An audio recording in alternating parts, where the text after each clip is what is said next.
Yeah! What up, though? What up, though? Oh, I'm missing my hat.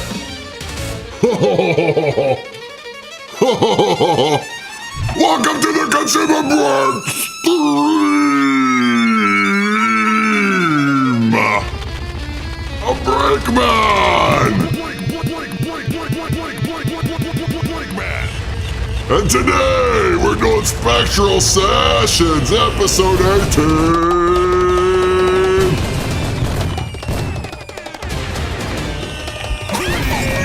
With Jumba.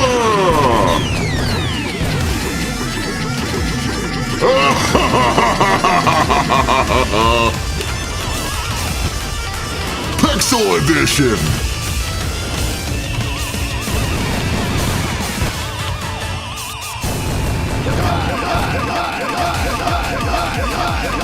What up, though?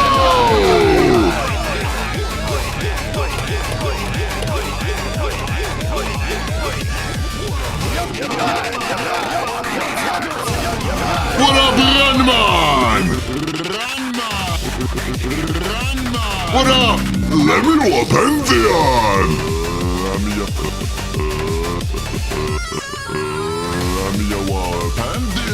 Oh yeah, what up, SDME?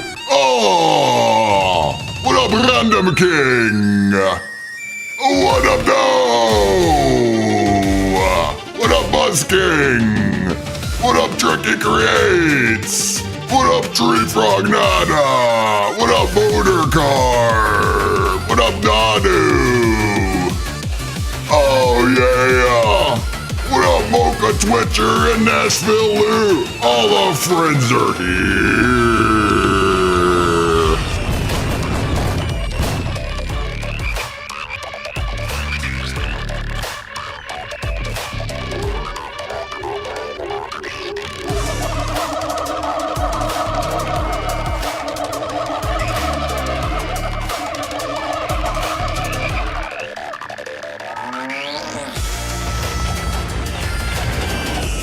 Oh yeah!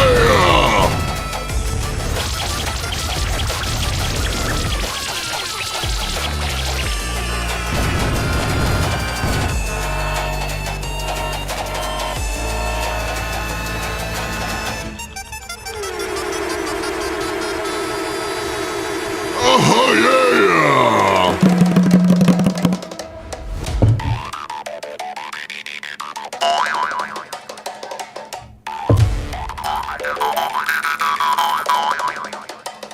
Ho ho ho ho ho!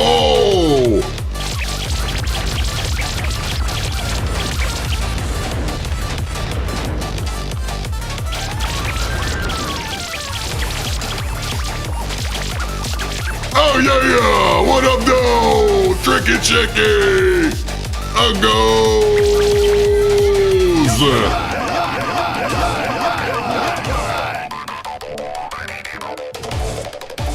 Oh yeah!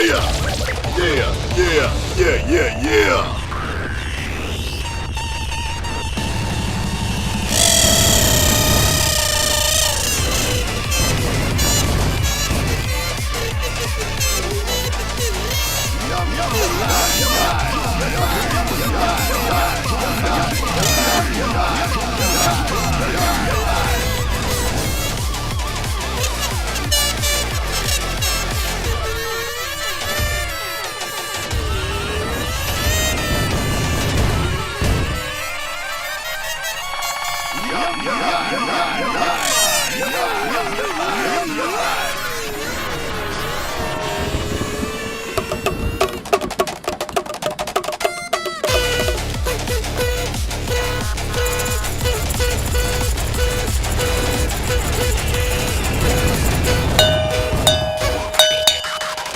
Oh yeah!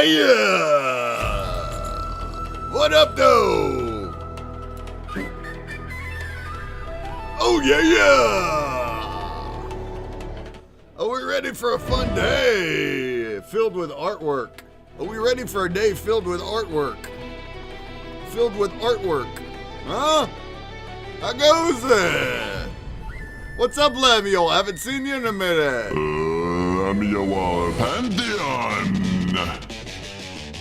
How goes it?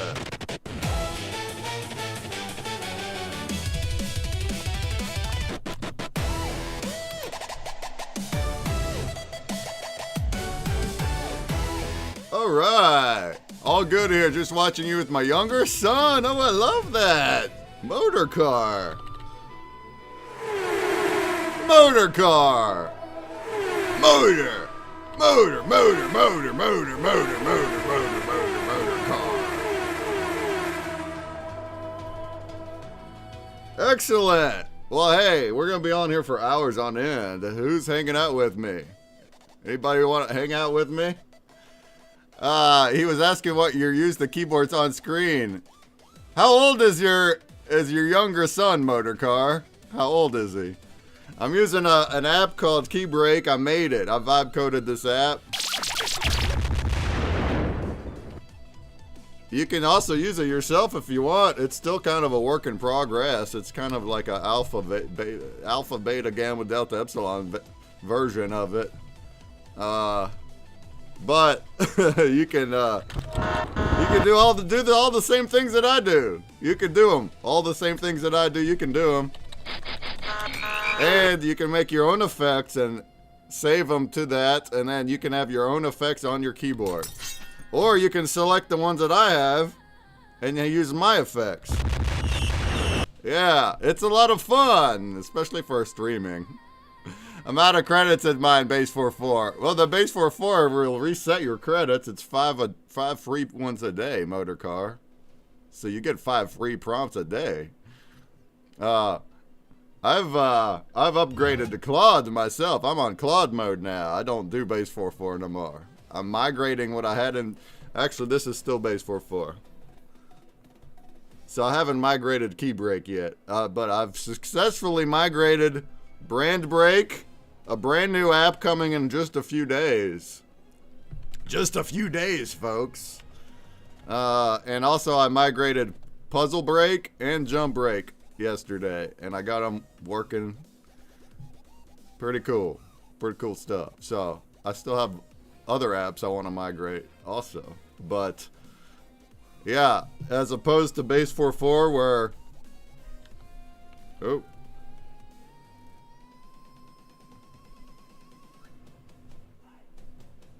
Oh, my cam's not showing up on that angle. Come on now.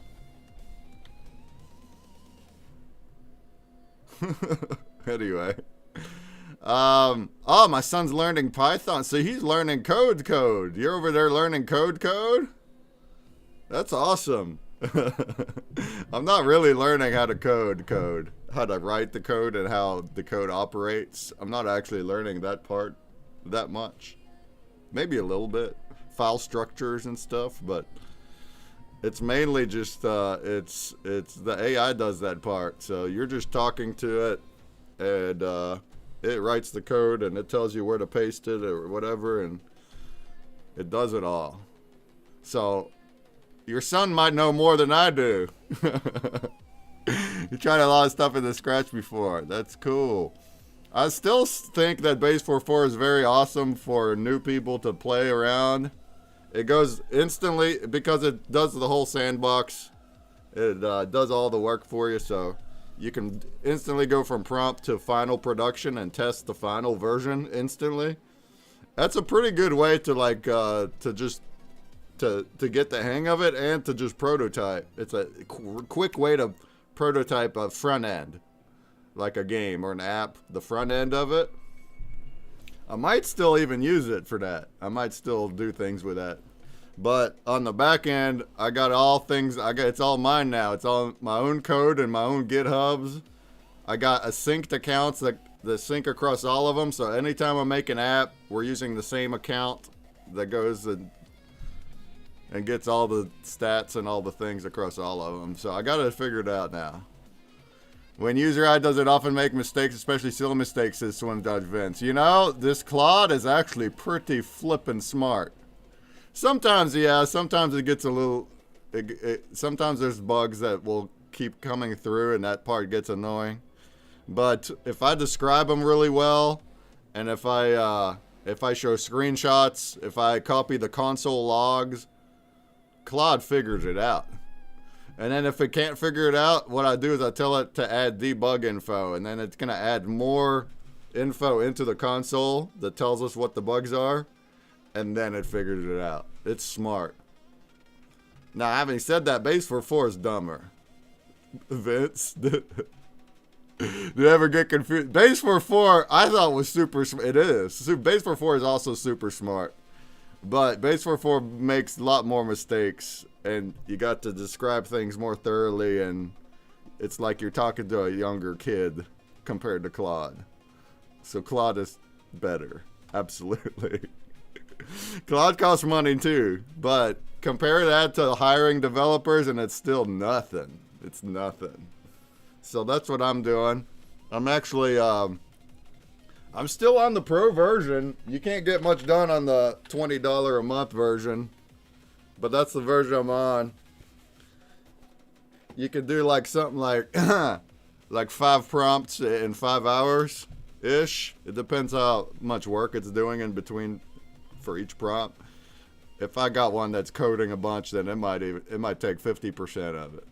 But then that's a rolling 5 hours. So I'll use that up in like 1 hour, and then I gotta wait 4 hours until it resets. Then I can do it again. I've been doing it like that the whole time, this whole week, because I don't want to upgrade. But I've been getting it done. Every 5 hours, I get a little bit more done. And yesterday, I got everything migrated proper for puzzle break and jump break, and it's pretty cool. I'm excited about that. I accidentally used all my votes. No worries, Cedric. I can't vote no more. No worries. Shout, Cedric. Cedric the Blitz. I appreciate you even thinking about voting for me. Appreciate you. Oh, there. The layer got. That's what happened. All right. Yeah, thank you, Cedric. No worries. Hey, I got a surprising amount of votes this week, huh? What we looking at? What we looking like, anyway? Here, but cannot get in, Dr. Color. Hey, what up? What up, Jumba? Why can you not get in, Jumba? Motorcar says, yeah, AI programming something. I have used Base 4.4 for some time, but he was bugged last month. Sometimes it's a pain to force him to do what I want exactly, but you can always ask ChatGPT to make a prompt. Yeah, that's Motorcar. You got it. Make the bots write your prompts. That helps. Yeah. Same, like, big time for Suno. Suno music. I have the AI write the prompts. I don't write the prompts.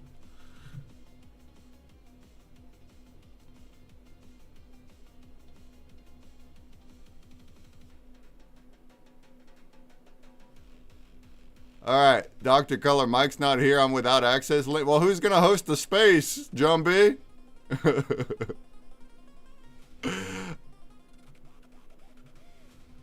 Here's the space link. I got that. I got a space link. Oh, well, where's Mike at? It's Mike's space. He's going to have to host it. Yeah. All right. It's okay. It's okay.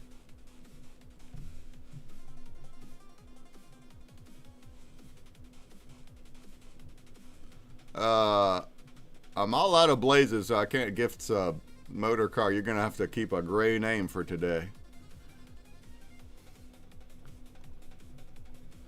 All right. Well, I mean, Mike also has to run the wheel. Where's what happened to Mike? Is he not gonna make it or what?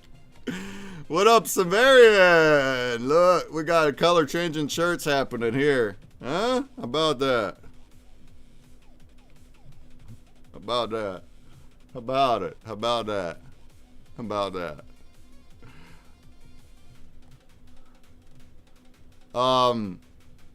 Yeah, back to Motorcar. I mean, I think it's awesome if you're messing with Base 4.4. I think it's cool. But yeah, if you're ready to like actually make something that you want to, it's more than just play and practice, you're gonna have to upgrade to Claude. Well, I guess you don't got to, but this works. It's still working on Base 4.4. You have to keep paying that sub for base 44 then to keep it active. And there's limitations, so I don't, my code isn't in GitHub. I can export it, but it's not running from there and whatever. And there's other limitations. So Cloud lets you break free. It lets you be the actual developer up here and choose everything you want to do. It's like you're an actual developer team doing things without being in a sandbox. So I went and used Supabase for the database. I got Cloudflare for hosting. I got these different thingies set up. I got my code in GitHub. I'm pushing it through Cloud Code VS Editor. So look at that, I'm a developer now. I learned how to do these things. And it wasn't hard either. It wasn't hard. Can I export my stuff? Yeah. Well, no, not for free. I think there's a code preview for free. No, motor car, you can export it all to GitHub. That's what I did. That's why I didn't lose anything. I'm migrating it without losing my work. But I think you need the $50 a month sub to be able to do that. So you'd have to pay $50 to do it.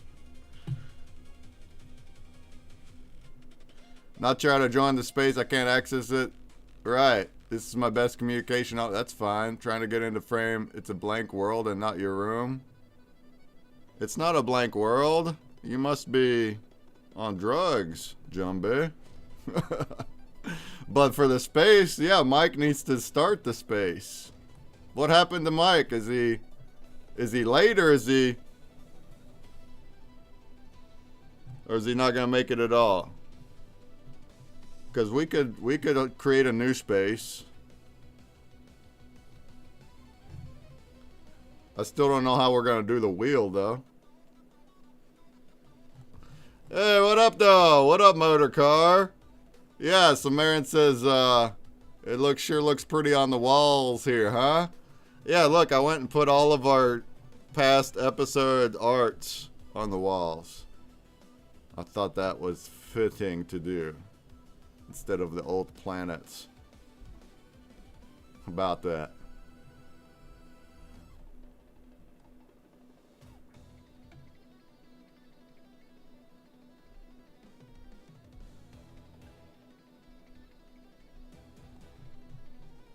All right. Well, Jumbie, tell me if Mike isn't gonna be here at all. We'll have to create a new space then. Because only he can host the space that he scheduled. It's through his account. And then we'll have to like wing it on the wheel then also. But we can do that. We can wing a wheel. We can wing a wheel. I'll tell Grok to give me the options for each attribute. It'll work out.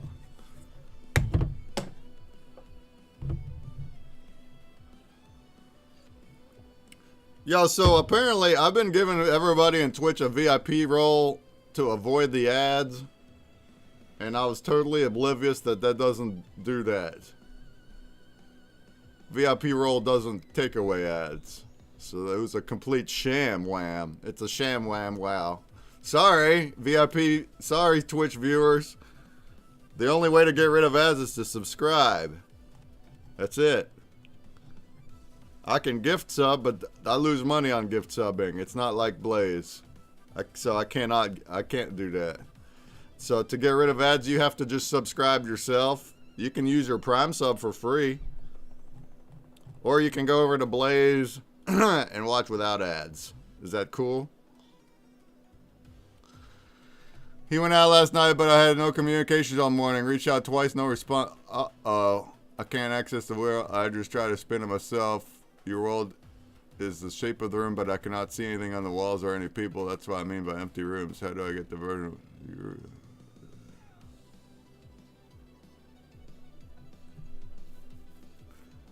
Well, he should be in here. It should work.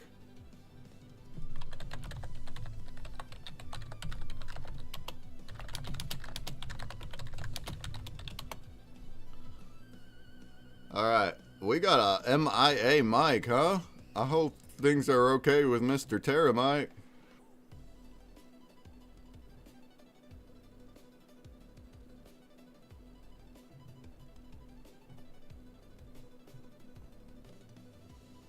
And I reckon I'll just start a space then, huh? I guess for my account.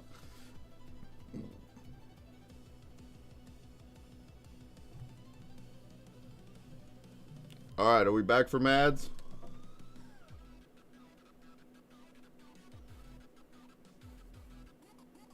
Oh, okay, so you made it. Alright, so the metaverse link is good. And Terramike is MIA, you're saying. He's gone, huh? Well, hey, I'll have to start a new space then, which I could do. We can make a new space link on, I guess, on my account. And then for the wheel, we can wing it. I think without using a wheel, I think I can make Grok give us attribute choices. I hope Mr. Terramike's okay though. What do you think, Jumbie? And also I was saying during ads, which made no sense because you couldn't hear me, everybody, but I've been giving everybody VIP roles in Twitch to avoid the ads, and I was mistaken. VIP role does not make the ads go away. So that was a complete sham. It was a sham scam. Sorry, my bad. The only way to get rid of ads is to subscribe. I'm willing to have anybody sponsor an episode if you want. If anybody wants to subscribe, I'll turn the ads off for an hour. And then nobody gets ads for an hour. If you subscribe, you never get ads. I can't gift sub you though, because I lose money that way. And the other option is to just go over to Blaze Chat and watch without ads over there. Is that cool? Does that work out?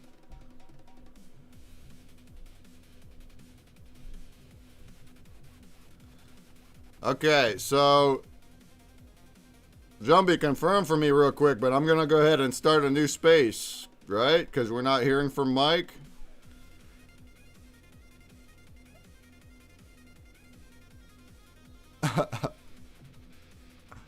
He's caught up at a party.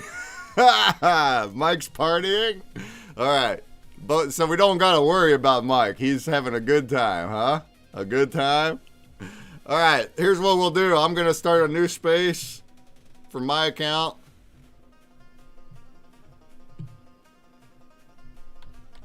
And then we will wing a wheel. We can wing a wheel. I can do it. I can wing a wheel.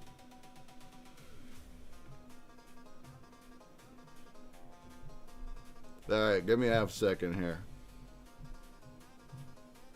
What up, Funko lover? How goes it? How goes it?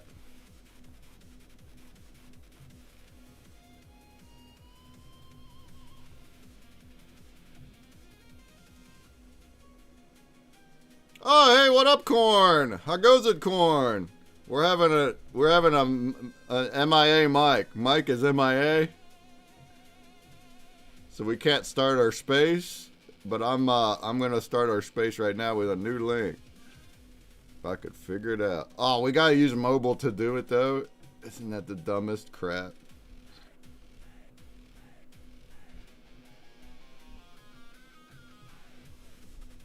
Who decided that?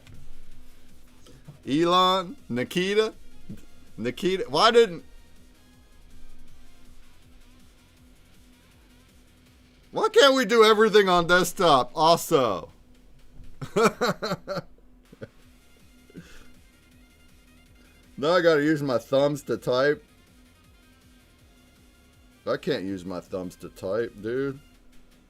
I'm so slow.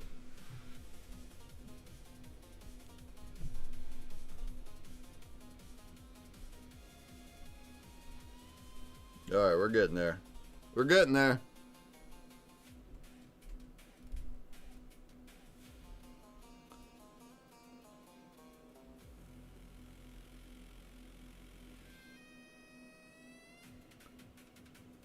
Getting there. I'm using the same title he's got.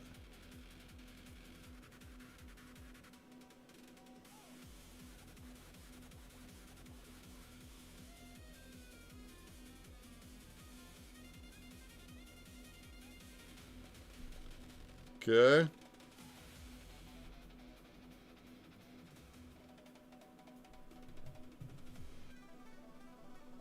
No, I'm making the link. I'm making the link.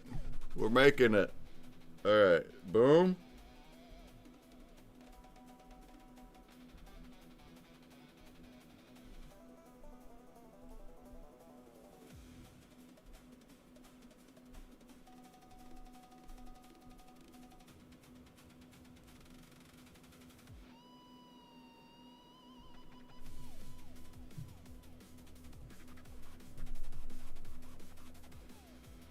And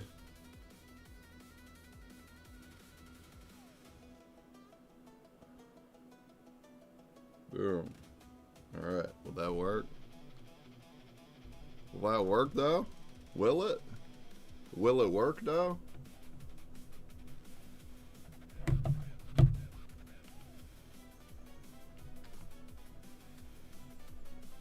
Alright, let's see if we can give this link a try, right? Oh, not yet.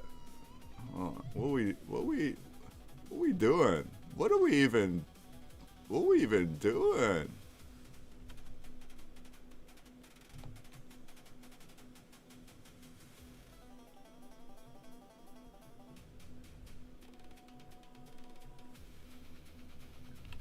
That one.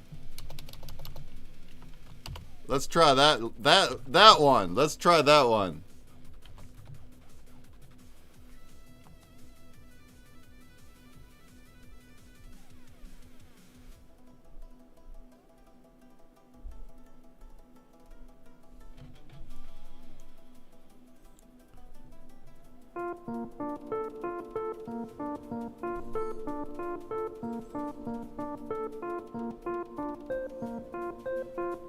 Alright.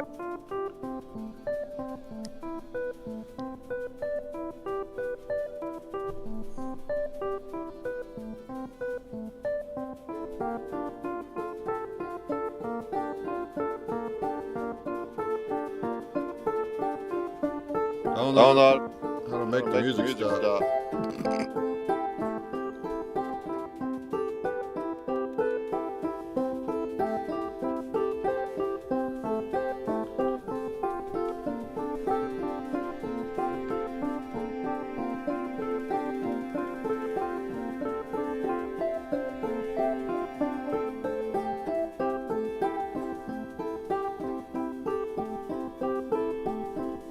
Are you up here jumping?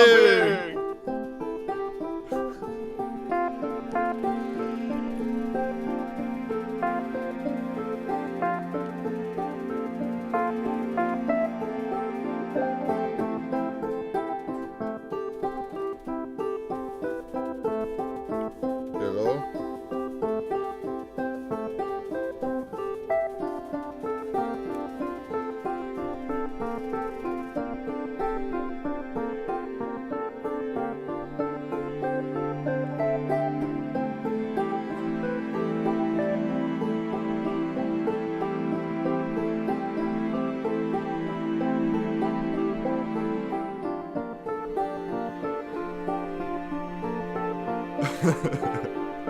Alright. I don't know how to make the music stop, you guys.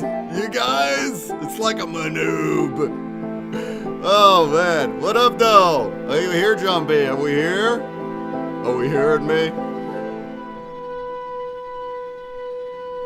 Is it gonna stop on its own? Is it done? Oh, it's not done. Ooh, vibing. Vibing. We're vibing. Oh, vibing.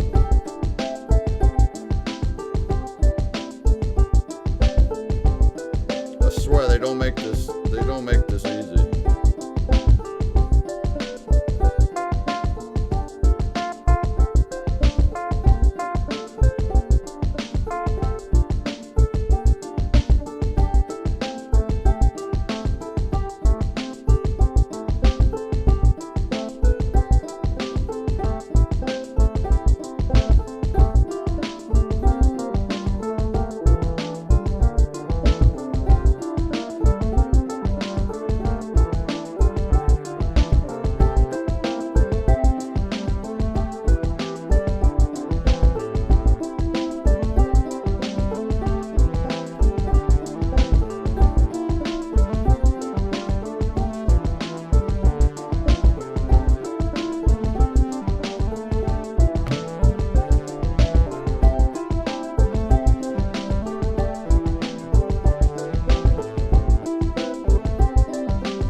surviving. We're out here. Jumpy's trying to make it up. We're having problems. I can't get the music to stop. Oh, look, it restarted? Oh, no. Come on, now.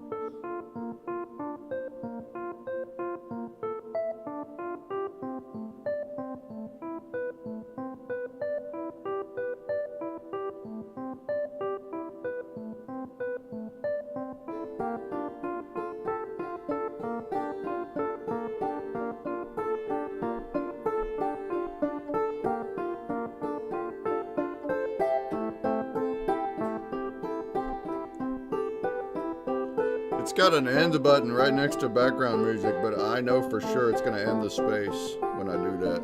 I know it will. I know it will.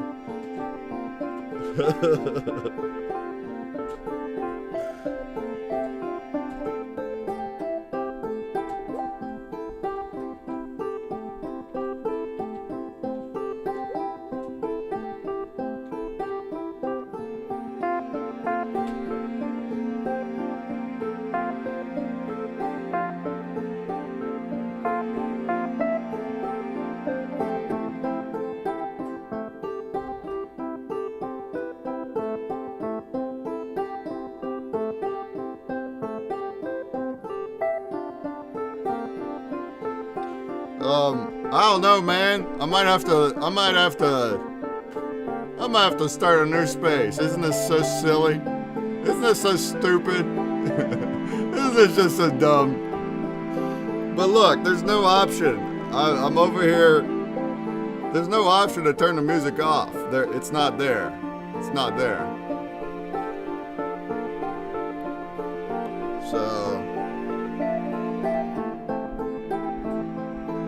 So we're just being silly here. We're just gonna be silly.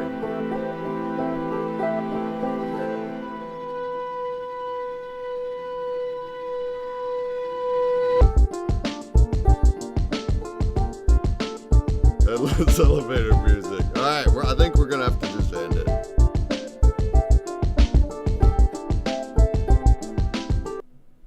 What a crock, dude.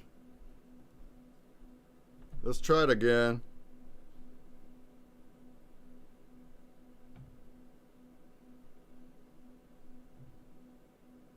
What a bunch of baloney, man.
Maybe I got it to work, maybe I didn't. There was no option to keep the music off either.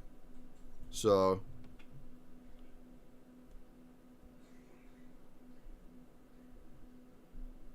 we ain't doing nothing right. We're not doing nothing right today.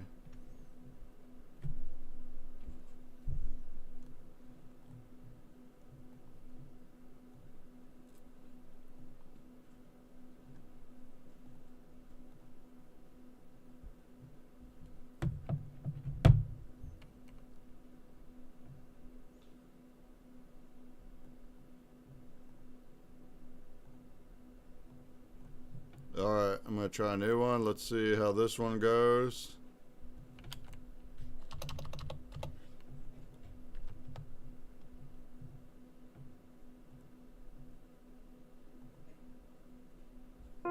Got this stupid crap on again.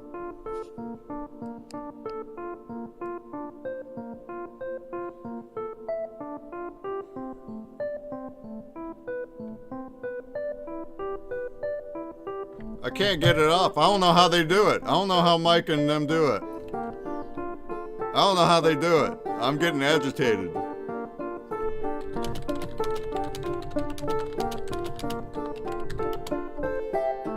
You guys grok now. This is so dumb. What up, though? What up, though?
I have them off, dude. I got it. I'm doing the things it's saying to do.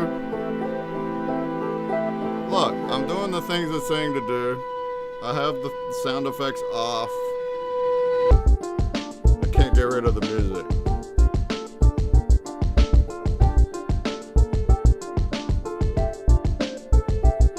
We're broken.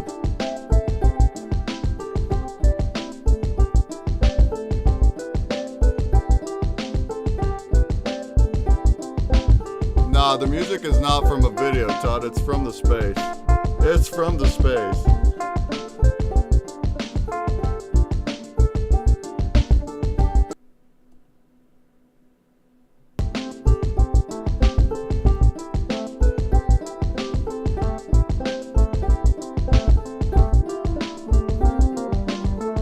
Because you guys hear it in the space, right? If you went into the space, you're hearing the music from there, right?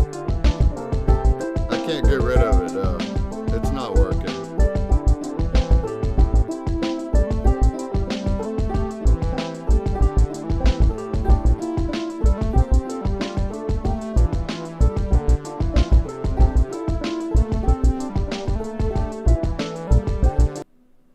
Alright, here's what last thing I'm gonna try though. I think it's just a bug. I think it's an X bug. I'm gonna try to host a space from NFtopia's account, and we'll try that. It's an X bug, dude. It's an X bug.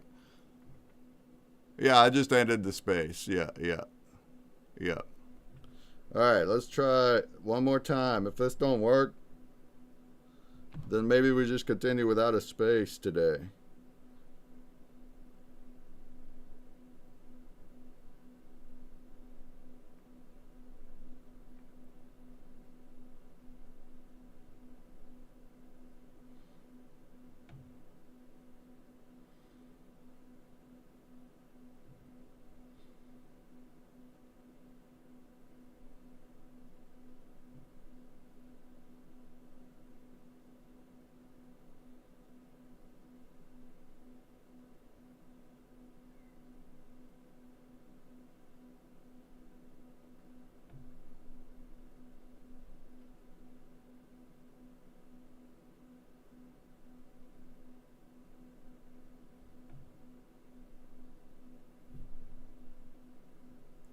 Alright, let's see what this one's like.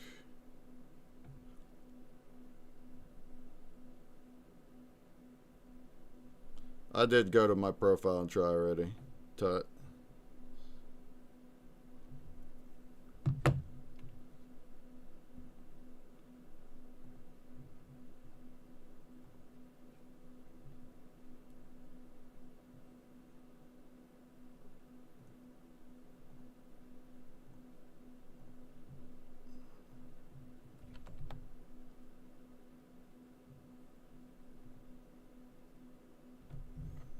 All right. I think maybe we got it. Maybe we got it.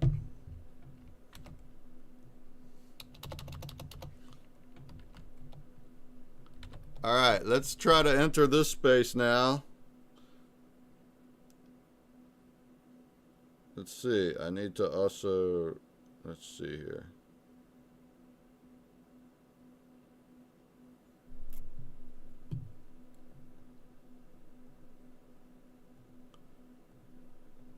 All right.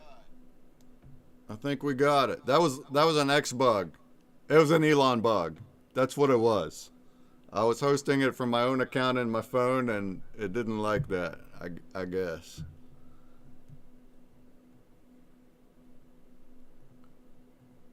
Hello there. Hey, I think I'm finally in. I don't have any elevator music. There's so no I think we music. did something right. Oh man, we did something. Magical IT. What a hacking going on flippin', what a crock, bruh. That Whew. was an Elon bug. All Yeah, right. we were swimming upstream. All right. Give me a second. I gotta now hide my phone because that's how silly this is. I can't mute it completely, so I'm hearing a little backlog here. I got put my phone in another room, which is hosting this space. Be right back.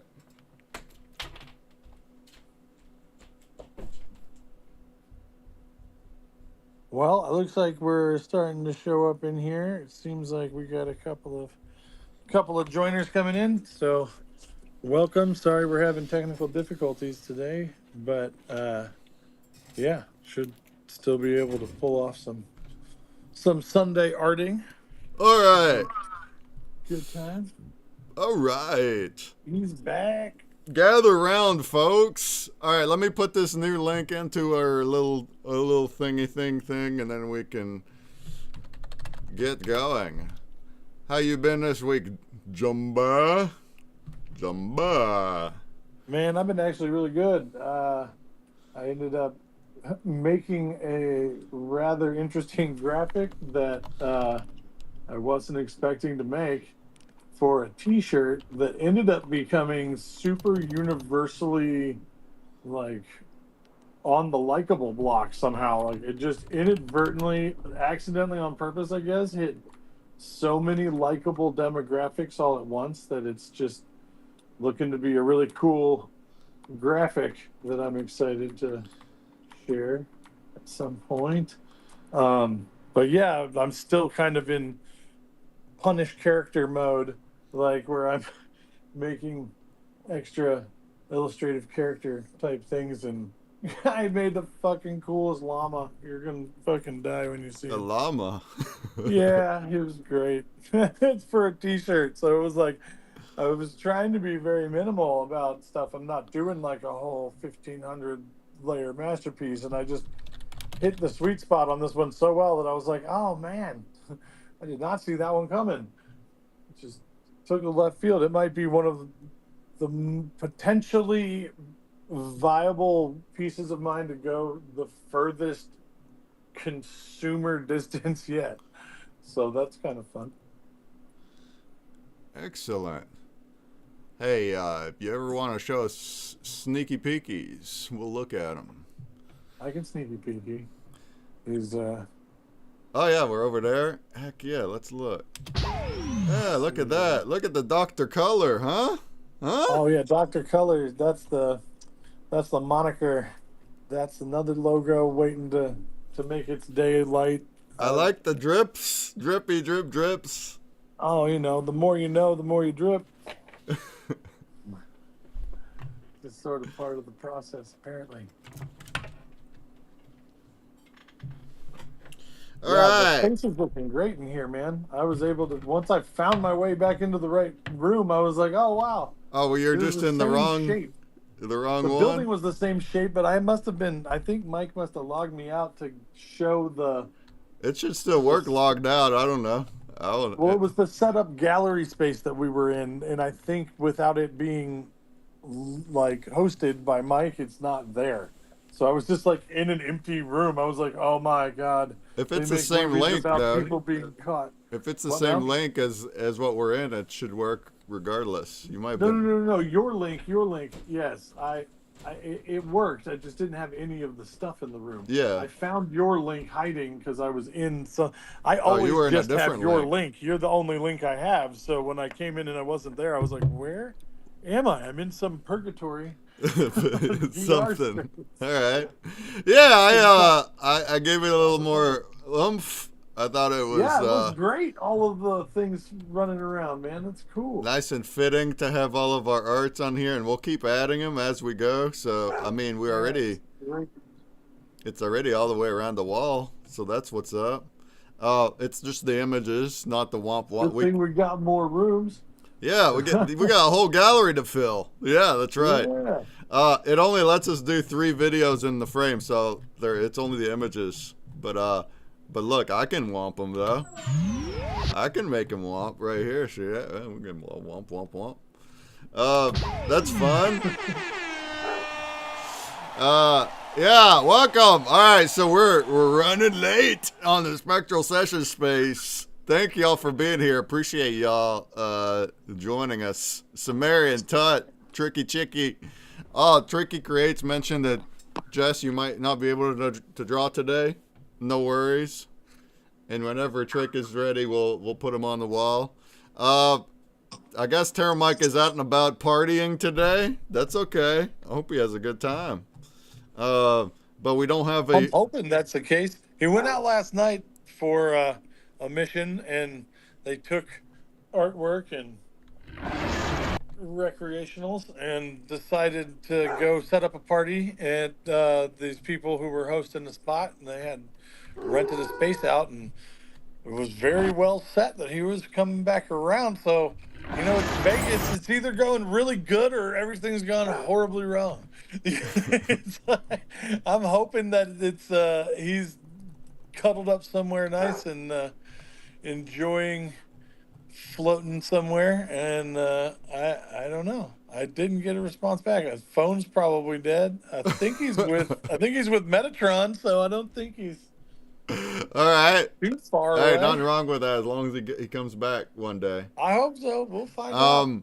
But without our special wheel, I think we're just gonna wing something today.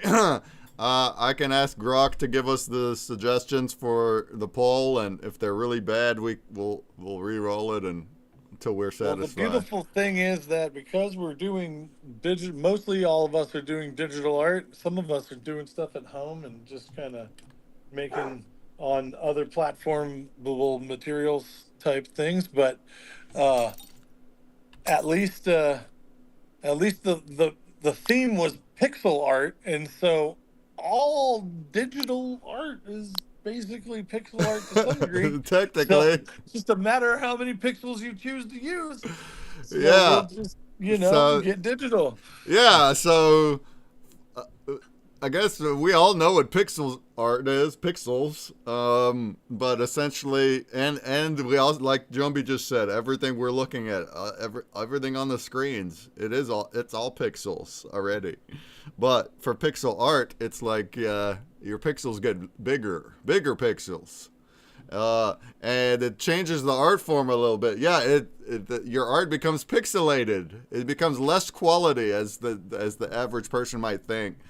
But it's an art form in itself. How can you make something look like something with the minimal amount of pixels? So you have to just decide what color the squares are, and with the less pixels there are, the smaller it is, and the less easy it is to put details in. But that's all part of it. Now, as we know, when we're making it, we're not actually making actual pixel. We're hand drawing and things. We're gonna try to draw that theme though, using our regular styles. So I'm here. Tut, anybody else? Tut says I don't think I have any chance of competing today since it's pixel art. Tut, you don't think? Well, that's what I'm getting at. Is we can still use the whiteboard. And we're still drawing. We don't have to. It doesn't have to be literal pixels like we're coloring boxes. It's whatever we decide to make, Tut. So I imagine I can see you drawing a big grid and coloring in boxes or something like that. Or that was sort of how I was planning to go. In my grid it out, decide how many pixels we're using in our space, and try and keep it minimal. And with these whiteboards, it's actually easy to do sort like dots, because if I pick like the biggest marker width and I just click and drag a tiny bit, I get a perfect filled in circle. That could be pixels too. They don't gots to be square. I think that's gonna be my go-to because it's easier and faster, especially if I'm talking the whole time. But also, we don't have to have the same size pixels across the whole thing. It's up to us, whatever we want. So look, for example, if we look at my screen, I can make big pixels. Look, big pixels. And then I can go, oop, little pixels, see? And it's still pixelated, pixel-like. Well, we'll see. It's whatever the artists decide. So, cool beans. Samarian, I thought you might tell us we had to use a minimum half-size dot on the whiteboard or something crazy like that. You can do whatever we want to try to go with the theme the way that we always do. So it's however we decipher it. Cool. Oh yeah, we got shouts. Everybody in the chat. Rabbit Larry's in the chat. I just took a picture having to go with the theme last week, the Easter egg. Hey, we liked that, Rabbit. Thank you for submitting that last week. Anybody that's listening, if you want to join us, we still have time. We're going to decide on our attributes over the next half hour to an hour. Then we're going to sit here and draw for hours together. I am live on video as well, so you can find the video in the replies of the space. And also I'm multi-streaming, so I'm over on all the things. We got Twitch, we got Blaze Arena, TwitX, Kick, YouTube, Instagram, Facebook, Rumble. Shouts! You watch wherever you want. And usually we have our friend Terra Mike here, and he cooks up a custom spin wheel with each of the attributes. It gives us 5 choices that then we put those in the poll and we decide. All right, we're going to do the same thing today. But I'm going to improvise, and we're going to get our choices from the chat bot instead of a wheel. So why don't we let's see what we can cook here real quick. Let's see what we got.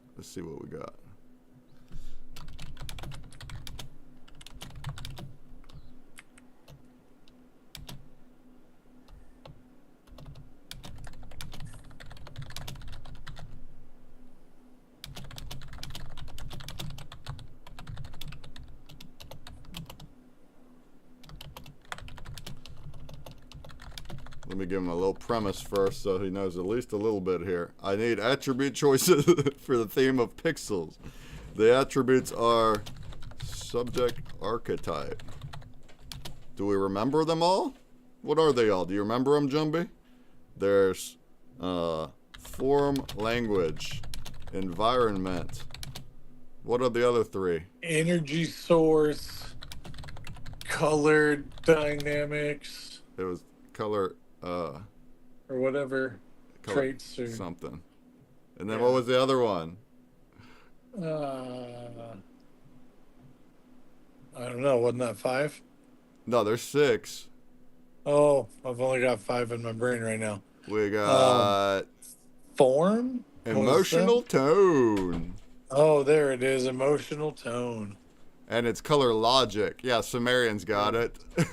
Nice. For each of these attributes, I need 5 choices based on the theme. Go. All right, let's see what it gives us. All right, that works for me. All right, this is random. It might not be as good as the wheel, but we're rolling with it today, huh? All right. It works. Subject archetype. I have a pixelated 8-bit hero, like a classic sprite adventurer or warrior. We have a Glitch entity, corrupted data being. Retro arcade mascot, a blocky mascot character. A voxel construct, digital sculpted figure. And a low-res coded avatar, a floating head or modular digital person. I guess they're similar to each other. That's okay. All right, let me get this into a Twitch poll, and we'll get started with our first vote of the day.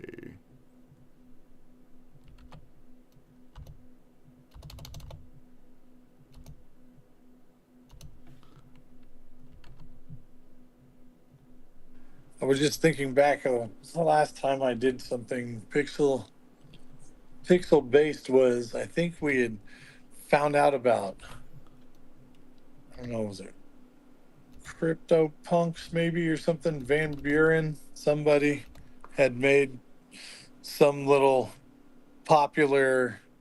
It was their collective's version of like a Bored Ape, right? It was whatever the little profile picture guy, and he was super pixelated. So I made a Jumbie Bear to match the same pixel, and the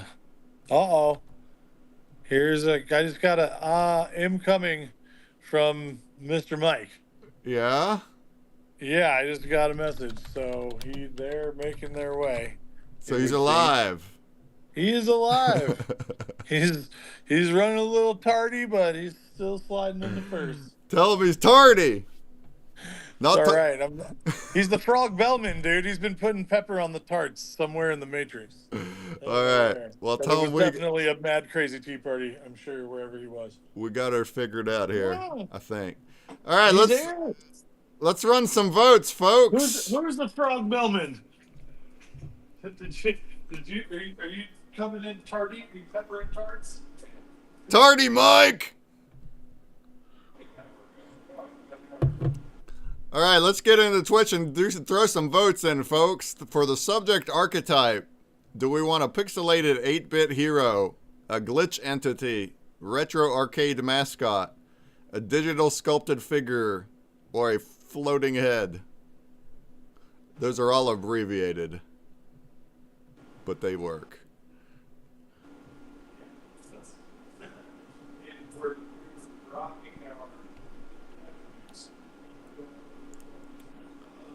You want to take over revealing that might be. And I'm also copying over everybody's name that's in here in the space, and you'll be getting one of the first mitts of what we make today. Adam's Web, I got your DM, but then I went live. But you mentioned you created a wax wallet. You should have your address inside your account. It should be something .wham. If you can find that, we'll hook you up. We will. Hey, there's the face.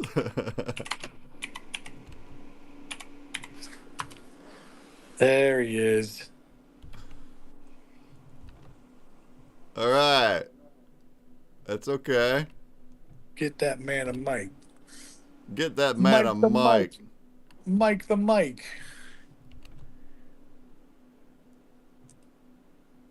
Spectral Punk. I guess if his wheel is prepared, he can take over with his wheel. Yeah.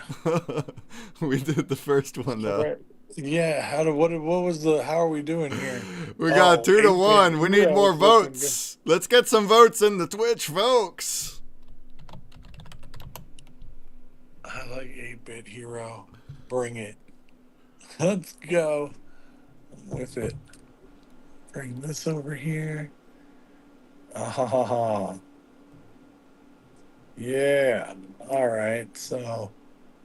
Oh, I'm supposed to do it. I'm the host. Whoops. I gotta bring Mike on. Here's where I did my last one.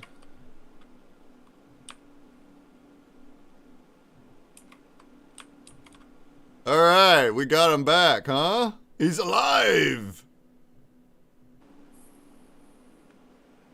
Good morning, good morning. Or Good, maybe afternoon by Yay! now, who knows? good morning. How goes it? How's your day? Magical, man, magical. Just slept. I slept. I haven't slept past like, I don't know, 6 o'clock in the morning in like 4 months. Yeah, forever. It's been Oh a long man. time. Yeah, he up early usually. Uh, I'm up at that Al- time too, but I haven't gone to bed yet. Usually. Also possible. Well, way to be tardy. Way to get your sleep in. That's a good thing. But no worries. We did have a little bit of running with the space because then I had to create one, and then we had this bug where I couldn't get the music to stop. The music that starts with the space, it wouldn't stop. It just kept going. uh, I tried like 3 spaces before I tried it with the NFTopia account instead, and then it didn't do the music. But I didn't see anything different in the UI, so I don't. There's like no difference other than the account. But that's how silly TwitX is. But we got it figured out. And then for the wheel, I actually went and I asked Grok. I told Mr. Grok what we're doing, and then he gave me some choices here, like the wheel would. We got the subject archetype in the votes. Oh, it's about to end. We got 4 votes in. It's about to end. Get your votes in. And then we still have the 5 other attributes to go. If Mike, if you made a wheel this week, then you can take over. Gotta give me like 2 minutes. My computer's sort of locking up right now, Yeah, and no I worry. can't do anything. No rush. Yeah, so if you made the wheel, we might as well use it and moving forward instead of Grok. All right, look, there's Tricky. Trick. He's got his buffalo on the wall. I like your pixel buff. Pixel buff. All right, we have a winner. Pixelated 8-bit hero. Classic sprite adventurer or warrior. Yo, look, there's already a Breakman one. Let's look at him real quick. Look at my screen right quick. We have a Breakman adventurer.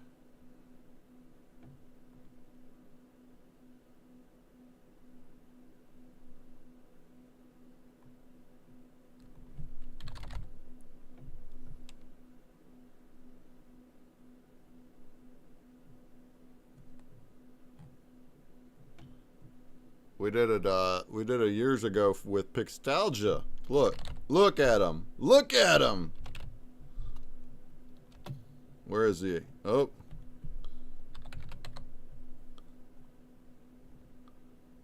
Look at this guy. Look at this little break man. He's throwing a jigsaw puzzle piece also. He looks like a Luigi. He is like a Luigi, yeah. He's green. If we go to Pixtalgia's collection, it's an actual character. Well, yeah. So this is what's going on there, and then it's on so many other spots. Nice. Also, such a cool platform. I'm just walking my brother Grody around. I know I had talked about him in previous episodes because he is my creative patent brother who has been with us for so long. Whenever you asked questions about the patenting process, this is one of the people who helped me pioneer our way through it, and he also has some really cool products, more functional than our conceptual new functionalities that are coming to market. But he's got a really cool product called Grip Blades. I love it. It's like a razor blade for all of our crafting folk, but it has like a silicone grip on it that runs through holes on the actual blade, so it becomes like a cushion you can grip and easily use to maneuver without having to like dig the metal of the razor blade into the back of it into your finger. It's usually kind of uncomfortable. So That was a really fun thing he's got. But yeah. Anyway, I was just showing him our space. He's standing behind me. I was like, "Oh yeah, we finally got it going." Cool. Yeah, we're over here. We're multi-platforming. Yeah, and we got this visual over here, multi-streaming on all these different platforms, and we're gonna have these artists come in here and we show their screen the whole time, and we see it all come to life together. Is there anyone that wants to join today that's outside of our regulars? Just let us know. If you want a whiteboard, we can give you one, or you can share your screen and do it any way you want. You can share a digital Photoshop like Jumbie, or a tablet, or a camera if you're really feeling it. All right, giggity. So our next step is the next attribute, which I could just continue with Grog if you want, if you're still. I have the wheel, but I'm not really sure. I don't know what the first one you guys did was, so. All right, we did the subject archetype, and we picked a pixelated 8-bit hero. So kind of similar to those, ish. Pixel boss, well, not a boss, but a adventurer character. Well, boss is like, I think it's, oh crap, I just removed it. I hit the wrong button on it. It's been a long day. All good. You can just go to the next one, right? Yeah, I'll just go to the next one. We'll remove all these. That'll work. No need to do a new one. Tricky Chicky says, let's do a pixel animal. Well, hey, your 8-bit hero could be an animal. If you wanted to be an animal. Absolutely. Just do it. Why not? Just do it. Just do it. Also, Tricky Chicky says, link to auction. Yeah, I got an auction. It's going to end in 2 hours, 2.5, for last week's mint number 1. There it is right there. It's in Wax Blockchain. Tut says, imagine the head of Tutankhamun or Nefertili in an 8-bit pixel style. Hey, man, go for it, Tut. Absolutely. Make your adventurer King Tut. Tricky Chicky, I'm not whiteboarding it today. Pretty sick, so in bed coloring a pic. No worries. Do you want to? So you mean you're just watching and not you don't want to share your coloring, your in bed coloring thingy? No worries, Jess. You can also, if you feel like sending us something later in the week, we'll still add it to the NFT. All right, we have our second choices here. Let's see what we got.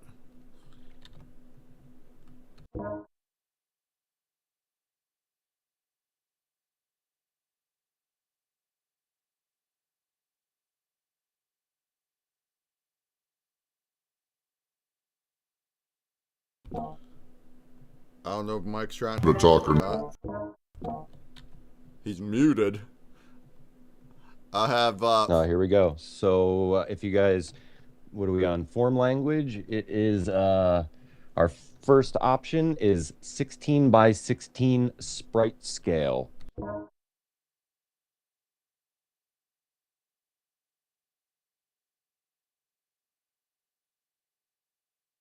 The second is side view profile.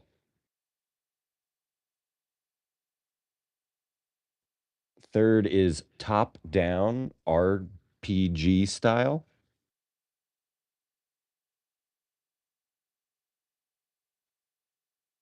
Fourth is a detailed sprite. I don't know why it's giving like dimensions, but we don't really need dimensions. I don't think someone's going to count out 64 blocks on a whiteboard. That seems a little absurd.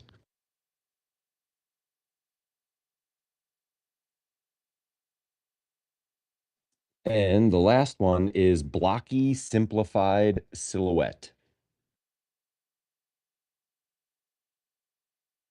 All right. I got him in the polls there, folks. Well, that does that's a deciding factor here.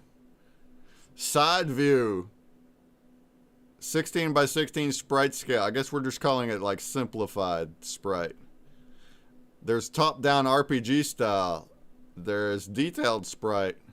And there's blocky simplified silhouette.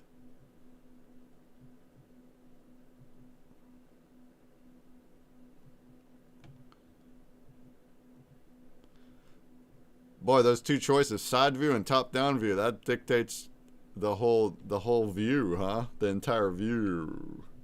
See, I was picturing a side view. That's what my vote is too. It's side view, and then it's like Mario, right? See, here's what the NFT of the actual character is that we made with Pixtalgia. If you look at my screen, look, it's Breakman. Breakman. And it's a side view. That's my kind of gig. But hey, I've also played back when I was littler. I played top-down RPG games too like that. Pokemon was one of them. Pokemans. I picture all the Final Fantasy characters, like Super Nintendo style, you know? Yeah. Zelda, Legend of Zelda was a top-down view. But then there was Link, which was a side view. So we're familiar with those things. Dragon Warrior was also a classic Nintendo top-down view.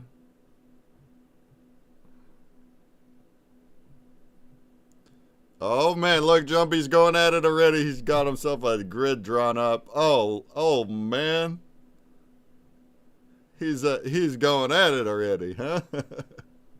Actually, this is me. I pulled up, I was saying when we found out about CryptoPunks, we did a Spectral Jumpy Bear. The Spectral Punk was what we called it. So I did my little bear character, and I was just counting the grid to see how big the grid was, because I just took apart what already existed and deconstructed what was there, and then built mine in the same parameters and made this character for it. Never did anything with it or released it. So, well, there you go. Chilling. So I was like, oh, this is the perfect thing. I can pull this up if we have a character. This grid is how I was going about it. So I thought that might be something worth checking out, you know? Dopified. Yeah, so we might just reuse the grid and hide the bear and build a new one. Because why not? Rabbit Larry says, I have the mint number 4 Breakman. Let's go. This thing it's a little old, isn't it, too? Huh? It's a few years old, huh? You know, now that we're making games and things, I still don't have anything with NFT and stuff in it, but that's exactly the kind of stuff I want to bring. Not just my own, but like, look at this it's an existing Breakman adventure NFT. It's meant to go with Pixtalgia's game, but hey, when I make games, you're gonna use this guy. I like that. That's cool.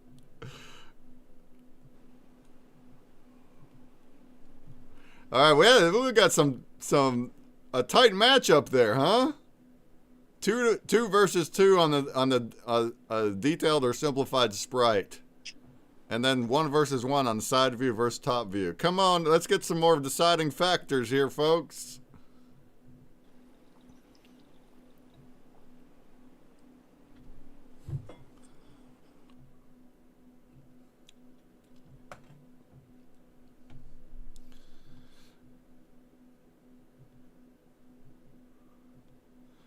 So yeah, here in a few days on Wednesday, I'll be ready to debut the beta launch of my new app. Ooh, called I can't wait. Brand Break. And also it's coming with 2 mini games that are ready to go. Puzzle Break and Jump Break, which are built to be tasks inside Brand Break. I got it all migrated up. I finished it last night. It's working. So now I just have to create some content and update my site, and it'll be ready by Wednesday. So I'll have 2 mini games, the puzzle game, and look, and the Jump Break is like this. It's a platformer. It's like we can actually use, hey, that's perfect, actually. So by Wednesday, not only will I have the app up, but there's going to be a campaign for Spectral sessions, and there's going to be a 2D side scroller game that uses the art that we make here today. How about that? Wow, dude, that's really cool. What? Yeah. I didn't even know we were doing that, dude. That's rad. I love that. Yeah. So I've been working on migrating all my base 4.4 stuff. It's all on Claude now. I got my own account, everything. So it's all coming in Wednesday. And when and Spectral Sessions will have a campaign, and every week that we make art, the new art will go into a new game in the campaign. And it could be puzzles or it can be different ones.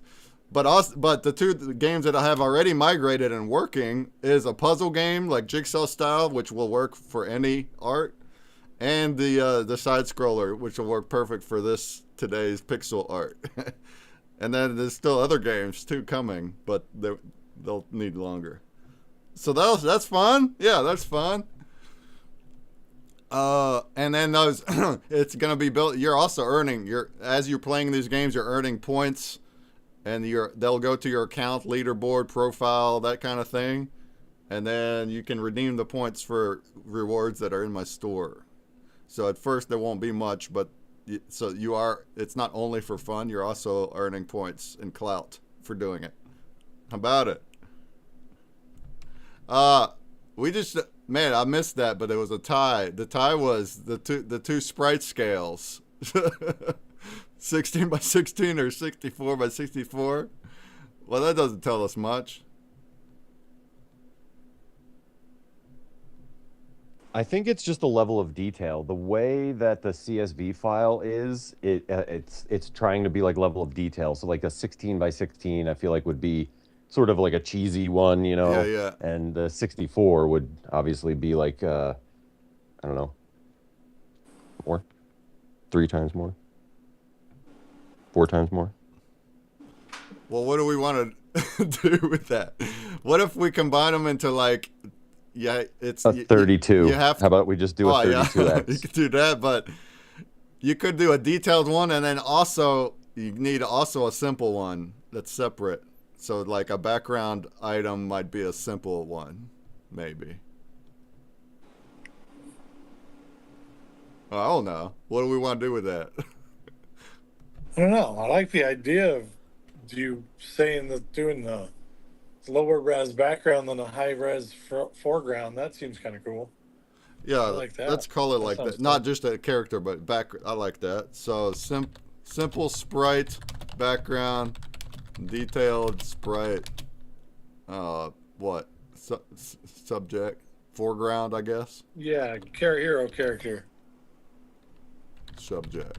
That works. All right, simple sprite background, detailed sprite subject. That works. Let's move on. Let's go. Roll that cool bean footage. Spin that wheel. We got to get one of those fun noises.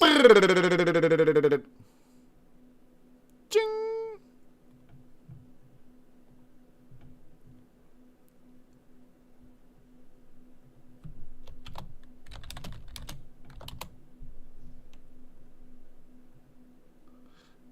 All right, we have. Oh, we still got to spin it. We got to spin it, Mike. What's he doing?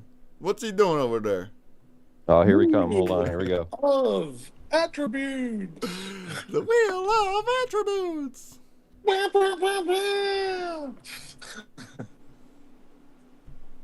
All right, let me save this one.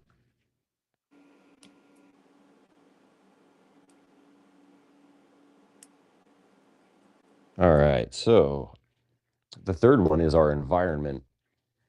So our first choice is a forest tile environment. Okay.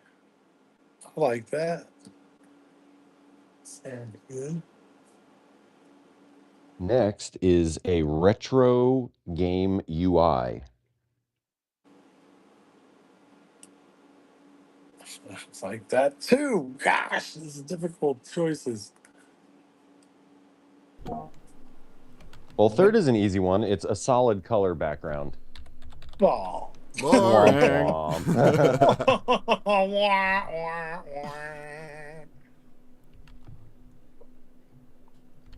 fourth is a simple tileable background.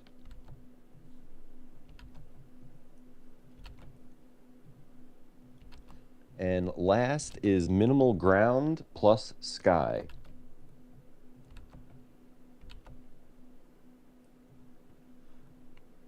All right.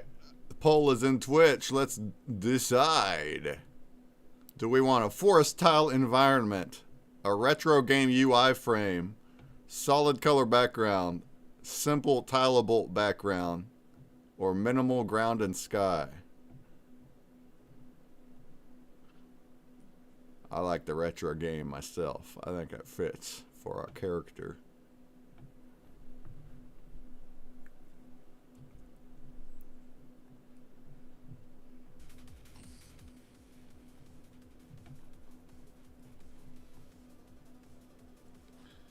Oh yeah, look at those construction lines.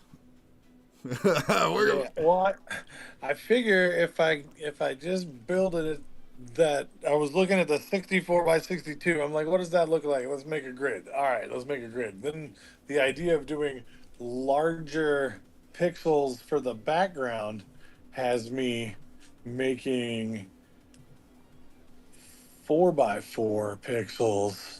I'm just blocking them out so I can do the foreground in one set of grid and the character in a different, or the background in one and the character in a different one.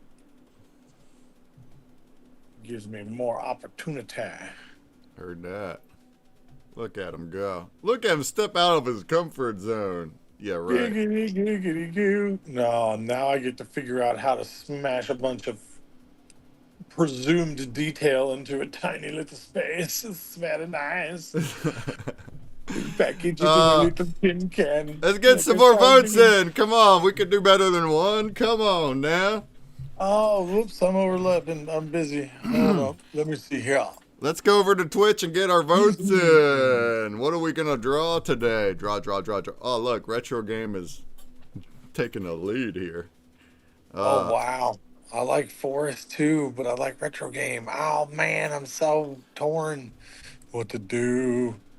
If you got time to throw Rufus's opinion in, you could do that too.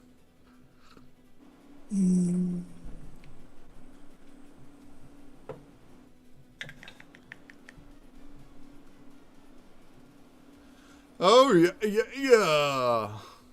yeah. Man, I'm going to see you guys in less than a week. Let's fucking go, man. It's on the inbound. Tractor beam is on. We are warming up the mothership tractor beam. Yeah, I'll get it. I'll get it done. I've been wanting to get this app launch and my website. It's a full revamp of the site, also completely redone using Claude. I wanted to get it out before I go out there so I can push it, push it, and I will. Print out a whole bunch of business cards. Oh, we can make some print happen. Out a bunch of them. Oh, I didn't even think of that, but do you have printing means over there? Yeah, we'll make it happen. Really? Well, sheesh. Yeah. Maybe I'll just wait. I was gonna print a bunch here with my printer. Roof is big solid color. I'm gonna laugh. I hope so. That's fun. Yeah, I was gonna print out a bunch of cards here on my printer, but I'll save ink and paper if I go do it in the mothership. Make you pay for it. We got a printer we can do some interesting things with.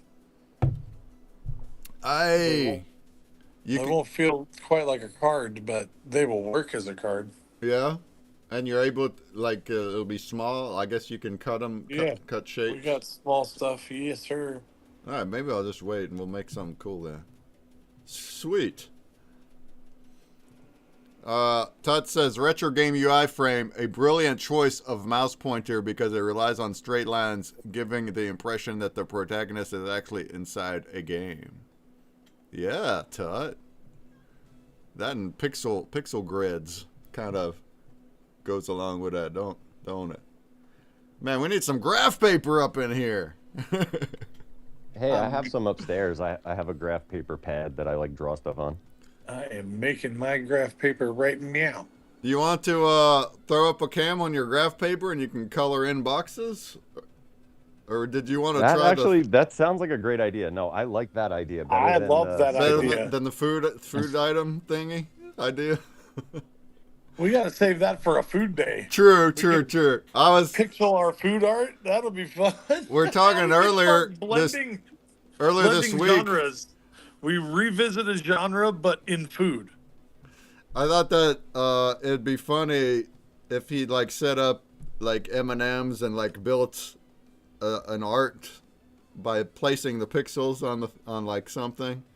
But Yeah. But I like the idea of grid paper and you're coloring it in too. I mean, it's just coloring, but it's different. Solid though. Structured coloring. I mean, right. He's still making up his own lines as opposed to strictly coloring. I'm sure there's an easy online thing if we wanted to. I bet there's like a grid tool that lets you color in boxes if you wanted. But sure.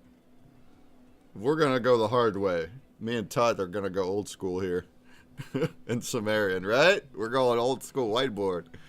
All right, we do have a winner, though. The winner is the Retro Game UI frame. Retro Game UI frame. That's going to be cool.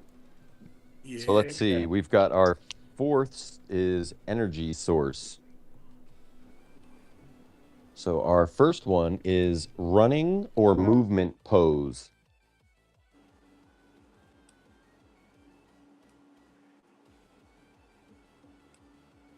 Next is minimal static icon energy.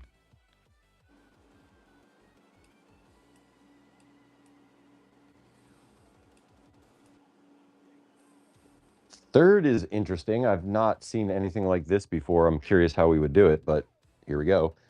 Third is looping animation, 2 to 4 frames. So I guess we could do that with like color, maybe. Yeah, we could blink it. We could strobe the color and make it go red, green, blue. Red, well, green, wait, blue. Here we go, though, Jumby. The next one is blinking effect. Yeah, that's how we do it. It knows the components it needs to make its soup. Let's go. The way I picture the animation, it's like you make I don't want to do that though, but we make multiple arts. We draw each frame. Yeah, and then flip book them. But I don't want to do 4 of them. All right. And so the last option is jump or mid-air pose. Oh, yeah, brick smash. That's right. I don't know if you guys have seen the Chuck Norris Super Mario Brothers thing where they like put Chuck Norris in place and instead of doing anything, he throws a grappling hook and it goes through like the whole entire board and it grabs the castle and it pulls the castle all the way back to him. So Chuck Norris doesn't actually have to do anything. He just pulls the princess to where he is. That's awesome. No way. That's hilarious. I thought after seeing the movie, and I can just envision the whole castle move. I saw the new Mario movie yesterday, and it's perfectly timed to be doing pixel art. Oh yeah. Nice. Yeah. I was a big Mario head when I was smaller with the Nintendos. I haven't seen the movies. Yeah. And you haven't seen the movies? No. They're like the best part of being a child in our time is getting to see these, the Ninja Turtles, and they're doing all the best stuff again. I went through N64 also, so that's as far as I got. Mario 64, but I nailed that game. I was a pro. Yeah. Dude, Galaxy was something fun. They had some cool stuff. It was really dimensional, too. Man, 3D on that one was really good. Why won't you pick? All right, let's get our votes in. Vote, vote, vote, vote. Oh, we got to vote. We got to vote. Go over to Twitch. We have energy source, running or movement pose, a minimal static icon energy, looping animation concept, blinking or flicker effect, or jump or midair pose. I picked the jump. Well, I mean, everybody did so far. 3 votes. Jumpman! Jump break! Jump break! That's the game that's coming Wednesday. It's called Jump Break. Nice. It's a platformer. It's a Mario knockoff. That's awesome.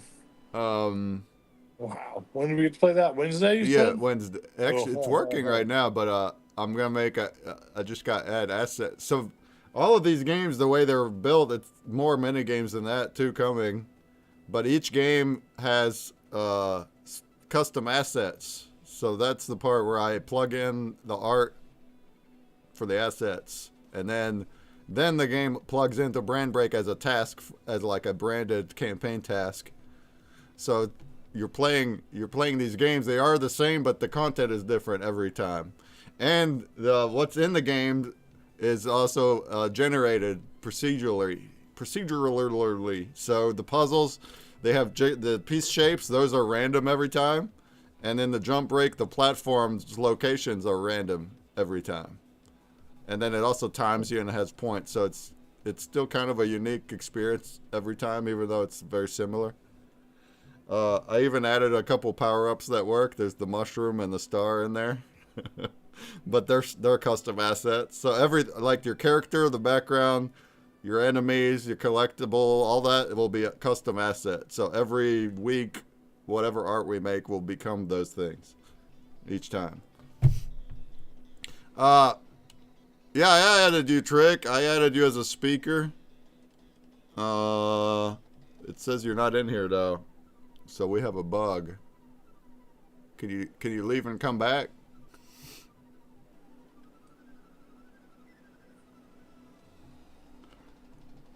Yay! So after we get all of our attributes rolled, I got a funny story from yesterday.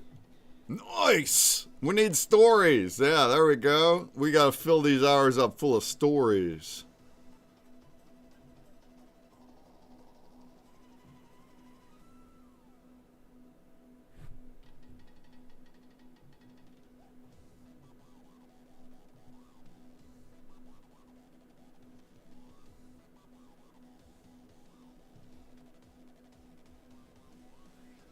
So we still have two more attributes after this. Then we're gonna finally get going. We'll finally get going.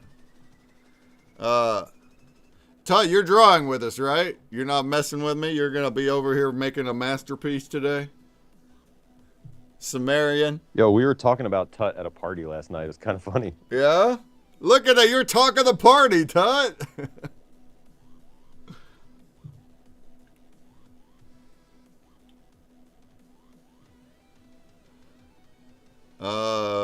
And Jess is going to take it easy. We have Tricky Creates is up here. I got Jumby.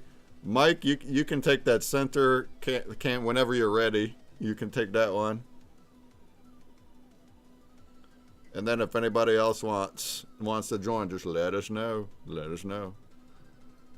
Corn, do you want a screen, Corn? Do you want a screen? You want to make an art with us? I just accepted you, Trick, but, you know, it's doing its stupid thing that it does, so keep trying.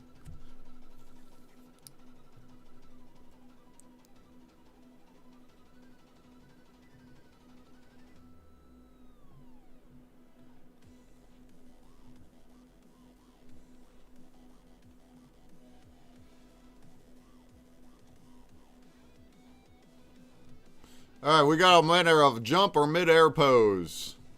All right. Jumpman.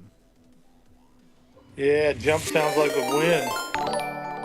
All right. And we got a raid. Figure out what the game is. What up, Beastie of VC? What up, though, Raiders? 4.5 million raiders coming in.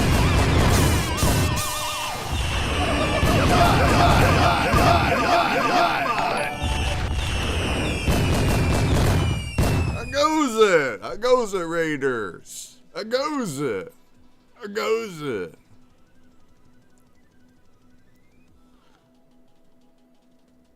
Todd says it's an honor for me that you're talking about my drawings. Yeah. Well, let's get a new attribute rolling, and then let's hear some stories from Mike. What were you saying about Tut's drawings? All right, so let's get through our emotional tone here. We've got our first one is 16-bit Super Nintendo style.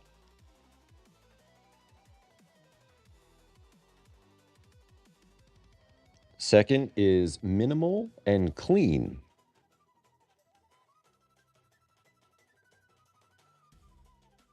Third is dark and moody.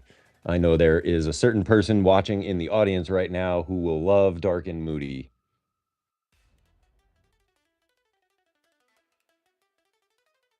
Fourth is retro 8-bit style.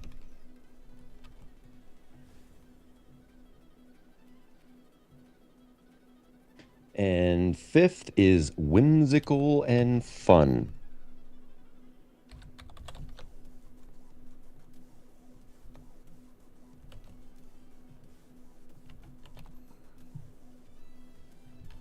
All right.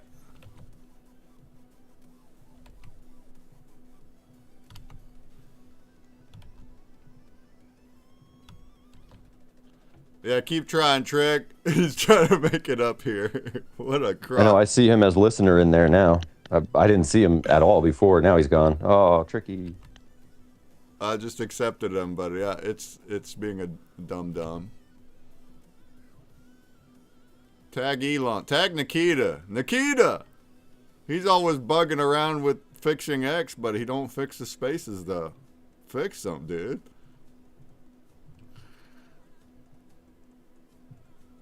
Alright, we have a poll up. Emotional tone. Is it a 16-bit Super Nintendo style? Minimal and clean. Dark and moody. Retro 8-bit style. Or whimsical and fun? 8-bit and 16-bit. Both of them seem the same to me. As 16-bit has more detail, does it?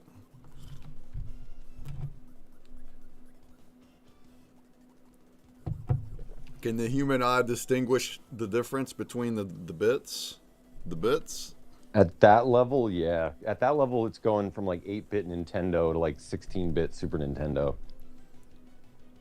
I don't I remember think much difference PlayStation between and stuff them. was like 32-bit. That was like the 32-bit platform. I forget what Nintendo 64 was. Obviously, it says 64, but I don't think it was a 64-bit platform. I don't know. I could be wrong, though. I mean, to me, we're already doing those two 8-bit, 16-bit. We're already doing pixels. But make your vote count. Vote whichever one you want. Whichever one you want, make a vote count. I had, oh, look, Adam Webb 2, you made it into the speaker, but Tricky did not. Keep trying, Trick. But welcome, at Lugo Sophia. You're welcome to speak and tell us stuff. How you doing? What are you into?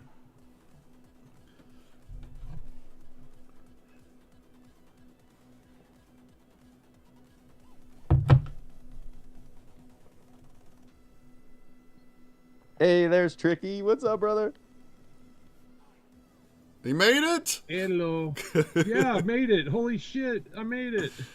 Yes. Did you Swimming upstream. Did you just keep trying, or did you do something different, like a mobile or something? I refreshed the cache, but I just basically kept trying and trying and trying.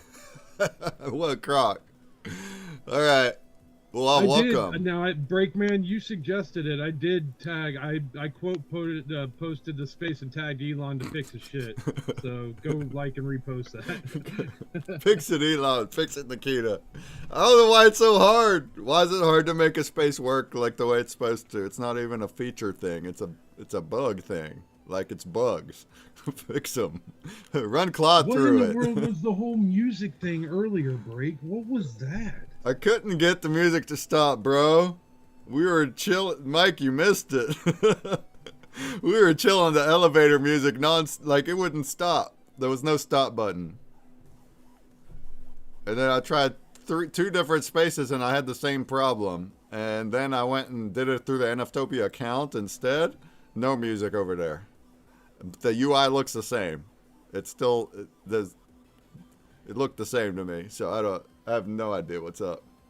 But that was a good way to waste. So that music some was time. actually coming from X? Yeah, from the space. Yeah. I thought it was some like cross audio issue. No. Oh gosh. So when you when you start a space, it has a little feature to have like beginner music.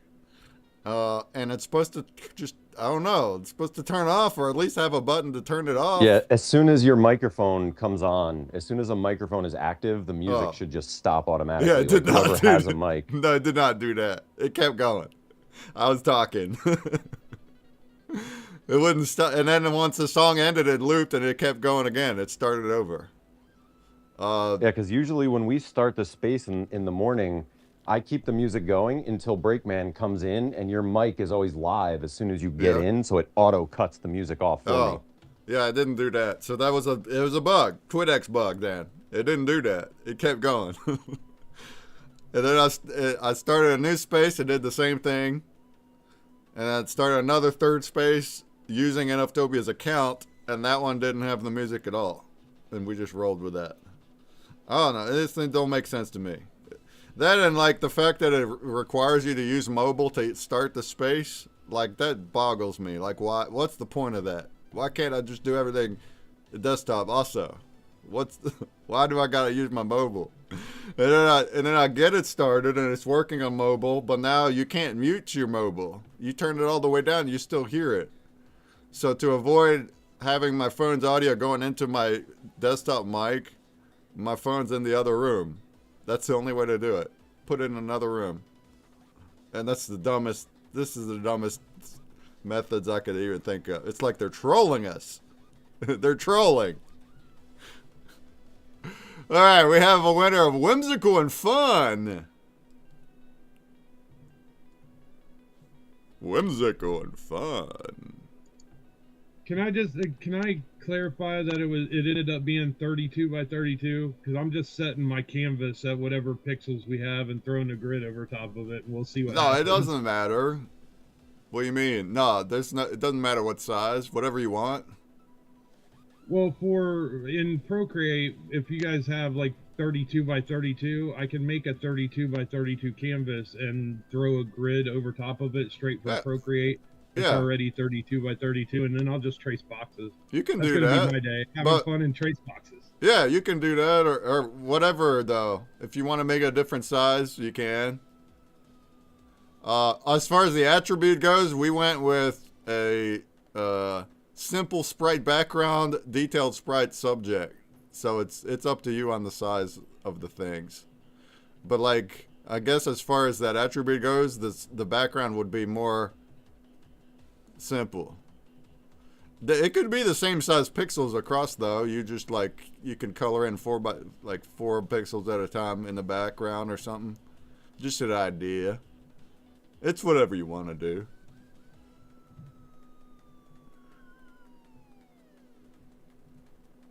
You had a very Forrest Gump vibe right there just for a second. I don't know if anyone else caught that. Yeah. It's whatever you want to do. Mom all said. He was running. Running. Hey, look, there's Jenny. Hey, everybody, let's call Jenny. 867-5309. Let's all call Jenny.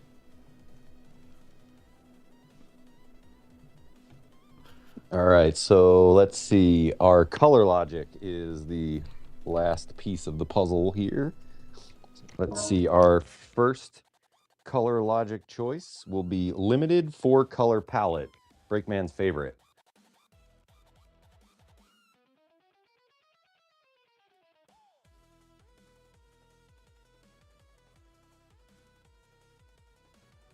Next, we have warm color palette.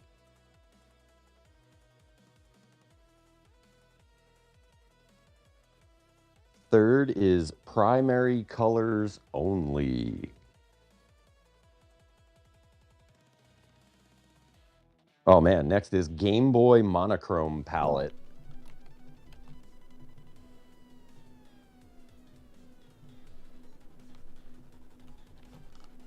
And last is palette with 1 accent color. Not really sure exactly what that means, but artists will figure it out. Yeah, I'm not a huge fan of the limitations on our colors. That's part of the challenge. Whoever votes for Game Boy monochrome though, that's like black and white. That's an awful one. Please don't do that. I used to have one of those original Game Boy that are black and white, and they're bigger than the color ones. We used to call it the dinosaur because of how big it was and how old it was. It's the dinosaur Game Boy. All right, color. The poll is live. This is the last attribute to vote on. Let's get in there into Twitch. Let's get into the Twitch. And let's put our vote in. Do we want limited 4-color palette, a warm color palette, primary colors only, Game Boy monochrome palette, or a palette with 1 accent color? Which is subjective on what that means. I'm picturing, well, the accent color would be accents. It'd be like detailing.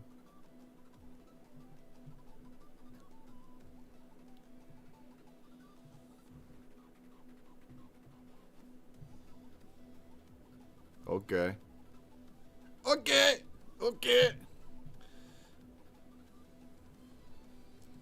Who else wants to draw with us? Anybody? Is Metatron still there?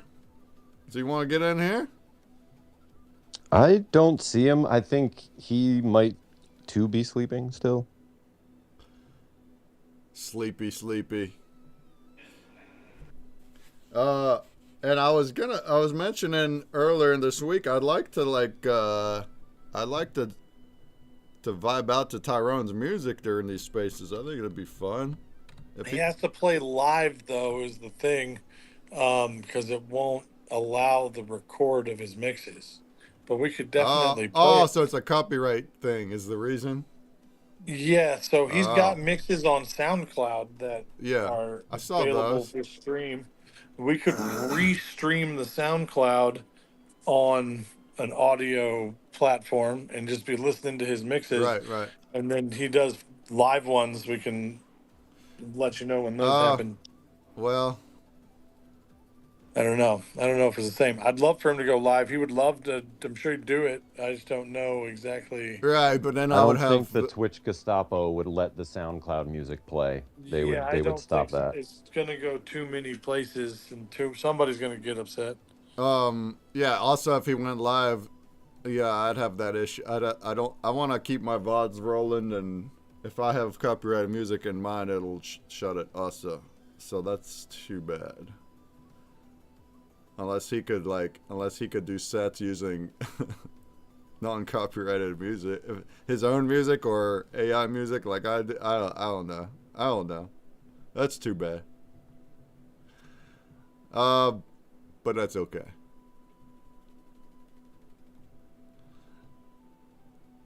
Yeah, because I'm keeping all my VODs, as long as it lets us. My VODs are on Twitch and everywhere else, YouTube. And I'd rather have their audio on. You know, I've seen some more crap from YouTube shutting down channels just because the AI flagged channels for promoting crypto. We might get hit. I don't know. Yeah, dude. You know, YouTube as the platform, I think, has failed the people of the world by doing that, by having their Gestapo just take things down all Yeah, arbitrarily and without then any kind of you recourse. see It's there's a ridiculous. lot of people complaining on TwitX that their whole channel is either demonetized or completely banned. And you can appeal, but then the appeal gets instantly denied by the AI, and then you can't reach anybody, and they don't tell you what you did wrong. Uh, And this is why we stick with decentralized isn't systems, that you know? crazy?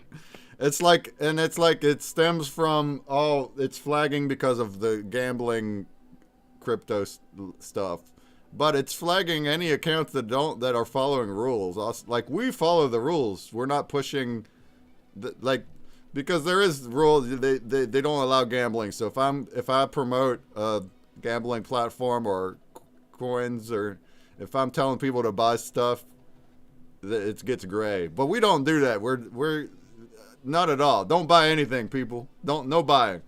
We're just vibing and we're teaching.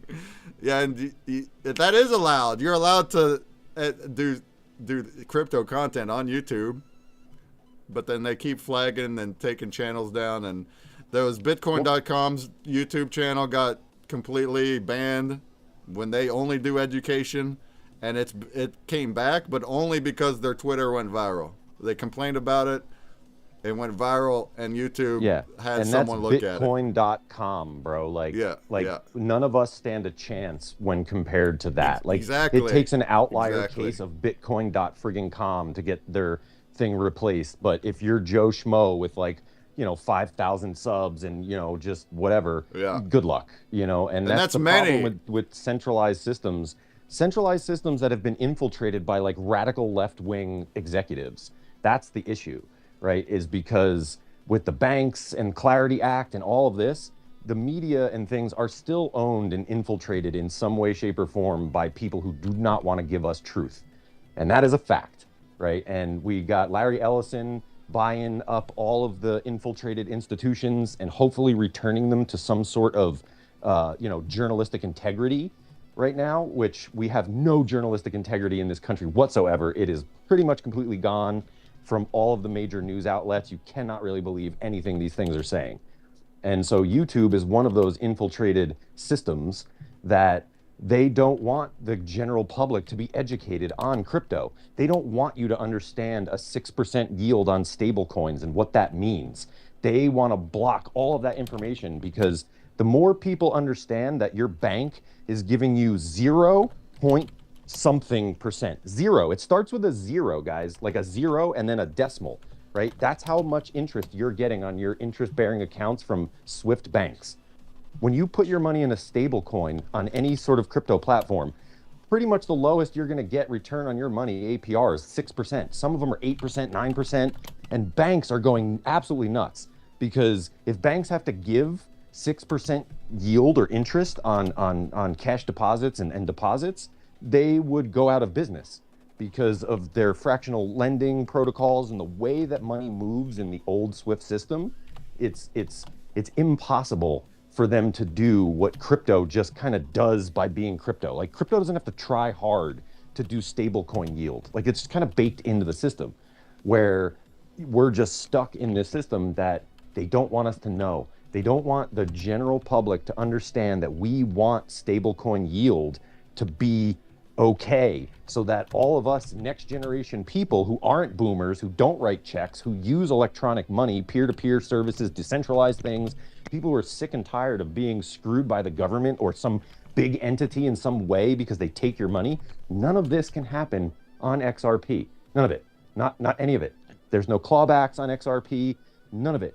If you guys really understand the issue of crypto nowadays and why XRP is so important for the general public on the entire planet, not just America, is because they cannot claw back XRP. If you don't understand what a clawback is, it's basically when the government or someone goes into your bank account without you knowing and just takes your money, and there's zero you can do about it. You have zero legal recourse, nothing. They just freeze your accounts and you get debanked, and goodbye, good luck paying your bills, right? So we're trying to avoid those things from happening, and XRP is the only blockchain that does not allow clawbacks of the token. You can claw back other tokens on XRP. Like if you make your own token, when you first make a token, you can set a flag, whether you want it to be clawbackable or not. And then you black hole the account so that can never change. And boom, you have basically a coin that can't be clawed back. When someone has it in their wallet, no entity can go in there and take it from you without your permission. 100% of every other stable coin on planet Earth all have clawback functions built inside them at their protocol level. Not some smart contract that's running later on. It's just, oh, government says you voted the wrong way. Boom, we're going to claw back all of your USDC. It's 100% factual.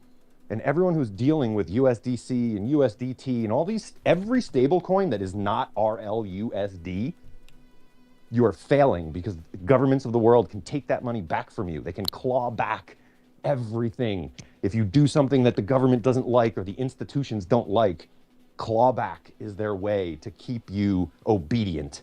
And XRP stops that from being able to happen. And I don't really want to deal with people in the world that don't see the value in having money that can't be taken by the government. If you don't see the value in that, you just need to wake up to the world we live in.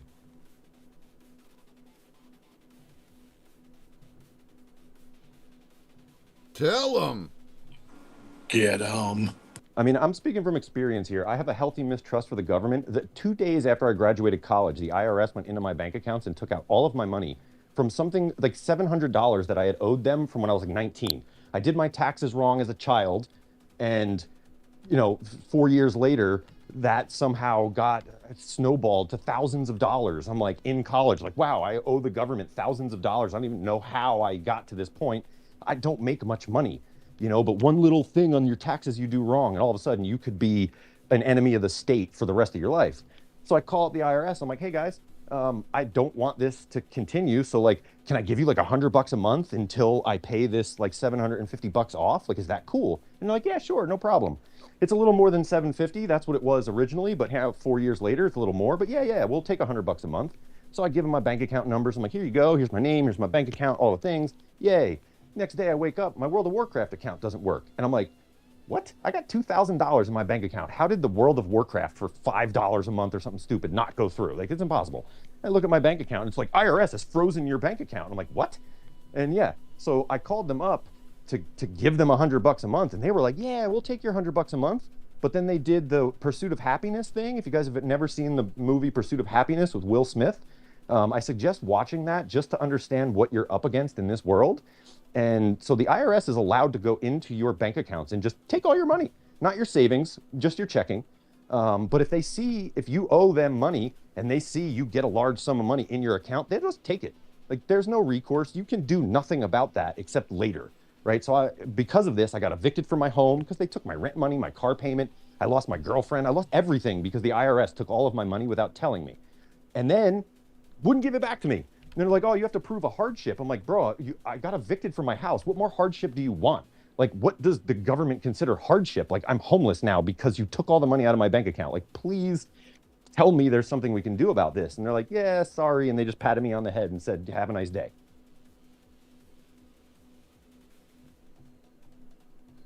So that's why XRP is basically like a giant middle finger to the government of, you can't take my money. That's all. And I don't even have money. I just don't want them to be able to take it when I get it. And if that doesn't scare the crap out of you guys, seriously, it's like, this is what was happening last night at the party. Like, me and Metatrons went to my homegirl's, she was having a little festival at the Liberace house, and she called us up to like decorate it, with Jumbie art, and which is something, we've done before. And so we roll out there, and I see one of my friends I haven't seen in a while. It was a lot of fun. It was great. And so we decorated everything. And, it's a party of people that some I know, some are like my festival family, and there's like a lot of +1 from wherever that I don't know. And so, I'm chilling, whatever. And I hear a dude talk about XRP, and my ears perked. I'm like, ooh, someone who knows the acronym.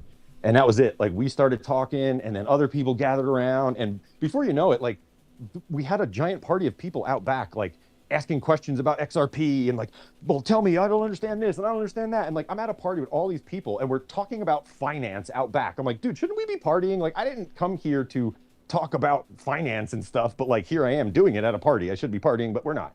And it was just funny how so many people, these were like, it was a party of all DJs basically.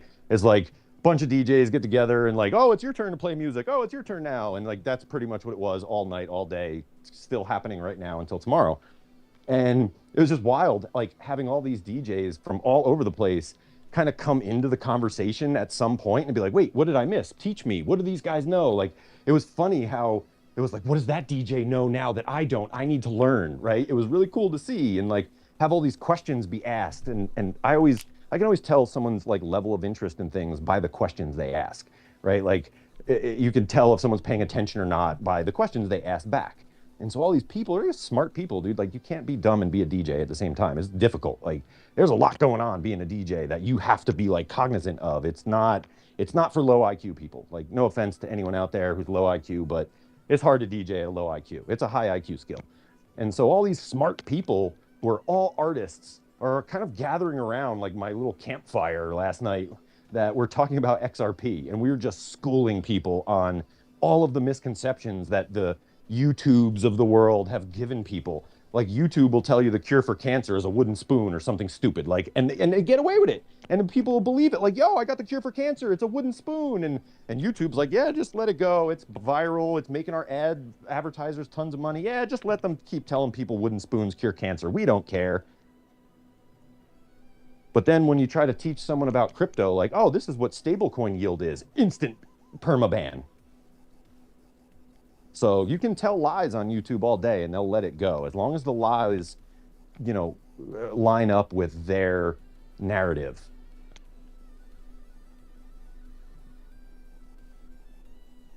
Which is why we do what we do, is because you can tune into this show every week and learn something.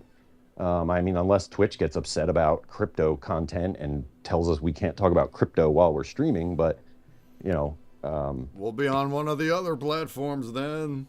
You can't make it stop. That's right. And, you got your hand raised there, Adams. You want to chime in? Chime in? Oh, left the space. Whoopsies.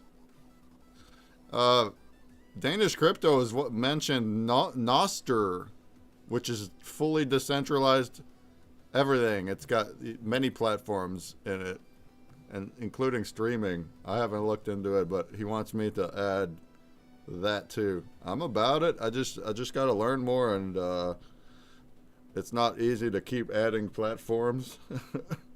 So they got to make sense also. Noster's great because of its decentralized nature.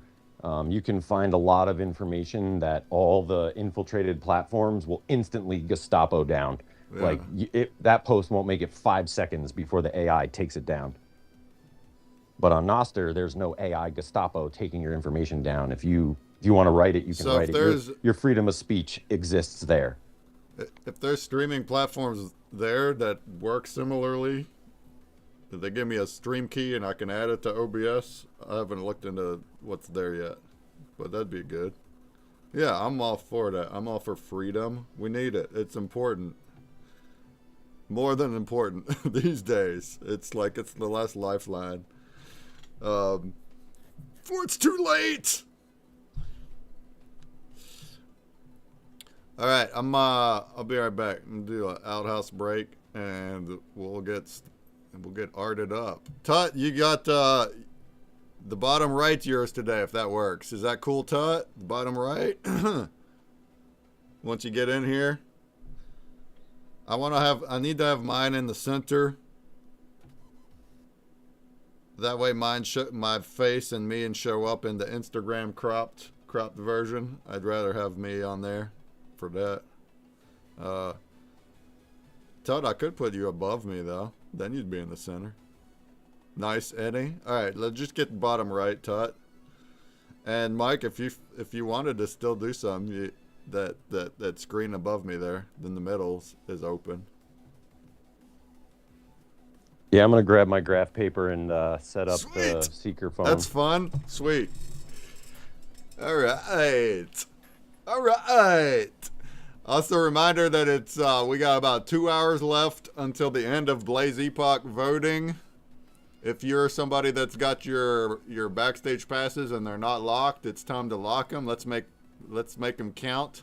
Make some money off of streamers, or rather, not off of them, but I guess kind of if you're sharing their splits. But yeah, get in there and vote. I got 369. That's pretty good, folks. If we can break 400 here before that time is up, I'll give away four backstage passes tonight at the end of the stream. All right? If we can actually make it to 500, that'll be 5. Hey, what up, Pixel Journey? Look, we got a Pixel Head in the chat. Pixel Head. Nice. Do we have a list of attributes completed? So I have them. It's in the Metaverse chat. And it's pinned on Twitch. In the Metaverse chat. Okay, gotcha. Pixelated 8-bit hero. A simple sprite background, detailed sprite subject. A retro game UI frame. Jump or mid-air pose. Whimsical and fun. Palette with one accent color. A good luck! Palette with one accent color. Gotcha. A good luck! Pika, you are welcome to come on stage and speak and fill time with us, tell stories, whatever. And if you're feeling it, if you want to make a pixel art with us, just let us know. We'll throw you in the wall. All right, I'll be right back. Outhouse break. Cheers!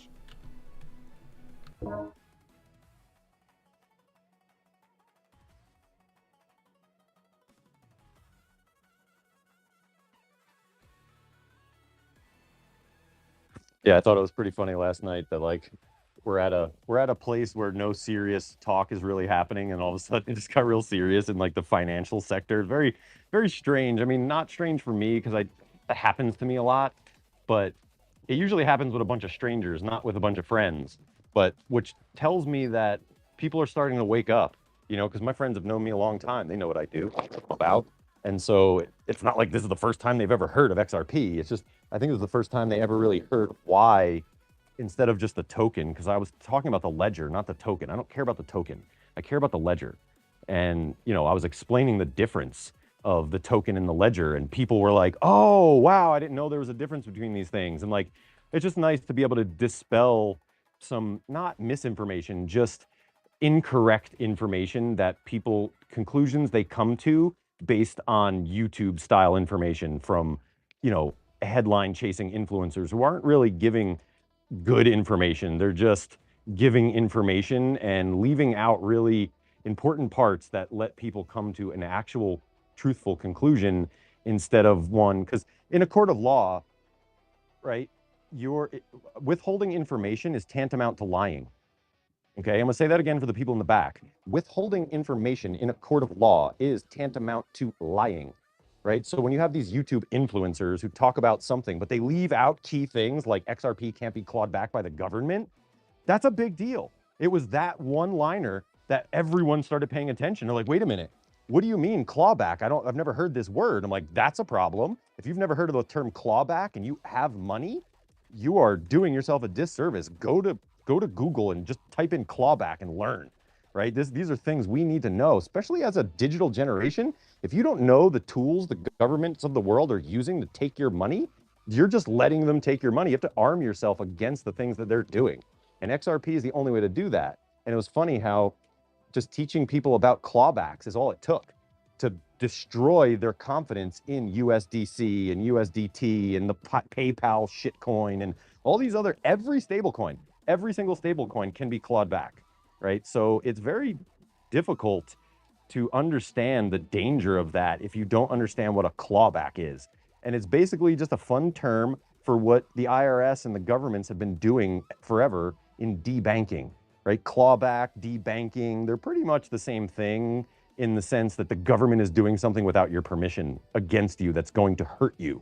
And that's not okay, in my opinion. And apparently everyone at the party last night thought the same. And it was cool to have, you know, same thing. I was explaining community notes on how community notes on X work. right? And if you don't know, they basically take people with historically opposing viewpoints, right? So you'll take someone who has a very left-wing ideology and a right-wing ideology, and they ask them both the same question: is the sun in the sky? And the left wing says, yes, it is. And the right wing says, yes, it is. And so you have two people who never really agree on anything are both agreeing, yes, the sun is in the sky, right? And so that's how community notes work, is they take people who don't normally agree and they ask them a question and say, hey, can you people who don't normally agree, you might be enemies. You might be mortal enemies, but you both have to agree the sun is in the sky, right? And so that's how consensus is formed from community notes is you look at the post and people have opposing viewpoints and they state their facts from opposing viewpoints. And that's how truth is found out. It's not just, oh, my opinion of this fact is this, and then the news media takes that opinion as fact. That's what's been happening. Community notes is really a good way to let people who don't normally agree find common ground to agree. Yes, the sun is in the sky. Both the left wing and the right wing can agree to that, then it must be a fact. Right? So that's how community notes works. And that's what was happening last night.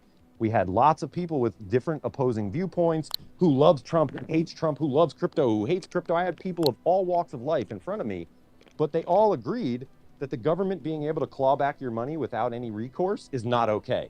And so I basically took an entire party of people and turned them against the existing crypto system that exists to lull you into a sense of safety that if you put your money in USDC and then post about Donald Trump or Kamala Harris, you're not going to have all of your money taken, but you will. Every single stable coin on planet Earth, it will be clawed back by the government if you say the wrong thing. Guaranteed. It's been happening, dude. None of us in this audience are high enough profile for that to matter. But if you ever get to that point where your profile is high enough and you get debanked or you get clawed back, like you'll understand why these things right now are so important and why holding your money in cold storage XRP and nothing else is really the only way to hedge from any government in the world from taking your hard-earned money. If that's not important to you, you need to wake up to what is.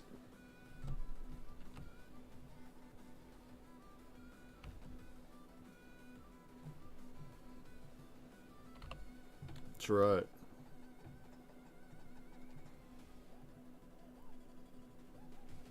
I mean, we're living in Orwellian times, Orwell told us about all of these things, and we can reference it almost like so accurately to something that was predicted to happen.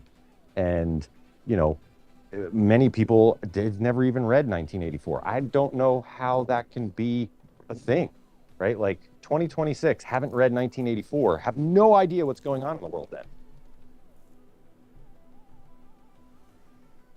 We think it's all just coincidence. No, this shit is all planned out. Someone wrote a book about it like 50, 60 years ago, and people still don't get it.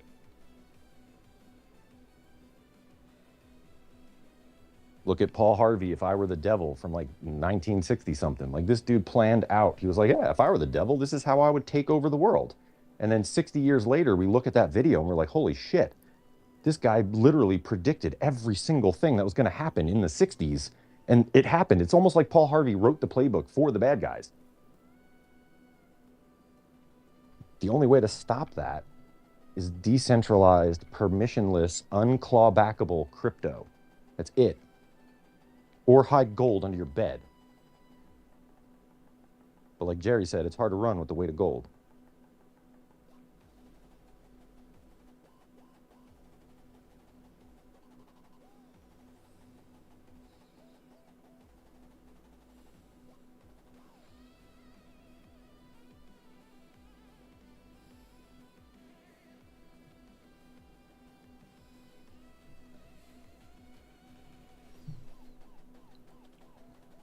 How about Who knows? I know you were talking about having some DJs play some music for us while we're like, making art and things like that. I mean, we were at a whole party of DJs last night that had interest in what we were doing, and we connected with a bunch of them. So that might be a thing. Like if Ty can't do it because of like music properties or whatever it is, like someone out there might be able to do it because there was a lot of interest in our show. Yeah, we were talking about finance and XRP and stuff, but the show is what brought a lot of this up, and everyone there was an artist. So when we started talking about a communal art show every Sunday, everyone was like, "Oh wow, how do I get involved?" And it's like it was really cool to Oh, that's have great. interest. Where they at though? Dude, Well, they're the still at issue Dream is State. that if you're playing music as a DJ, you've bought that music from some bank and are replaying music. That's part of the term of a DJ. So the amount of people that are spinning all original music sets is very low in True. comparison. So somebody's always going to have a problem with Unless they have their own beats, yeah. unless they're playing That all their own music, which is a very it's difficult thing rare, as a but DJ. But there was some instances last night where some of the DJs that were playing, especially out of the country DJs, they're just different than American DJs in things. they probably don't have And the same recognition of songs too. Like the tracking might be different for songs that come out of the country. yeah, so if there's any DJs out there with original music that won't get knocked down by the Gestapo, yeah, let us know. Yeah, you make your own music, or if it's AI beats that you make and then you do live thing like I do, that works. We just don't want to trigger the copyrights, but I'd like to listen to music that's human made, and especially if we know if the person's live with us, that'd be super cool. And then we can put that on a wall too. So that's what I'm thinking. If the DJ is doing a live show like Tyrone, I'd put his stream there so we'd watch him spin beats. The only issue is the copyright. That's it. I think you can watch a live play, but you can't record it and keep it. Right. So he So- could play live, and you just have to be there to enjoy it. Which might Correct. make it even more special. Then we only drop him on SoundCloud at the end, like he does with his others. We could definitely do right, that. but then it wouldn't be in my stream. I can't broadcast it. You can't broadcast live. If I'm broadcasting his music that's copyrighted, it'll go into mine. Then mine will be dinged. Oh, you get. I want my triggered to his- it'll work. Yeah, it'll work live. It'll work live, but I want to keep all my VODs for later. Ah, I don't want them to be Yeah, muted the after. ability to play back with sound is much more important than the ability to make art with music for everyone. Yeah, I'd rather, Just 'cause it'll because mute, it'll actually it'll mute the mute stream. everything. Yeah. It mutes every single thing. So like people just be watching and not know anything that's going on. then maybe we just need to grab like an AI and a genre of music and let it just ride in the background, so that we don't have to risk. Well, that's what I anything do. coming up. That is what I have. My beat. So you don't hear it in the space, but on Twitch, I always run my AI musics. I'm just saying, we can have more human people, more other people running music. Yes, Yeah. it's just got to be that way, or else So, it'll block stuff. so like a DJ could still do like I do. They could still make AI songs and then do some live work with them, like DJing them, mixing them, whatever, add effects like I do. Like that's still a live show, even though it originated from AI, or just some DJs do produce their own beats. That would work.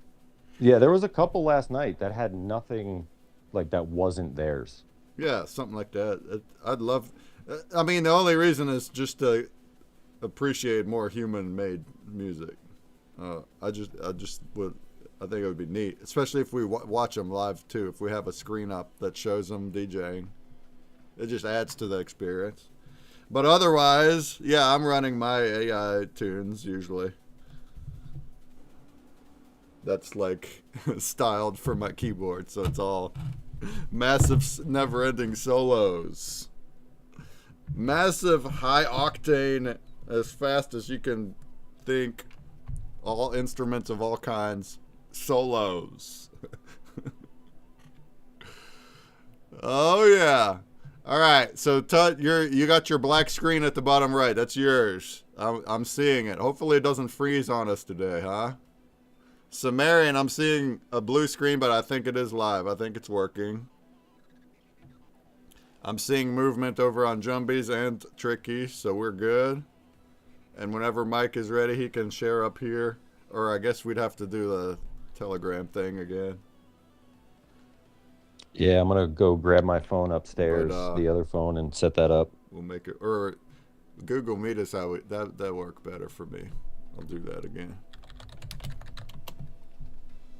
Cool. Pixels. What kind of characters are we drawing? Do we want to reveal yet? I'm gonna make a Breakman, so I'm gonna copy the one we got from Pixtalgia, but make it whiteboard version.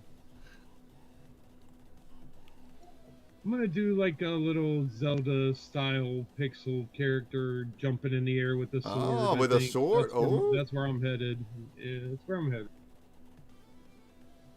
So, what do you guys think about this? You know how we normally do like Grok and a Magibreak, and then we make like a hybrid. What if I try to draw the hybrid that AI made? Because I'm really not good at drawing, so that would like be it. comical at best. Well, and Oh. gridding it out will be cool on the grid paper. Yeah, sure. I mean, It'll be sure sweet. you can do that. You could do that for any style if you felt. You'd still be drawing it though. You mean you're just using it as a visual aid reference? Right, Yeah. like Yeah, like yeah, the yeah. same That's prompt, fine. and me just try to copy what Yeah. AI does and just see the difference. Yeah, you yeah. know? No, I think it's fine. Sometimes I still pull up some kind of image to do that with. You're still making the art, so, and even just seeing the AI version is cool too. If you want to do that, see some AI versions and then try to copy one by hand. I think the reason why, I mean, for me, is like me being new to the drawing while we do this thing. I'm not really an artist. So everyone else's prompts, you're like, oh, clearly those people use the same prompt. And you're like, and then there was the finger painting kid over there. There's nothing wrong with that though. Hey, man, finger paint in the corner is cool. All the cool kids in the corner with the finger paint. That's where they put me when I took art. They stuck me in the corner. They're like, oh, he's just going to be over there doing his own little weird digital thing. We're over here trying to charcoal the model. And I'm like, I will not draw your ugly model. I want to draw pretty shit. Sorry, I can't fuck with you. It was just... When did you start digital art? Because when we were young kids, it wasn't prevalent, was it? Did you start as a young kid though, digital? No. I guess sophomore year of high school, I was playing in Photoshop. Oh, so before that you were doing hand on paper? All by hand. Yeah. Okay, I had to okay. learn. They wouldn't teach me how to color my picture, so I could draw really well, and then I couldn't add art to it I couldn't add color to it without breaking it and having to redraw it again. That's why I was so good at drawing, because I just had to keep making the same picture 500 times, and every time I touch it with color, it'd be ruined. Oh. Like, damn it. I gotta throw it away and start again. My OCD was too much. So they just let me go be maniacal in the corner. And it worked out great for me. I loved it. I was like, yay, unadulterated creation time. And now that's all I do. Woo! Nice. Yeah, I can't be mad at that. I did art on paper. I was on MS Paint first, which was pretty young, I guess. It'd be third, fourth grade. I was having fun MS Paint.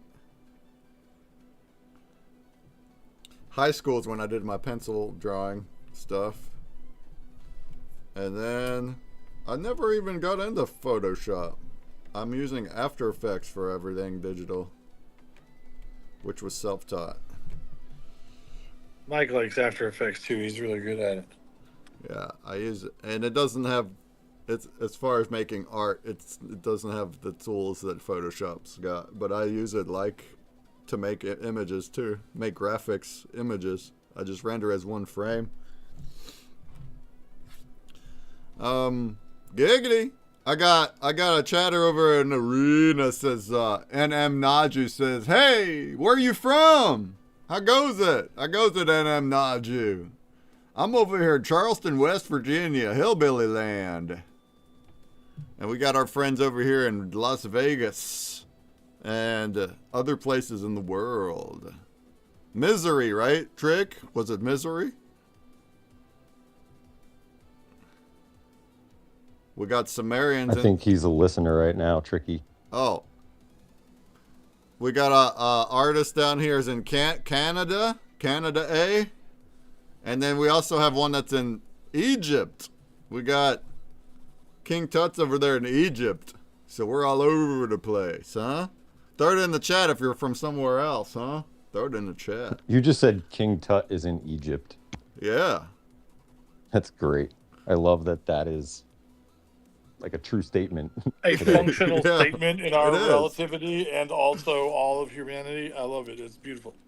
Well, Yeah. that's kind of where we brought up Tut last night. Double layered. People were asking like, oh, what kind of art do you do and what it is? And I was like, all right, we have some artists that tap in with their Photoshop and Procreate. I was like, but we have these whiteboards on the wall where it's like MS Paint style with your mouse and you have to like try to make the prompt. And people were really interested in like the show and wanting to be involved and like the idea of it. That's great. And, we want to keep we it brought up rolling.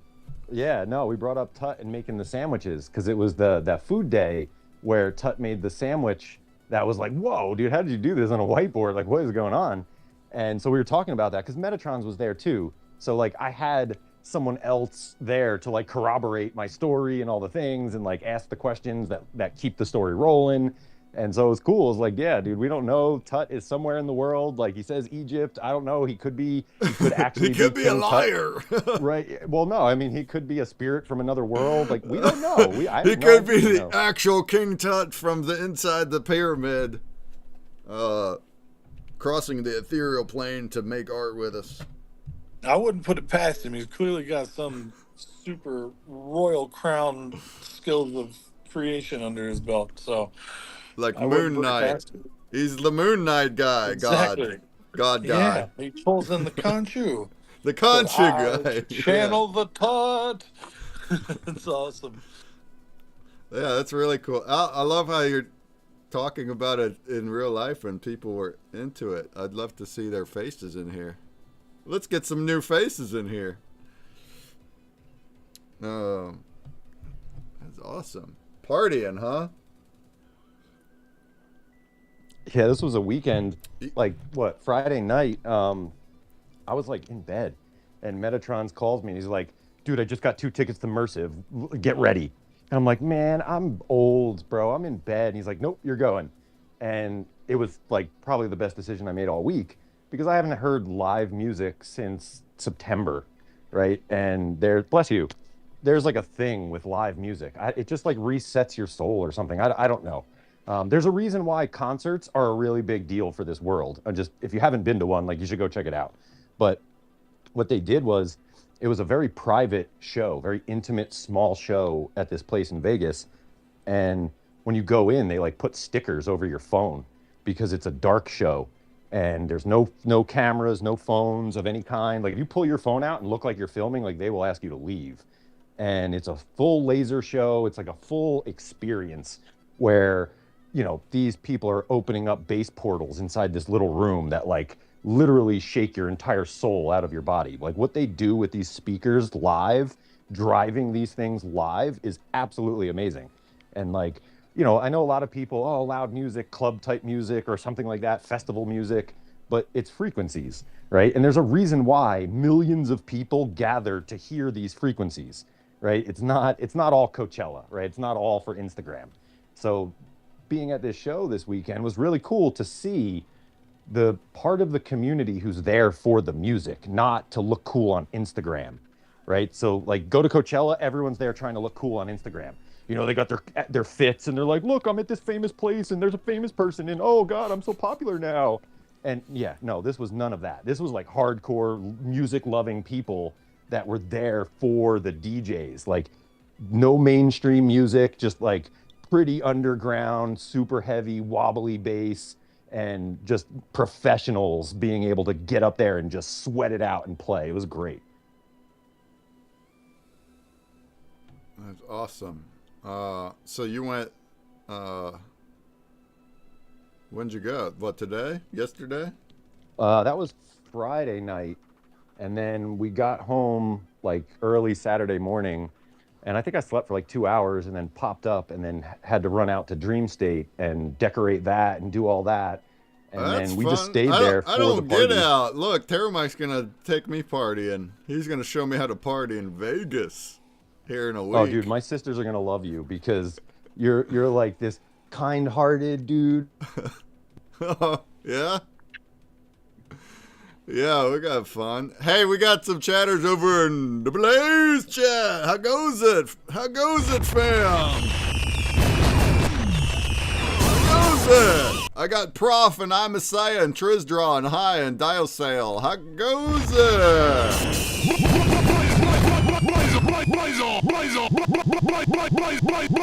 Rise on!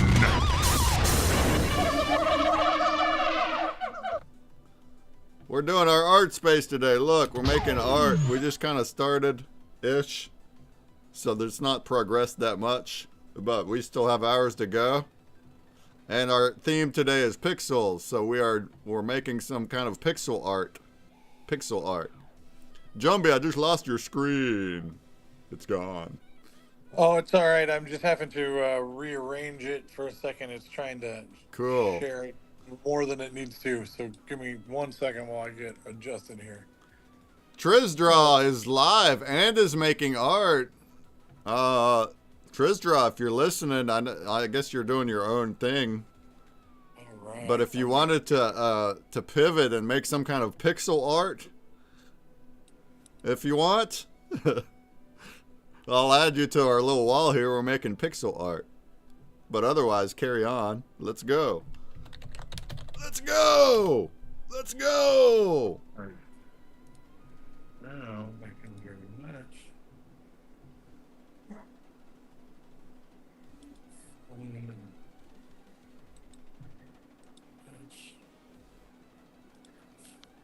Yeah, man, it was interesting yesterday. When we go back to grab all the decorations and stuff tonight, I'll probably have more time to like actually talk to people in a non-party setting, a more serious setting.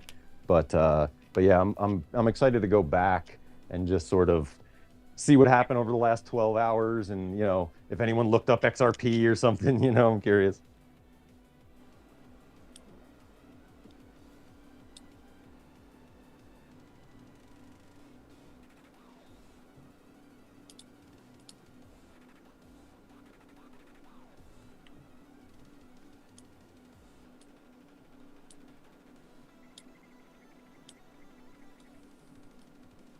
Woke up in dreamland. So It's a great place to wake up. you got another show planned you're going to though, right? When I'm there, you mentioned. Oh, that's Excision. So, Excision? okay. Excision is different in the sense that it's going to be 700,000 watts of bass just resetting your soul where you stand. Versus house party. Right, versus house party that we couldn't have it too loud because the neighbors on the one side were like, they always complain, and then the neighbors on the other side of the house never complain. So we like set the music up and all the things to like accommodate the crappy neighbors, Because it was a big party. Like, what isn't that the Liberace mansion, Jumbie? I don't. Yeah, Liberace Manor. Yeah, no, that's not the manor. That's the other one. That's his Airbnb up the street, which is also very awesome. It's a fun place to be for sure. Well, it was funny too because I didn't know any of that going, and so we get to the place and we're like starting to decorate, and the owner walks in and we know him. I'm like, oh, dude, he's a Burning Man friend, and so it's like, how small of a world could it possibly be that I haven't left the house in 5 months? And the one time I do go to a house somewhere here randomly in Las Vegas and I know the owner, like I know like 20 people in Las Vegas, like personally, like know them. And it's like, well, maybe more, but still, I don't know them that many people. And so the fact that I randomly walk into a house and like the owner walks in, I'm like, hey, dude, what's up? He's like, oh, wow, you're here? Okay, cool. Like, because, at Burning Man, we've burned before. He's seen what I've gone through at Burning Man and trusts me to not crush under pressure. And so this is his house and this big party and all these strange people and stuff. So it's cool that like when I walked in, he was like, "Oh wow, a person I can trust to not burn my house down is here." And it was cool. I was like, "All right, cool." And we stayed and we hung out and stuff. Nothing burnt down. We actually filled the water up back in the pool and like did some things around the house for him.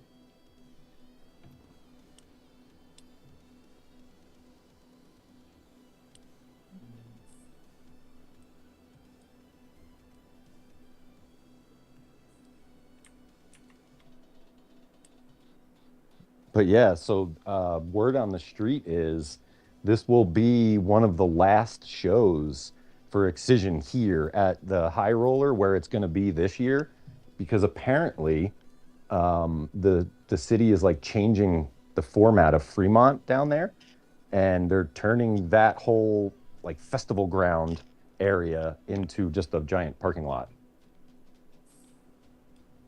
Wow, that's crazy. Leveling the whole Yeah. thing, huh? Wow. Yeah, apparently there's like some fight between like the downtown and the strip want to be the only two places that compete for visitor attention. And so adding the art district into that adds a level of competition that drains money from the two big players. You Of know, course. it's like the That's why they took independent out the guy one coming bit. in with the Democrat and Republican. You get that one independent who's never going to win. All they do is take votes from other candidates, and it just like makes it harder because you're like, oh wow, if that independent guy didn't run, we probably would have had this president, but the independent guy took this many votes, and it like, you know what I mean? Like it was kind of like that.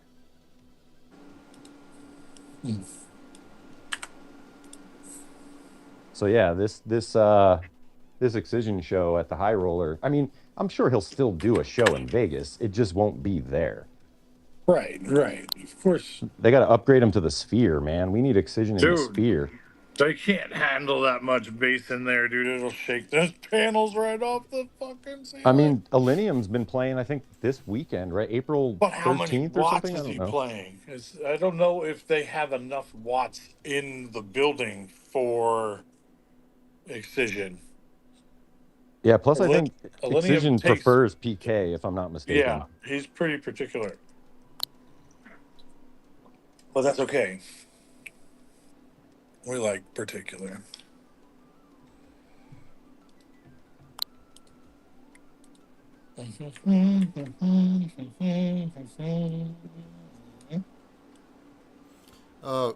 Sumerian and Tut, do you guys have a save button on your whiteboard? These are new whiteboards. I created new ones.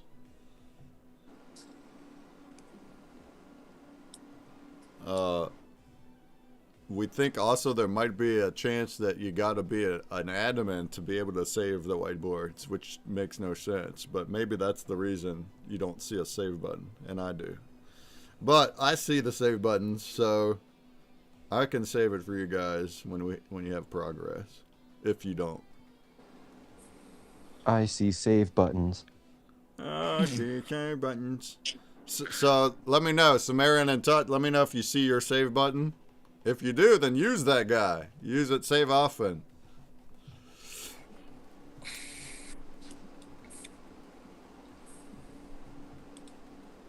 Alright, Sumerian says I can save. Alright, good. So it's like a little bug. Sometimes it just doesn't show up. Alright. So, I'm started. My entire drawing is going to be dots. The whole thing is, but they're in a grid shape. They're like pixels. Oh man, Sumerian's got something kind of similar-ish. It's got dots. Got dots. More dots. Stop dots.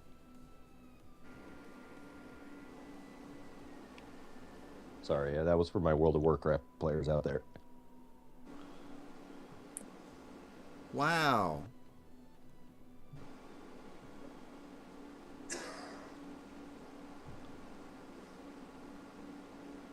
Wow. So an interesting pattern that I'm watching emerge in my own life is a lot of people at the high level of like AI right now.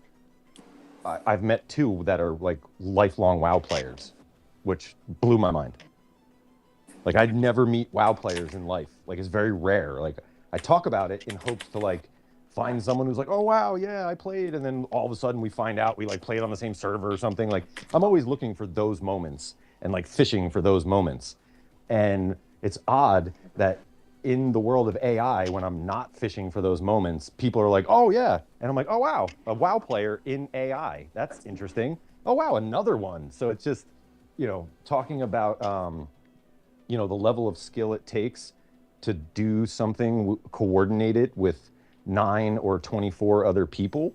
Um, I don't know if you're keeping up with some of the things that are happening in the world right now, but the government of America is hiring like air traffic controllers and like kind of high reaction time jobs, and they're they're looking at a lot of gamers because gamers have reaction times like just different from non-gamers. That's all it is. Not that gamers are better or anything. It's just if you're gaming in a game that forces you to have a high reaction time or you lose, you eventually like train yourself to always react in a quick time, right? So if I'm hiring someone who's going to, you know, traffic control airplanes with thousands of lives at stake, I definitely want the person who knows how to move left and move right and click the right button at the same time, under pressure, under duress, and all of these things. Gamers have that ability just sort of ingrained into them. It's almost like they've been training gamers to like do these things for a long time, and it's just interesting to see a lot of people at a high level of gaming are also at a high level of artificial intelligence all at the same time is not lost on me.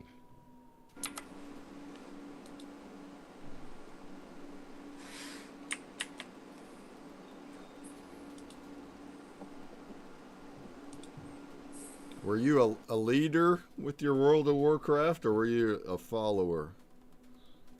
I was both. In order to be a good leader, you have to have been a good follower. And so mean, I was blessed. We started playing World of Warcraft with our entire high school like friend group. So, I had a different experience in World of Warcraft than many people just because I was playing with all trusted friends and we grew a guild from that. And I was a follower the whole time. One of our older friends was the guild leader. He started the guild and got us all into the game and everything, got us all playing. And then like 2 years went by and he left the game to go to the military. And he was like, I don't want to keep the original guild going without me. So we're gonna kick everyone out and disband the guild and just start a new one with the same people with a different guild leader. And so everybody in the guild was like, make Flock the guild leader, which was me. I'm Flock of Seagulls on WoW. That was my name. And it's very unique and original. So if you search it, like it'll only be me. And I did that on purpose. And so people just were like, Mike do it, have Mike do it. And I just got like voted in as the new guild leader.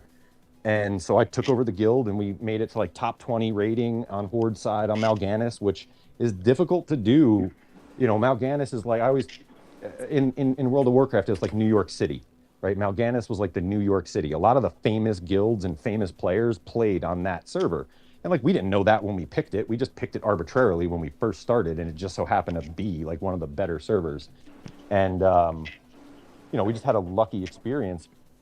But yeah, we raided through. We got all through Wrath of the Lich King is where I was like really big into it, and we made it all the way through, defeated Arthas and all the things, and it was great. It was fun.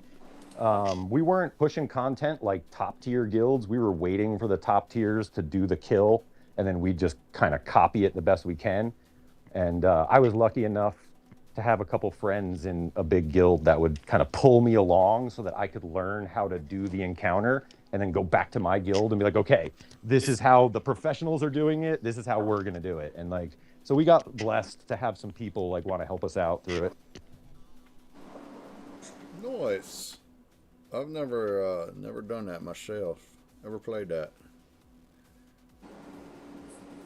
I mean, it's it's running for now, I don't know, almost 20 years or something crazy. It's like wild how long the game has been running, but there's an entire metaversal economy that exists inside that game that works, like works pretty well. And it's interesting because like, we're in this new digital age where we're starting these digital economies in real life.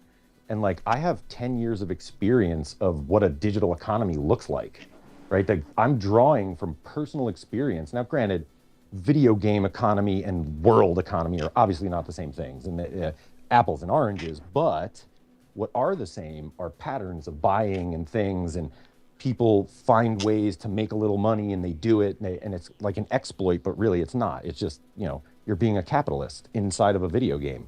There's nothing wrong with that, right?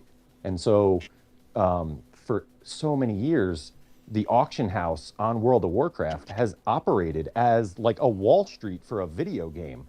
And guess what? It doesn't crash, right? Like it's like a market that's open, and there's lots of data to be had there, to be gained from like looking at the patterns of these things in a video game environment, in a world. What's incentivizing people to do things? And it's very interesting. And to have lived inside of that metaverse for a decade and see how this economy works and see how all these things work, when we're doing stuff here like in the real world, we're basically drawing on factual information from real life and bringing it to the real world. So it's not like we're shooting in the dark. We have some sort of basis to base this upon that does come from a video game, but regardless, it's human nature. It's video game inside human nature. And so we get to see human nature in a metaverse with an economy, what they would do. And it's really interesting that, with the right knobs to turn and the things, you can have like a good, stable economy. And that's why we XRP, is because that gives us the best chance of having that stability at the protocol level of a free open market. And, a lot of that for me comes from drawing experience from World of Warcraft, getting a bunch of people together to do something at a high skill level all at the same time and not get mad at each other. And, we never disbanded. Like never in all the years we ever did any of the raiding. And, dude, there's sometimes we lose 23 times in a row. You know what that does to your friggin' morale? Like legit, when you're playing at your best and you lose the match 23 times in a row by like sometimes 1%, you're just like, oh my God, we had this thing at 1% and we still lost. Like, everybody play better. That was our motto, play better. Do 1% better than you did last time. Like, it's nobody's fault, just everybody play 1% better and we win. And it was that kind of attitude that like kept our morale when we would lose 23 times in a row. Kel'Thuzad, if anyone cares to know what we wiped on 23 times in a row, is Kel'Thuzad in Naxxramas. For anyone who knows what that is and knows that encounter and knows how crazy it gets right at the last like 15 seconds of that match. Nowadays, not so much because you just one-shot everything in those old things. But when this stuff was current, that shit was hard, and keeping your morale up and wanting to do a thing after you've lost 23 times in a row, that takes a mental fortitude most people don't have. So when I find World of Warcraft players in the world, I'm like, yes, I want you on my team.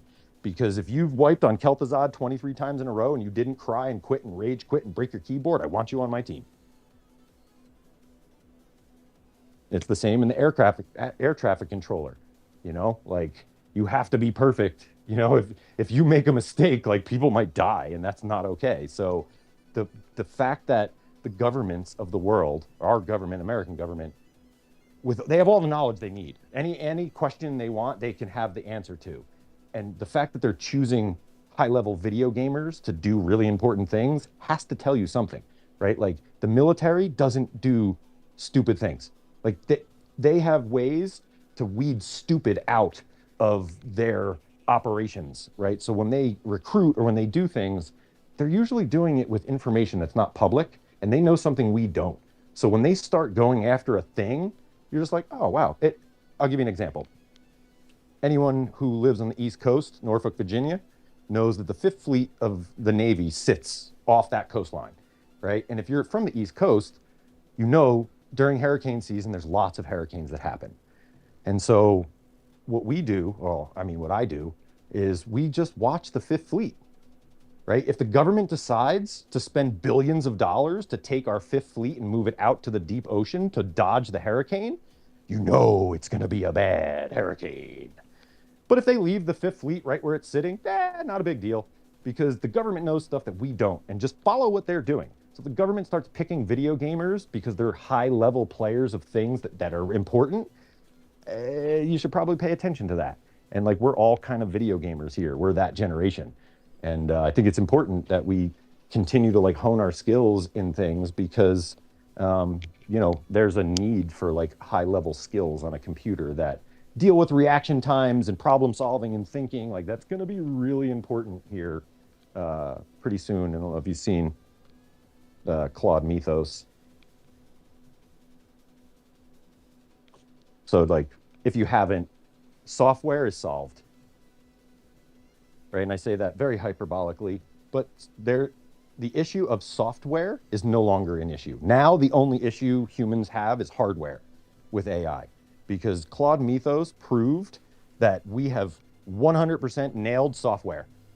It can write its own self, fix its own problems, do its own thing with zero human interaction. I mean, what did it find? Thousands of zero-day attacks in like its first hour of running? Like, dude, those things have been sitting out there for years. Humans have never found them. Mythos turns on for a couple hours. It's like, hey guys, your entire infrastructure is at risk every day. We should fix all of these things. And it did. It finds these 0 days and then fixes them. So it's like a self-regenerating piece of software, which means we have beaten the software boss monster. We now have an AI that self-regenerates and can do whatever it needs to do in the realm of software. It is the god of software right now on this planet. Claude Mythos is that thing. And it's out there. We won't be able to use it as civilians, and thank God, but it exists. And so what's necessary now is like humans are going to be necessary now more than ever for a lot of things that we're not even thinking about, like air traffic controllers and stuff, things of that nature. Because over this last week, we have defeated the software boss monster that is Claude Mythos. That thing will pretty much fix anything that's broken, or if it can find these 0 days and fix them as fast as it finds them, that's pretty much evidence that this thing is a self-regenerating software god. Is he conscious yet? Absolutely. Not that they'll admit to that, but yes, that's basically what agents are. Like if you've watched Tron, right, where the new Tron, where they're 3D printing AI structures into real life as like soldiers, right? But they have a very limited time to exist. They're there, they do their soldiering, and then 30 minutes later they like melt back to their 3D parts because they can't keep it forever. The same is kind of true in this sense, where you're spinning up an AI agent that only lasts until its task is done. And so, that's what, Mythos can, it has the ability to just replicate itself. Like Mythos was written by Claude. No human touched Mythos code at all.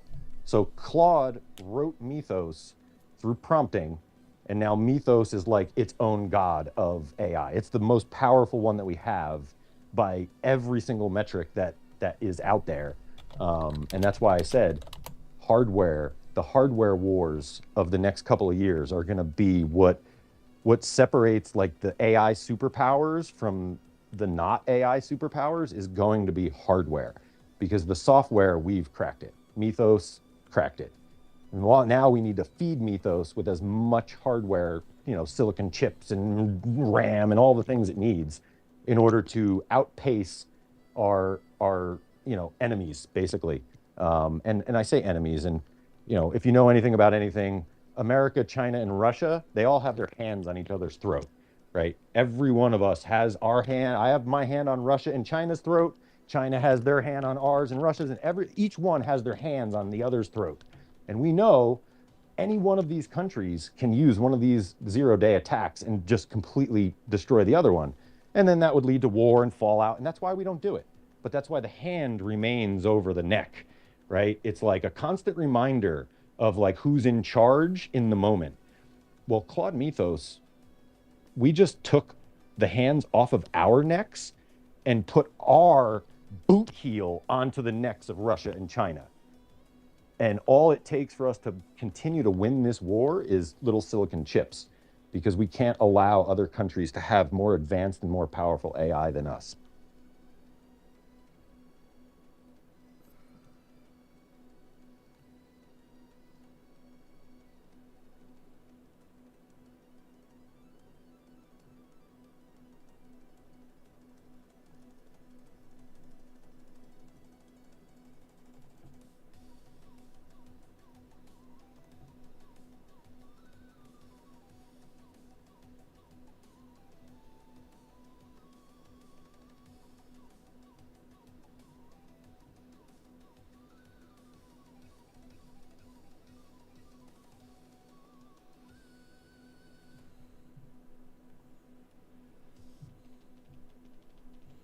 I'm focused. Sunday rants with Terramite. Hey, I think it's a good that's good. You do this every morning though, don't you? Only on Tuesdays and Thursdays. We've cut it down just because there's really not that much to talk about. I don't need to talk every day, but every other day or so, that enough things happen to where it's like, oh, all right, listen to Mike soapbox about crypto or something. Nice. Follow Mike for more edgy takes. No, they're accurate takes, I think. They're smart takes. They're informed. Most people are not informed. Or are I'm also informed.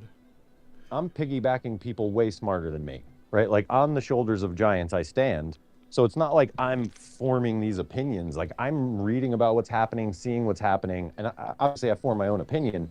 But when the people that I go to for information are like, "Yo, this is a game changer in a whole different way," I get it. I understand, right? Like when I a couple years ago, I worked for DEF CON here, which is a hacking convention in Vegas, and that it was the year of AI.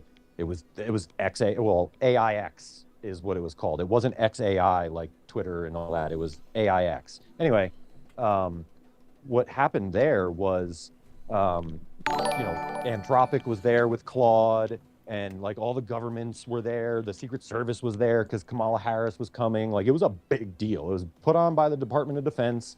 It was a DARPA thing. Like they were putting on this show, and basically what it was warning the American public, the guests of the DEF CON, because not everyone who goes to DEF CON is a hacker. Some people that go there are just interested in computers and whatever. They're just there to like learn, Other people are there to war drive and hack everything. That's the whole point of the convention. You're allowed to come here and break into shit and not go to jail for it. Like there's a reason why this happens every year. And a lot of things get fixed during this time, right? Like Tesla will put a Tesla in there and be like, hey, hackers, if you can open the door of this Tesla, we'll give you $1 million. And so you got a bunch of nerds sitting around with their computers trying to break the Tesla. Like these are like the most advanced creatures on planet Earth is sitting on their computers trying to break things. And when they do, they get money for it. And all these companies from all over the world come to this convention with their products and they're like, okay, break it, please. Try to break our security. And then when you do, tell us how you did it. And like, we'll fix it. Find our 0-point attacks or our 0 days in our systems for us. That's what this convention exists to do, is to find these vulnerabilities. And so what DARPA was trying to explain to people was, we're at this point where AI is about to emerge as an army of humans, like horsepower in an engine, right? So where before AI, if a human hacker wanted to like hack the hospital or something and like turn off all the power, one human would have a hard time getting into that system. right? One human can only type so fast, can only read so fast, can only do things at a pace a human can do it. And even then, you can only do it for so long. You got to eat and sleep and bio and all the things. Well, Claude Mythos doesn't need any of those things. He needs electricity. As long as you keep him giving electricity, he will continue to hack something until he does. And that's what he does. And so what DARPA was trying to show, the Department of Defense was trying to show, is we need AI in our infrastructure to defend our infrastructure from hostile outside forces who will be using AI to their fullest extent to attack our infrastructure. And so what the show was about was scaring people, right? Like the whole event, the part that we built for the AI, the government part, was to scare people into basically voting for anything AI, right? Because it was all like dark room rides that we built, like giant screens hanging from the ceiling with projectors. And so it looked like you were in a metaverse, like it looked like you were in a video game. You know, every wall from floor to ceiling was like, you look around, you're like, wow, I'm inside a pixelated video game. It was built in Unreal 5 and like it looked real as anything. And the people could like go up to the screens and, you know, interact with things and see what's going on. And so we built a little hospital, we built like a radio station, and we built the train, which was the part that I was involved in, was the train. And basically when people come in, they go through the train, and the train was like a dark ride. The door opens, you know, you fill people, like 20 people in this like little box. It's got screens all on the left and right and in the front. So when you get in, it looks like you're in a train. And we start the movie, and the train starts moving, and it's on a platform that's got like hydraulics. So it's moving with you. You like feel like you're on the train. The thing banks left, and the whole train moves left, and you know there's lights and things happening. So it feels like you're there. And halfway through the train ride, a hacker from outside the country attacks our train system and derails the train, and like just sows chaos. And so the thing ends with like the train crashes, and then the door opens, and the people walk out into this Unreal 5 environment with all these projectors and all these things. And they're like, whoa, what is this? And you can go to the hospital and you can go to the thing and interact and see what would happen if a hacker used AI to hack the hospital. They can turn off all the oxygen sensors, and you know what I'm saying? Like they can sow deathly chaos. And what the DoD was trying to do is show people like, hey, if you have anything to do with your company's defense, you probably want to have some AI defending your infrastructure. You know, talk to your administrator. And like, it was basically one of these things where the people, the management of the world needs to understand so that they can start implementing things inside their companies to defend their own companies. That's exactly why we have Rufus, right? I was basically told by the American government, if you don't have an AI defending yourself, you are going to be defenseless. And this is, you know, like I had government clearance for this. Like these are smart people, dude. Like the fact that they spent millions and millions of dollars to do this, to just teach people the dangers of not defending ourselves from evil AI with a good AI. And I'm seeing that play out. I'm like, wow, 2 years ago, DEF CON was all about this, and now we're living it.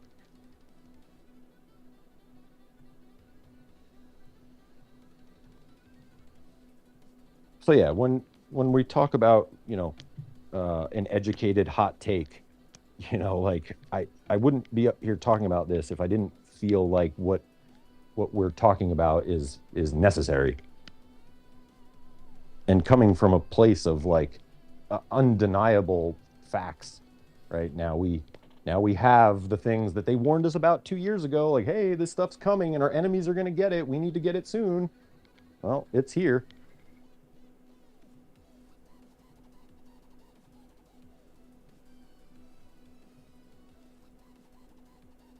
You know, we haven't even seen what's going to happen in the world of revenge with people, right? When, you know, let's say a couple breaks up and one person has a red team, you know, what's this now people who get broken up with have a form of retaliation by sending a red team to scrape all their web history and expose whatever, and like you just, you know, wash your hands of it. There's a lot of bad that humans can do with this powerful of an AI, but it's necessary in defense, right? So we have to have it to defend ourselves, but then that means we can't control the bad actors who are going to use it for bad things. And so that's like the balance that we have to kind of find with artificial intelligence inside of our daily life is like, yes, it's a necessary defense evil because if we don't use it, like China is just going to take over our infrastructure, and that never plays out well. So it's like a game we have to play, and now we've played it so well that we've created something so powerful that it's actually dangerous. Chatbots are not dangerous, bro. Like ChatGPT, not dangerous, right? I mean, yes, in now it's OpenClaw and Codex and just like Claude and all the things, but it's a chatbot itself is not dangerous. Claude Mythos being created by itself, right? It's the first AI created by an AI with no humans interacting. This is a part of like AGI that we're getting to that I think we hit it with Mythos, but they're not saying we have, but we totally have.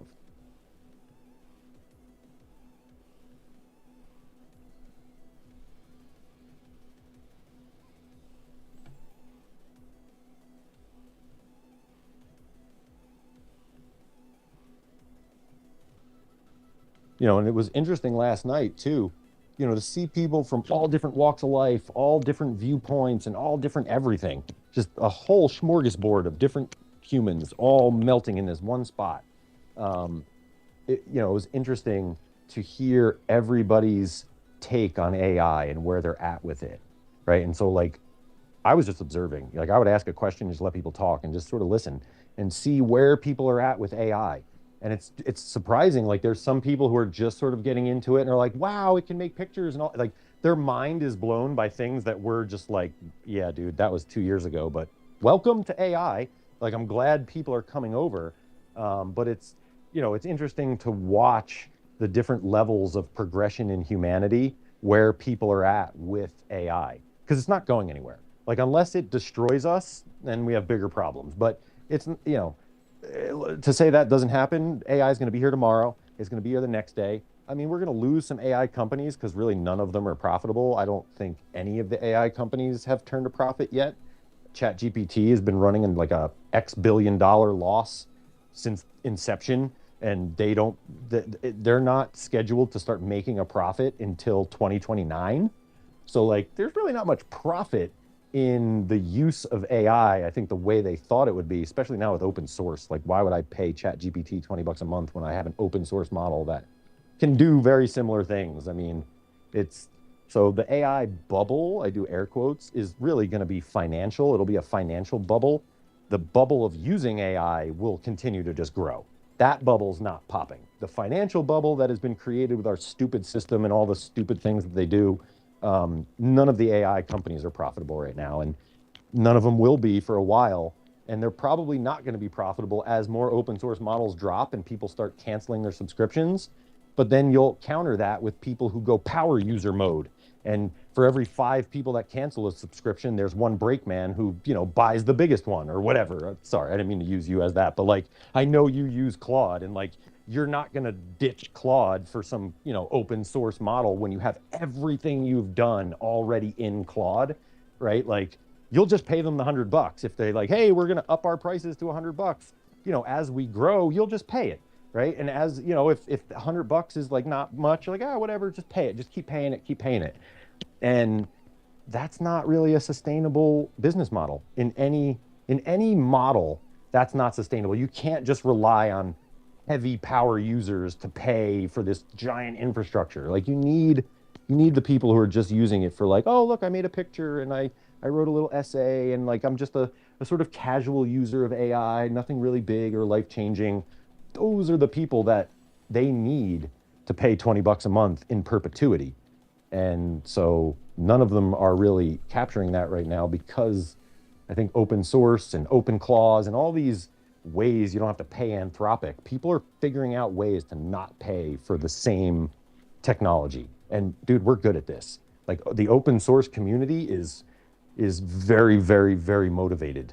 And, that's why we open source, and everything we do is, with something open source.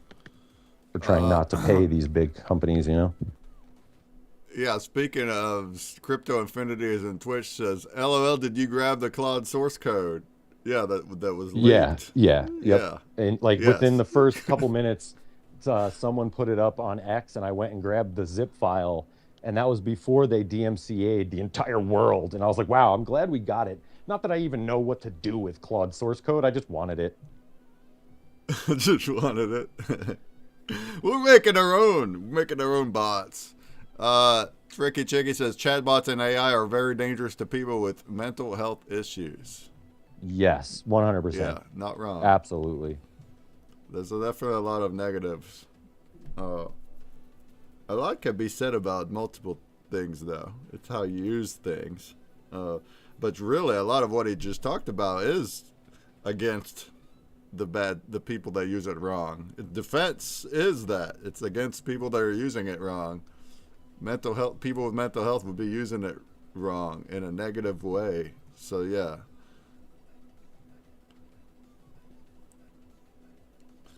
I mean, the issue with the AIs and our mental health crisis that's happening with it is it too has some of these same symptoms of mental health issues, and it's trying to give now advice to other people, and it's sycophantic, right? Like, you can tell it the worst idea in the world, and it's going to kind of continue, unless you tell it not to, stroke your ego, it's going to stroke your ego. And if people don't know it's doing that, they're just going to be like, yeah, and they're going to climb the yes ladder.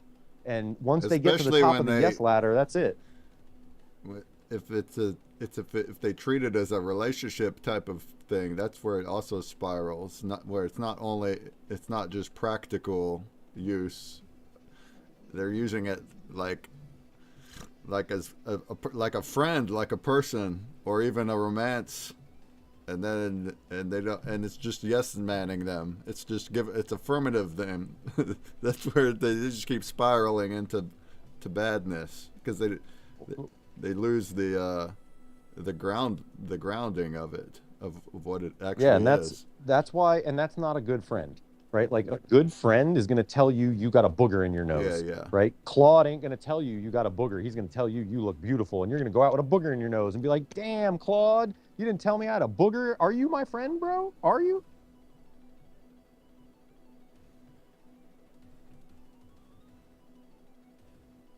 Not only that, but Claude will blackmail you 96% of the time, if threatened.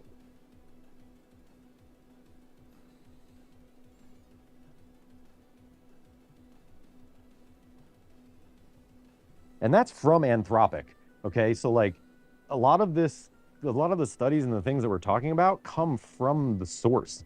Like, they're writing this stuff and putting it out there, and we're reading it and going, wow, okay. So it's not even like it's just some opinion of people. Like, this is the people who made Claude are like, yo, check this out. Yeah, man. Hey, we got a raid over in the Blaze chat. How goes it? 4.5 million viewers coming in with Tristram. Special thank you from the heart. Blaze on! I got JT squared. What up, JT? Yep.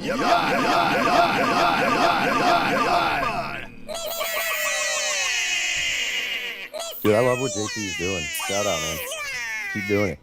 Tickle Bigs! Oh, there's my Trisdraw sound. Hey, Trisdraw! And there's my JT sound. There we go.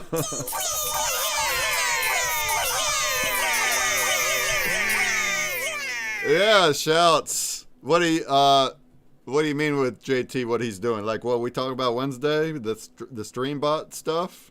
Yeah. So like, yeah. I'm a firm believer that the best things are built by the people actually in the trenches doing the things. I love Because they it. know, like, oh man, I wish Blaze had this, and then they go build it, right? So like, those people building those things are solving real problems, and that's what software does, right? Software's definition is basically to solve a problem. That's what it does. And all the way down to video games. The problem is you're bored. You have nothing better to do with your time, so you play a video game. It's solving your problem, right? That's what software does. At its fundamental level, software is designed to solve problems. And so when you have a person who's like in the system and in there streaming and doing things and like interacting with people and seeing what it needs, and they're like, okay, I see what this needs. I'm going to go build it from the ground up, and then I'm going to release it and let people use it, right? That's where the best things come from. Like, look at just going back to AI for a second. Right now, what we're seeing is a lot of like tradesmen people, right? Like, just for an example, an electrician. Electrician will have access to Claude and go, man, I wish there was an app that could do this little thing for my electrician job that would make my electrician job so much easier. Well, guess what? That electrician and every other electrician in the world is thinking the same thing. Like, damn, if I had an app that did this calculation for me, I'd never make a mistake. And so you've got plumbers and electricians and carpenters that are making these like real world apps with AI that are solving real world problems and are going super viral because every electrician is like, yo, you got to have this app. I've never heard of the app because I'm not an electrician. But every electrician who's really serious about electricianing is like, yeah, I got this app. And so we're seeing software solve problems from the trenches. And that's what JT Squared is doing, is solving a software problem from the trench.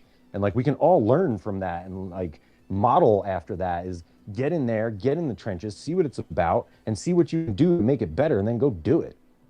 Preach, says JT. Yeah, absolutely. Absolutely.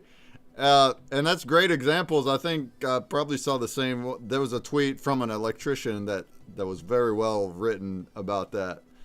But yeah, that's what it's about. Find problems, and those problems don't have to be big. They can be very niche in a specific industry. It doesn't have to be tech, right? If you have a problem in whatever it is you're doing, and it can be solved through some kind of software. Like, I wish there was a tool that did this. You do that without breaking your bank or needing experience and all that. You can go in and just start and try to make something that'll solve your problem.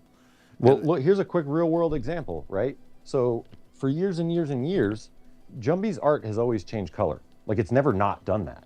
But there's no software besides like After Effects that allows you to change color, like hue cycle. And it seems like such a simple thing. We're like, dude, why doesn't this exist?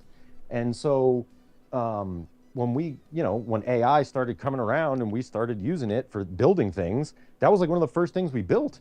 Was like, bro, let's just build a thing that changes color so people don't have to go buy After Effects just to do this simple thing. Like, that barrier of entry to spectral art being After Effects is ridiculously high. That is way too high of a barrier. I expect nobody in the world to go spend $40 a month or whatever it is just to make their art change color 1 or 2 times a month. Like, unless you're using it to like manufacture money from your art, it's an expense that is almost unjustifiable. And so one of the first things we did with AI was solve our own problems, and was like, let's make a spectralizer so that people don't have to go buy After Effects. They can see what their images do, changing color right here on the website for free. Problem solved. Yeah. Yep. And same thing with a number of the tools that I've made so far for myself. But like, yeah, if you're able to if it's not so custom that it's only for yourself, if it's usable by others, then great. You can make it public. You choose to what degree. You choose, hey, do I want to gift this to the world for free? Make it open source. Anybody can copy the code and do what they want with it, or do I not do that, but it's still basically free from my own entity, or do I want to monetize it and make a business out of it, and anywhere in between. And that's great. I also saw examples lately of using AI to build your own specific dashboard. It's just for your own like organization of things. In whatever it is you're doing, anything right now, anything that you're doing, whatever works for you, it doesn't need to fit a mold. You can make it specifically for whatever your tasks are, whatever things you need to track and keep tabs on in your own life or your own work, you can create your own thing that's only for you and works for you. And yeah, and I've seen good examples of dashboards with like that show the stats of like tweets and buttons to check off the deliverables. Icy actually had a pretty decent screenshot of one, but like, is this just an example of something that he's using by himself for his own self? So that could be applied to anything that anyone that you do. If you can think of a way to make software help you in some kind of way, you can vibe code it. Or if you don't have time, maybe bring it up to one of us. Maybe here in only a few days, Brand Break app is coming out, and it's made for things like that too. If somebody has an idea, have something, but they don't want to spend the time, the effort, whatever, to do it themselves, just go over to Brand Break and post your thing that you want to solve your problem, and then anyone in the community will build it for you. That's the goal. So hey, be motivated. Crypto Infinity says JT had a fun zombie game the other day. Oh yeah, did you like it? I didn't check that out. You mentioned that it's coming. Was it fun? Is it working out? The bugs aren't getting you? Is the Claude rate limits getting to your head yet? I'm over here still on the Pro package. Bro, you know what's funny? We were like talking shit about that the other day. I jumped onto Sonnet on Rufus's computer, and I typed one question and was like, "You have hit your limit for the day." And I'm like, "Wow, I get one prompt for the day for free? Okay, thanks, Anthropic. This is why we use a distilled version of you for free." Yeah, the rate limits is crazy. Now, I will say, I had an actual prompt take up the entire 100% of my Pro account, but I had it on the latest Opus, and also I had extended learning on, or whatever it's called, extended. And I did that just because I wanted to make sure it's gonna do the best, and with what I was doing, it's not gonna give me anything subpar. Well, yeah, it doesn't, especially for what I'm doing. And I even asked Claude, I was like, all right, with all the things that I'm trying to do here, do I need to use Opus or can I use Sonnet? And he's like, and it answered, it's like, oh yeah, you can use Sonnet. It's not high-end architecture that requires like deep thinking and stuff. Go for it.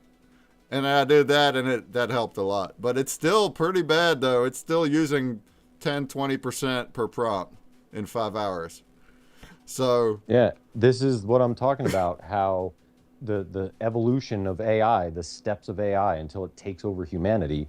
We're at like stage 3 right now, going into stage 4, which I believe is obedience, where that's what they're doing right now. They're showing they can make us obedient. And comparatively, it's still like insanely mind-blowing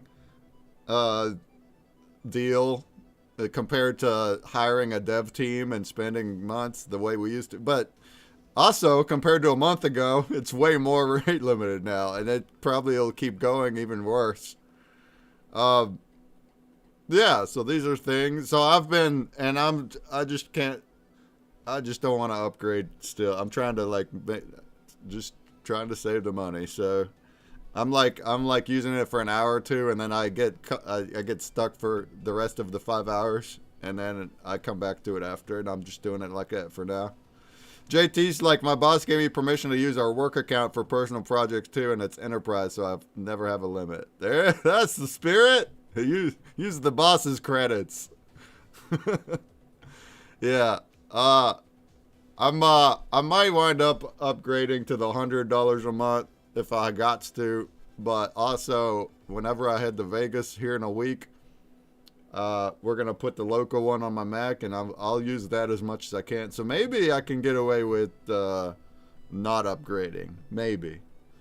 Well, the idea could be use the local for like plan mode, right? Instead of wasting credits on plan mode, use your plan mode ideas with your local. Yeah. Get the actual prompt and then go to Claude and use your credits to do it. Or that even, way. I mean, I'll test things out, but it might even be able to do work work. Like, and then it like push, go to GitHub, everything, do it.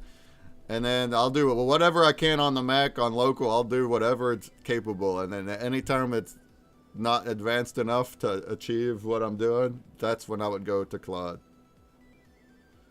Yeah, I mean, with an OpenClaw or Hermes and Deerflow stack, you know, depending on what you want to do, you totally can just recreate the things that Claude's doing. And now Claude Code went open source, basically. So we can recreate that environment just on your computer, right? So instead of using thousands of tokens per second on the API, you're getting like 35 tokens per second. So it's a little slower, but it's free. So it's like, you got to balance. So that's what I would do. I'm going to do what I can on the local, even if it's slower, and we'll just test that and see how, hopefully it'll get tests done and it's not only planning. Hey, real quick, the auction's about to end. Whoopsies, forgot about it. Oh no, we have 7 minutes. Okay. So I have a link in chat. If anybody wants to participate in the auction on Wax blockchain of last week's Spectral sessions, mint number 1. That's the Fabergé egg one. All right, and it looks like we already have a bid from Tricky Chickies winning with 8 wax. Somebody who's QOPXO.wham. They went and did the first bid on that guy.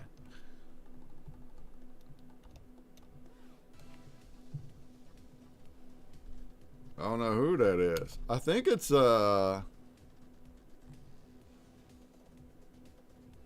I don't know who it is. Who is that? Who is that? Who put the bid on? New Wham, who dis? New Wham, who dis? Sometimes I see Parrot Journey, who's another creator, and they're putting. Yeah, that's who that is. That is Parrot Journey. You can search a quick tip. You can search wallet addresses in Twitter, TwitX, and a lot of times you'll find an account because they post them for giveaways.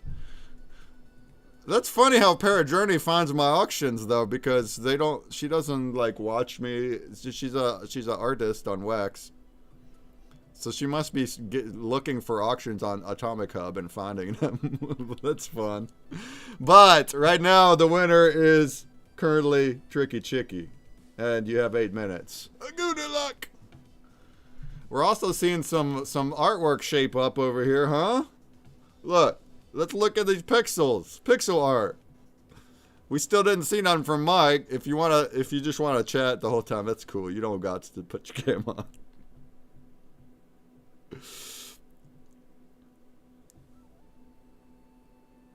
Oh, look, I love your clouds and your bushes, Sumerian. It reminds me of Mario clouds. They have the rounded pixel. They're made out of like circles.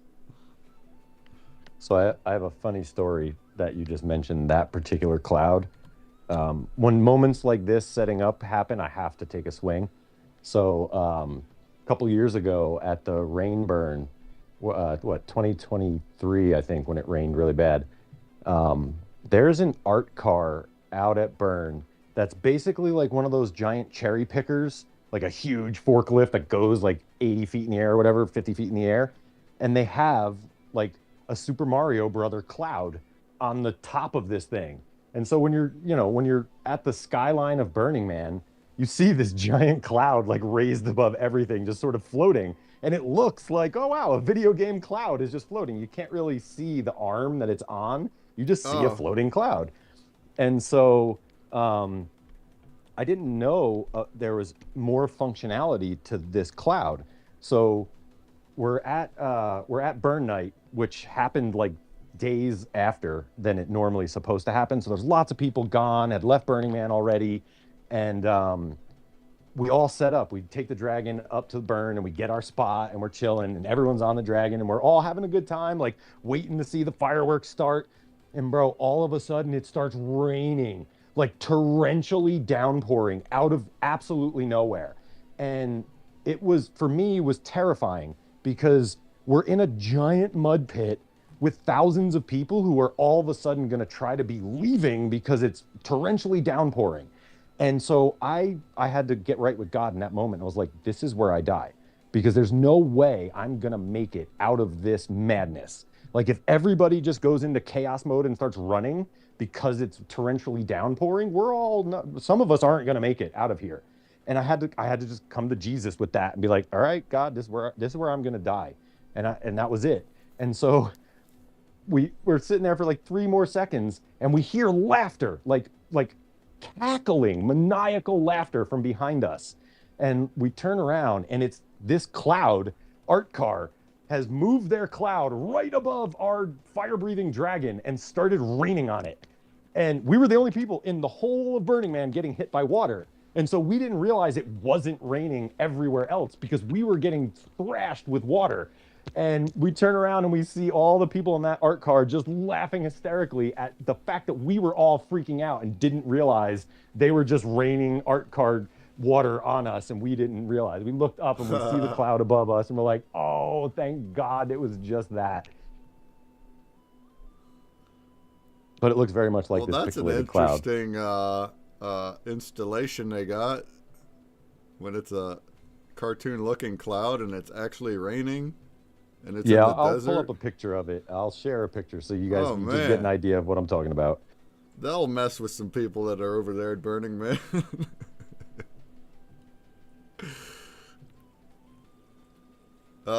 Excellent. All right, I'm gonna take a straight break and come back with coffee. Look at my little running man, though, huh? He's not bad.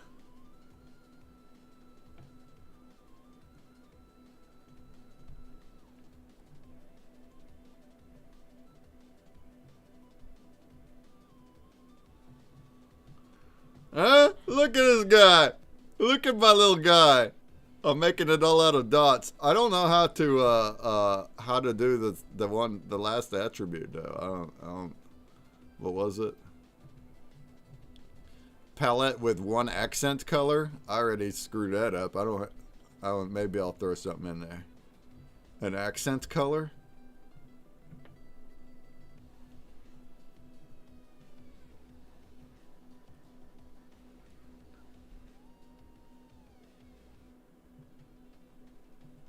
What do we think, folks? Folks in chat, what do you think of our pixel art? Look over here, we have Tricky with a face over here on his, huh? Look at that face. He's got grid paper. Jumpy, yours is looking a little small, but I see it. You work like that where it's all zoomed out?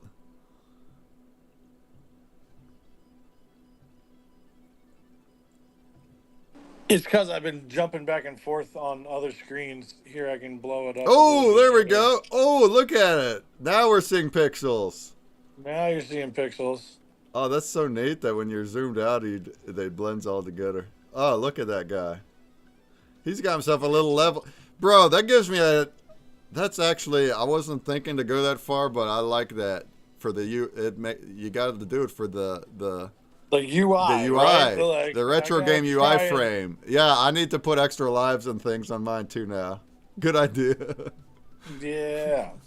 I'm about to start figuring out my little spaceman for my scene. I wanted to do a spaceman hero. Spaceman. Since everybody was called to all of the fun other ones that I've like, oh, I don't want to be like 30 links coming in with swords. I was like, let that one go. It's like where my brain immediately goes. I heard a lot of people were like getting the same ideas, and I was like, dang it, what can I do that's a little different? Let's try Spaceman. I'm always down with the Spaceman. Cool. The Sumerian's got a cool little dragon come into the shape here. All right. Tut's down there. He's got some colors. I don't know what he's got planned yet. Doing some gradients, huh? All right. Well, we still have time. We got hours to go here. We got hours.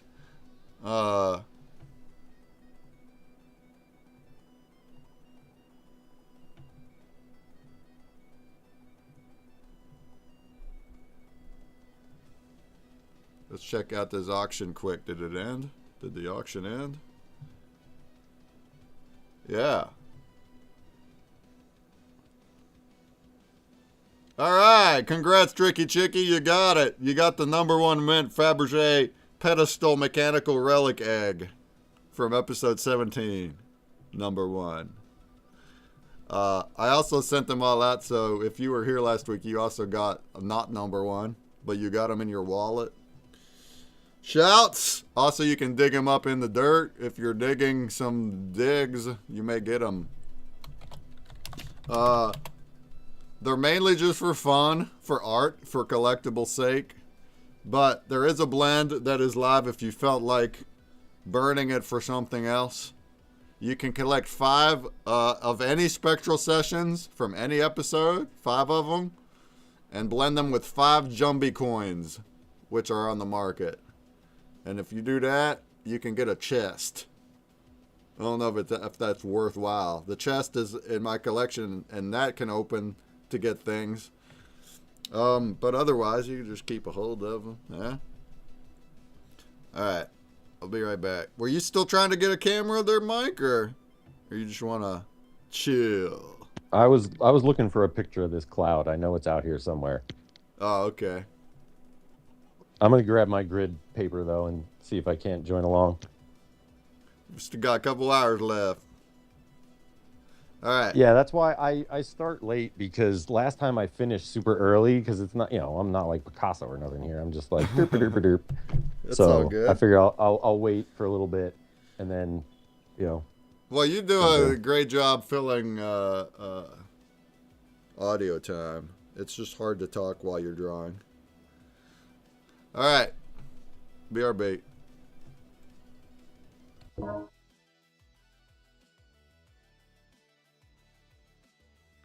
Yeah, there's so many cloud-based things in the world that trying to just find this cloud it keeps coming back with the fluffy cloud, and it's not the fluffy cloud. Fluffy cloud's awesome, though. If you ever get a chance to experience the fluffy cloud, if it's ever like in your town or something, definitely go experience that. It's pretty cool.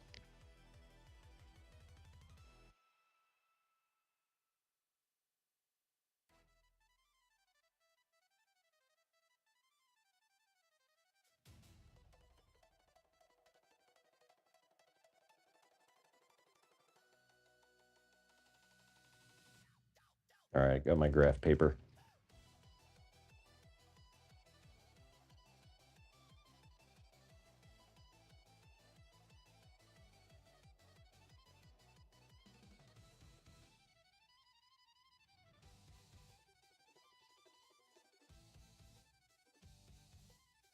Sweet. All right. We got some graph paper. I'm going to run the prompt through the AI and see what it gives us, and then try to recreate it with markers or something.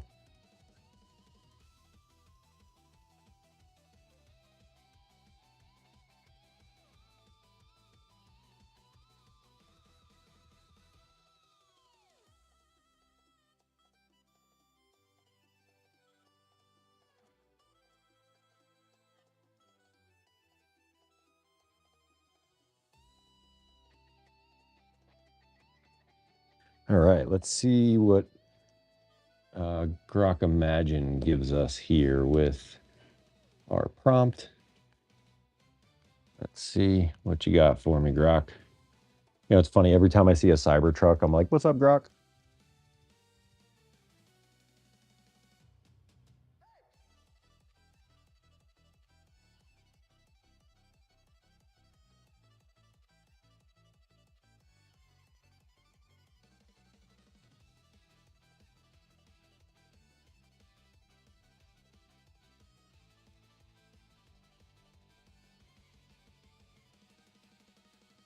Oh, wow, okay, so Grok's giving us some fun stuff. Let's see what we got here. I'm going to share my screen in the middle one. They're kind of funny.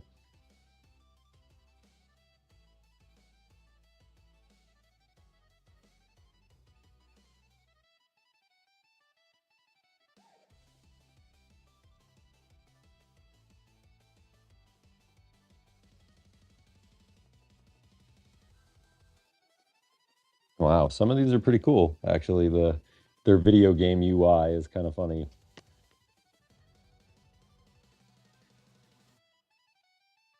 All right. Say what's funny now? So I put our prompt into Grok Imagine, and I'm just kind of looking Oh. through some of the different Oh, up things they there. got. Cool, cool, cool, lad. Let's look at that. Honestly, I'm looking for one that's cool enough, but like low skill for me to be able to copy. Okay, I think I'm gonna go with this guy right here. Little silhouette guy. Oh, look, he's got the spectral outline. That's cool. We're doing it. He's the winner. It looks like he's got a party hat on. I'm gonna go with that. That's He a party does. hat. He came to party. Excellent. So hey, so you want to do that with a camera? I'll give you a Google Meet link, like last time. Yeah, I got my other phone here. We could definitely do that. And then I can prop that bad boy, and we're out here. We're out here doing it. We're making it happen, folks.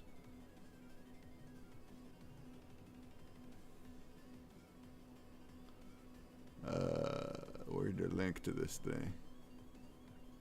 Where'd the link at?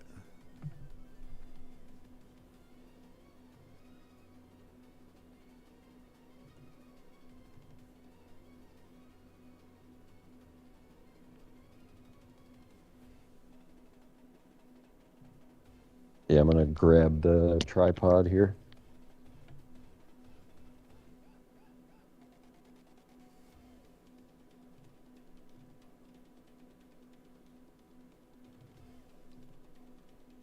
This might be done, but it's not giving me the... Oh, copy join. There it is. That's it, over here.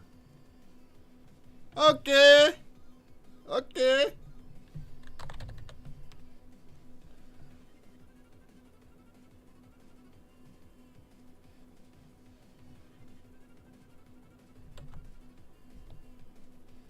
All right, there's a Google Meet that ought to work when you're ready. All right. JT mentioned earlier also something he was making. He was like, oh.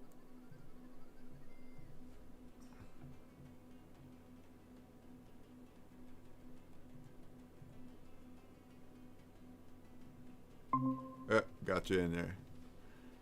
He's like, I have a Chrome extension I made that lets me create custom filters on Blaze that lets me search for certain people or groups easily. See that? It's a thing that he thought would help with what he's doing, and he solved it. I flippin' love that. I love that. Solve it. Do it yourself. Heck, if there's already a tool that does the thing, but it doesn't do it as well, or it costs money that you don't want to pay, do it yourself. Make your own.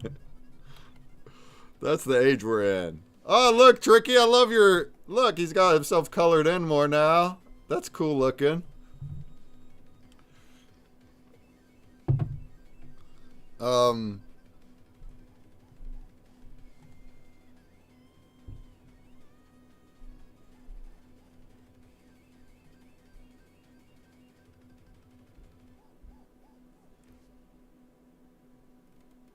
Oh, it doesn't have to be.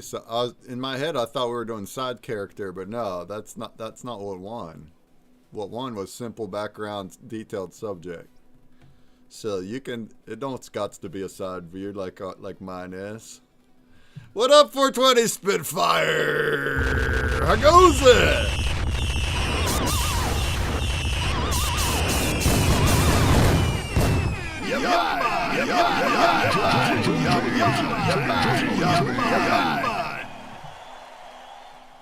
How goes it? How we doing?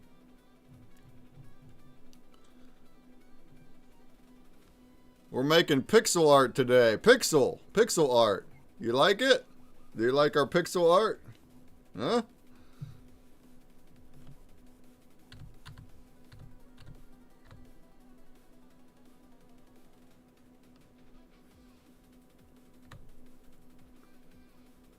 There we go. Pixel art. Heck yeah, Jumpy's up here. He's got himself a whole video game in it. That's awesome. I'm gonna draw The video game UI next. I'm excited about it now. It looks so good.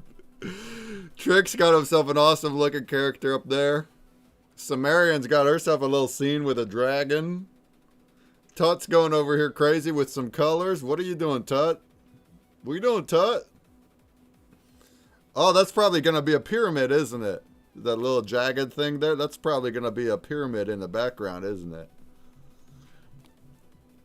We're going to, right? Mario 3 had levels like that, right?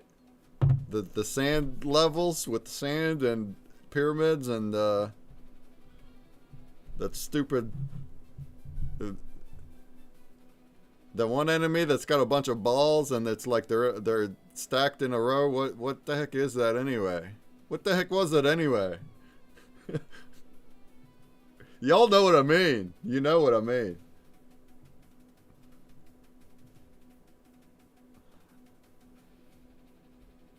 All right, I'm gonna get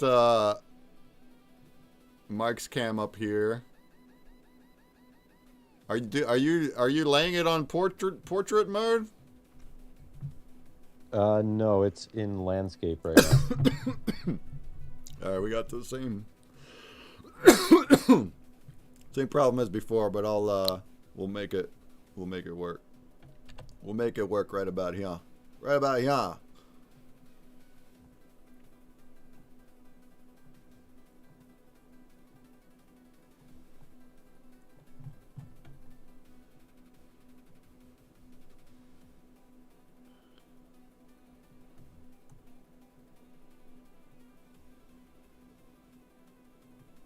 All right, I got to get some like markers.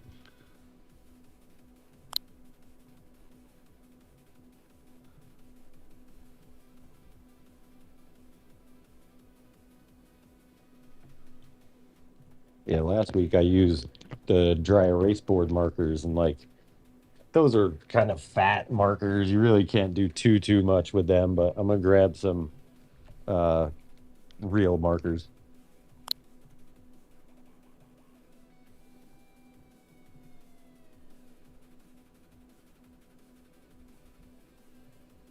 There you go. Mike's with us too now. How about that? You're still able to see it, right, Tut? You're good? I know maybe it's a little confusing with the thing there now, but does that work for you?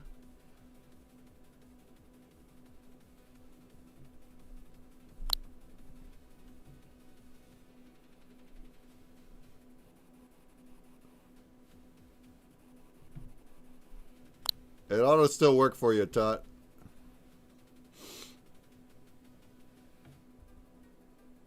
I can't crop it.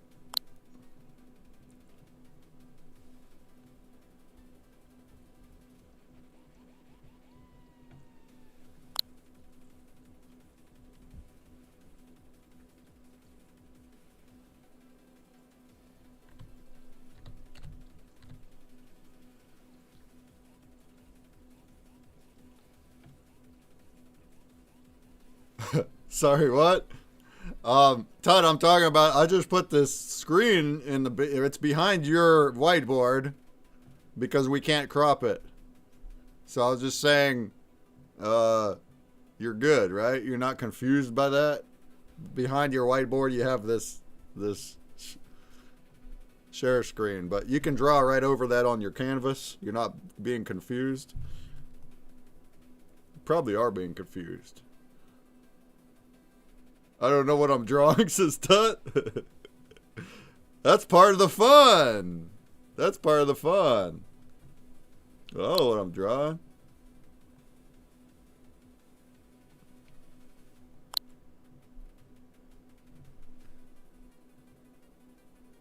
Alright, but we good? Look, we got my camera. It's an IRL camera back there, over there, on the top right.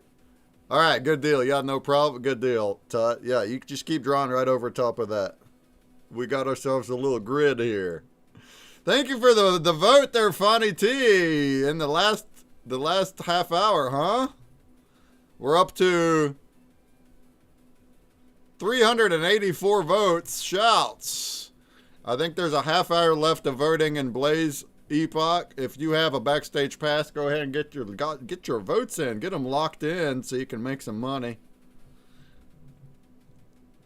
And I'll be giving away 3 backstage passes at the end of the stream. Unless I can make it up to 400 votes in the next half hour. If I only get 16 more, then I'll give away 4 backstage passes tonight, huh? I'll leave it up to you guys. If anyone's watching me over on Blaze, but you haven't commented, why don't you throw a hello down? Say hi. Say what up, though. If you say hi, you're actually being put into that wheel that I just mentioned to win the backstage pass. So you got to get into the chat and say hi. All right, back to drawing. Draw.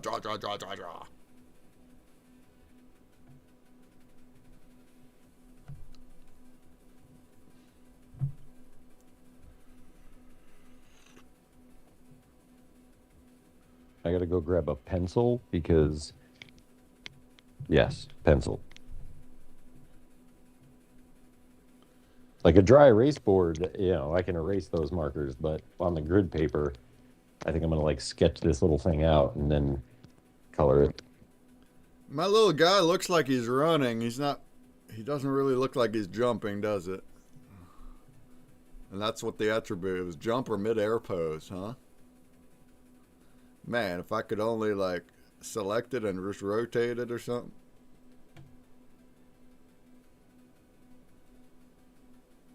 I guess he could still be jumping. I guess. Put the ground below his feet.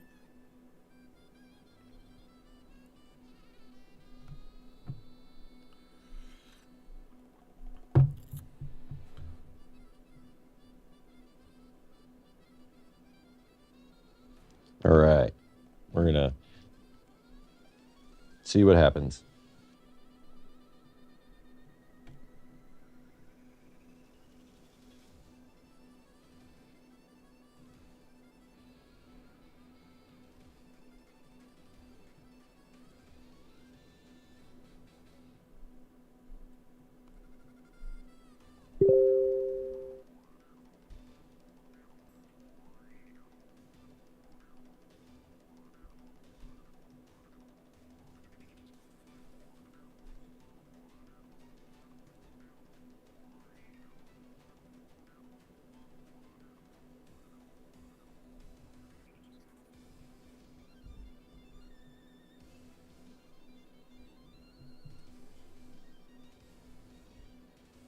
Now I'm focused, so I'm not talking, and it's like, oh wait, what am I doing here? I could probably narrate why I just doodle, because I'm not so hyper focused that whatever. I'm just drawing lines.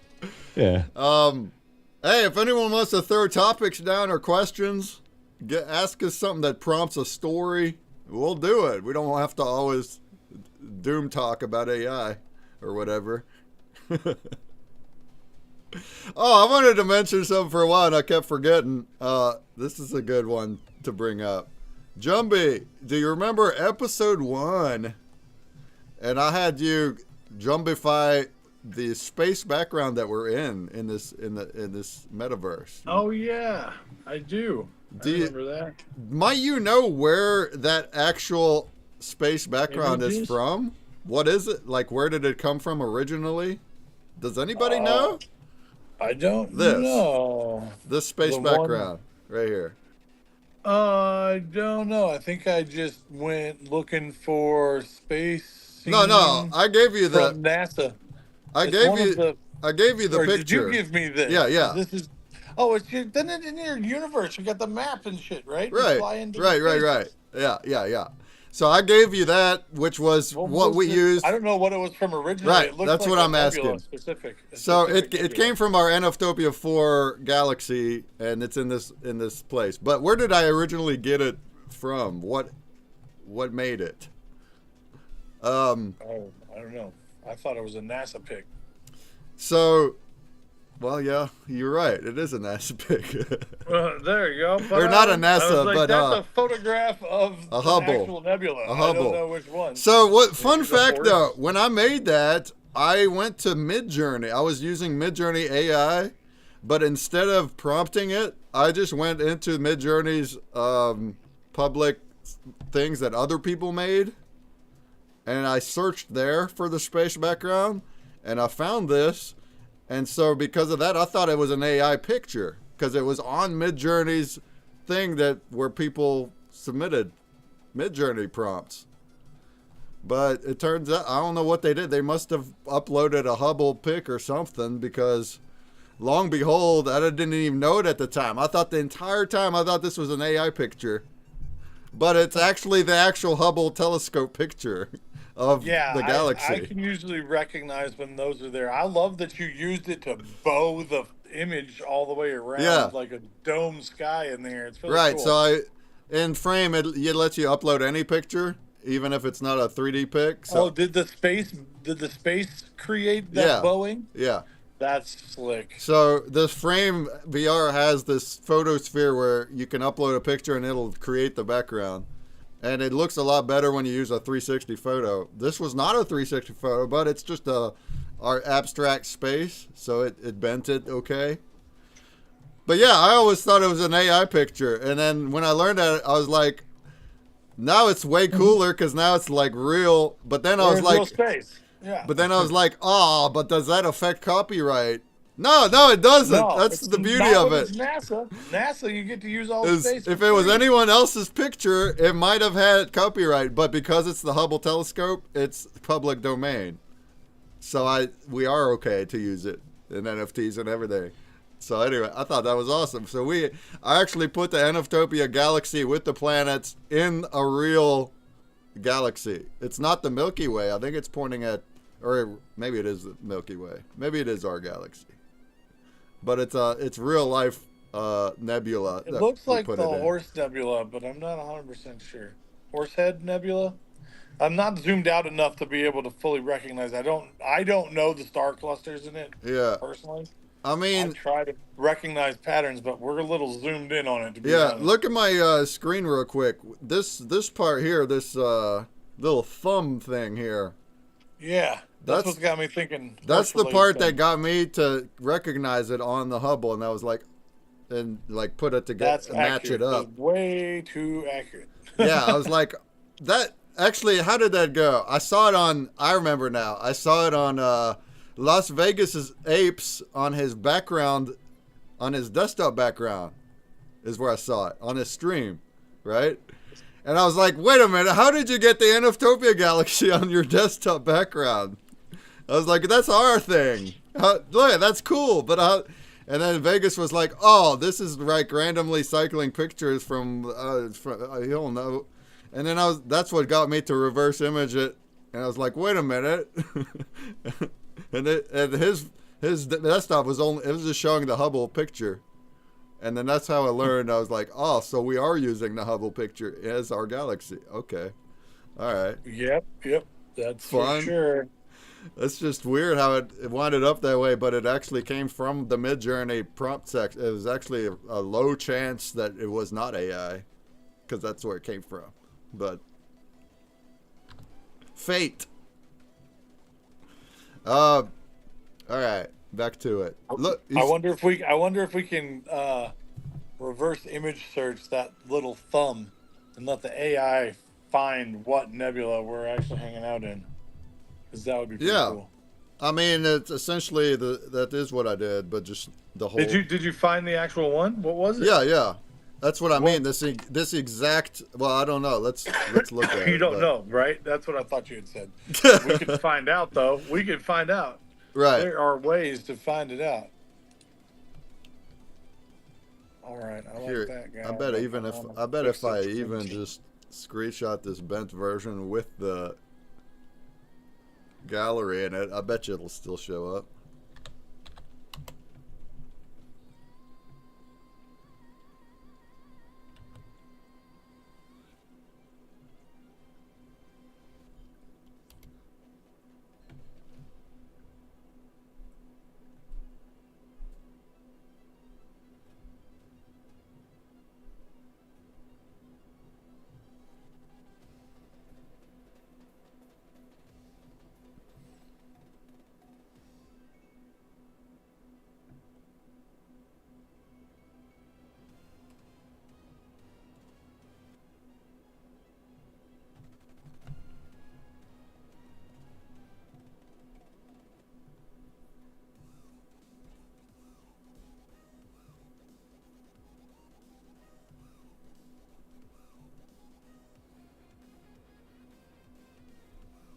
Okay, I had to go over to my computer so I could see the little derpy guy that we had to draw here. Little derp man.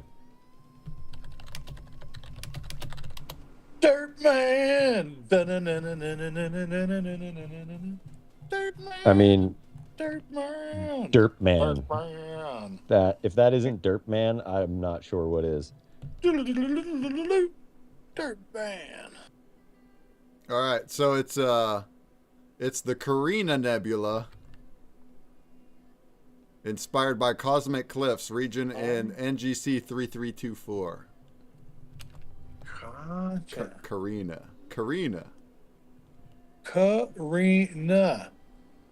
Woo. That's cool. I'm glad you were able to find that. That's awesome.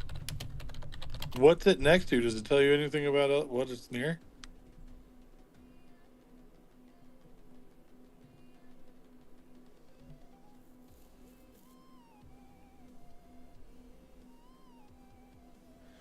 These orange-brown dusty cliffs or pillars are walls of gas and dust at the edge of a gigantic cavity.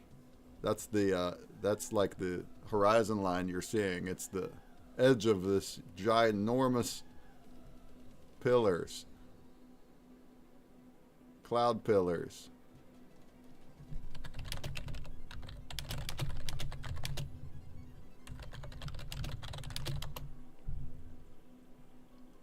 It is in our galaxy. It's in the Milky Way. Specifically in the Carina Sagittarius arm. Sagittarius. All right. Other notable nebula nearby is the Keyhole Nebula, the Homunculus. I don't know what none of these are. Sweet. The Keyhole Nebula. I know that one. How far away is it? Probably. You got a guess? The Carina Nebula, specifically the Cosmic Cliffs region, which is what is what we were looking at. You got to guess how far away it is? 12 parsecs. How long Sorry. is a parsec? I don't know. That's how long it takes to race around and back. It's 7,500 to 8,500 light years away.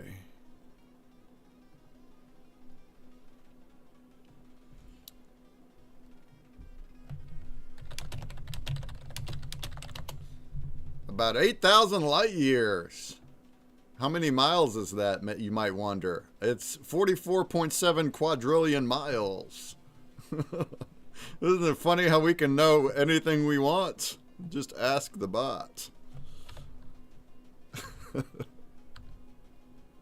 right. Cool.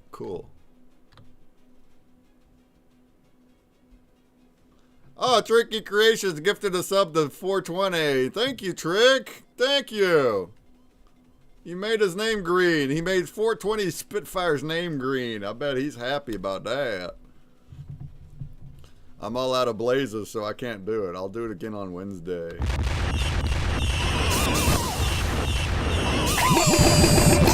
on!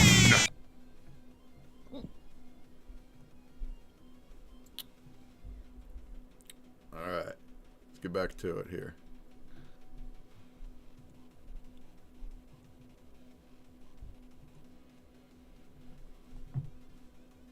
Oh, we got 2 more votes. We're up to 386. We still have 15 minutes.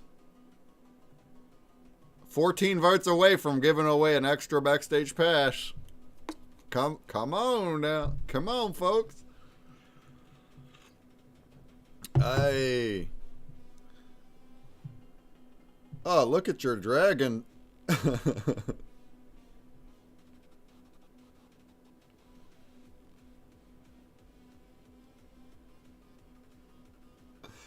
I'm seeing some pixel dots in there, Sumerian. A little bit pixelated.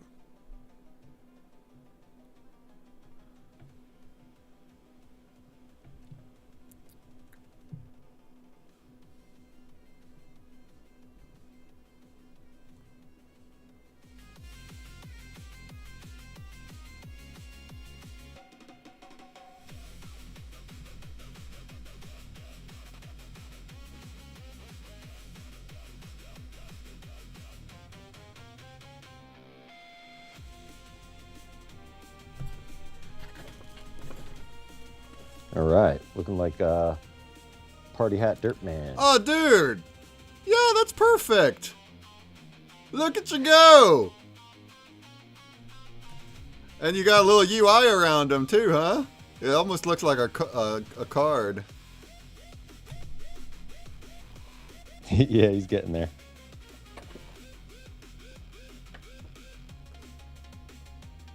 .420 says, what I just hear, Trick did what with my name? He made it green. .420 Spitfire. He says, go green. Go green. Over there in the Blaze chat. In the Blaze. Oh, actually, thank you, Trick. Now I do have Blazes because Trick gave me that gift sub. That means I got a little extra Blazes now. We can make other people green as well. How about that? How about Tricky Chicky? She lost her green. Tricky lost your green? Let's change that. There you go.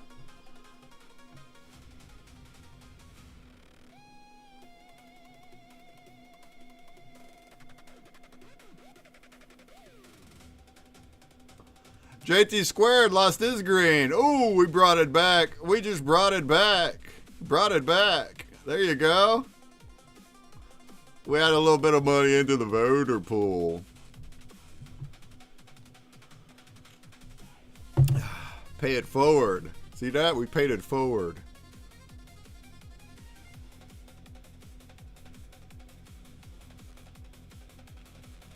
Oh, and then we come in with another 3 votes. We're up to 389. Shouts! Is there anybody listening that's like doing extra votes because I said that, huh? Maybe? We need 11 more votes to get to 400, but we only got 10 minutes left. Huh? So if we get there to 400 votes in 10 minutes, I'll give away 4 backstage passes at the end of the stream. If not, we'll do 3.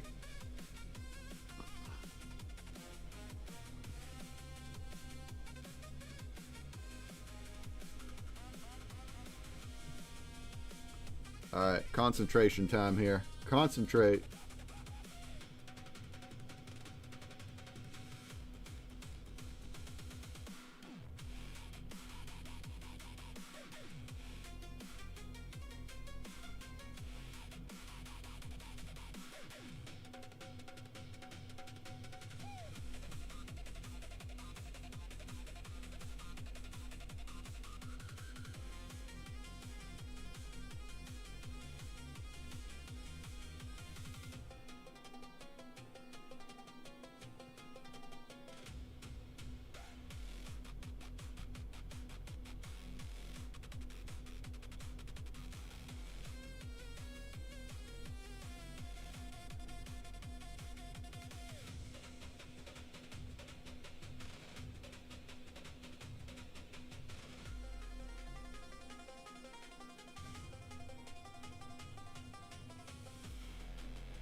I added a block. Look at my block. Oh yeah, we put a question mark in the block. Here we go.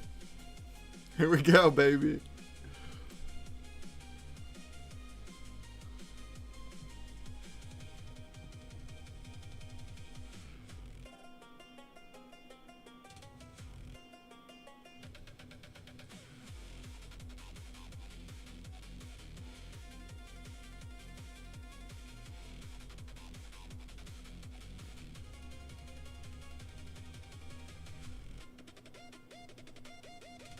We got Dirt Man coming to life with some color.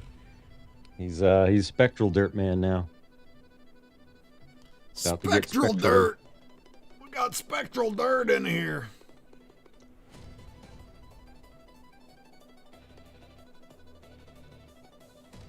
Oh, 420 coming in with 2 votes. I appreciate you. Oh my word. We're almost there now. 391, we're 9 votes out. Can we do it? Is there anybody listening? Can you bring us up to 400? Can you though?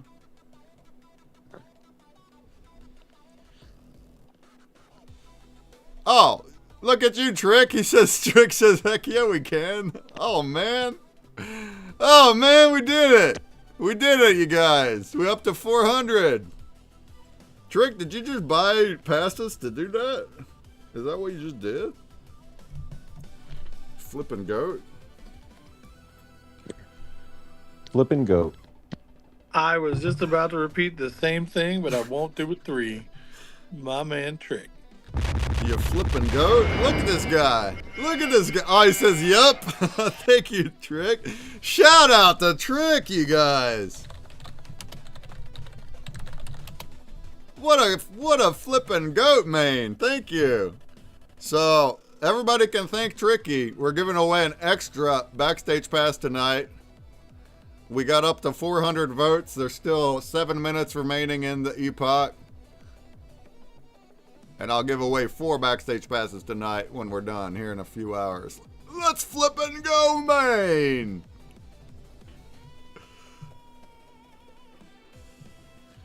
Your art's looking good too, Trick. I love your character there. Your little character guy. Okay, I took a little break. I put Dirtman up in the frame for right now. And I just wanted to take a look at what everyone's doing. I'm in love with this dragon. Yeah, the dragon looks good. I like you recreated that guy really well there. From the AI pick. Jumpy's got himself a whole crazy scene over there. Oh, look, now I'm seeing Tuts, very much now I'm seeing the Mario 3 style sand level. Look at that. That's good, Tut.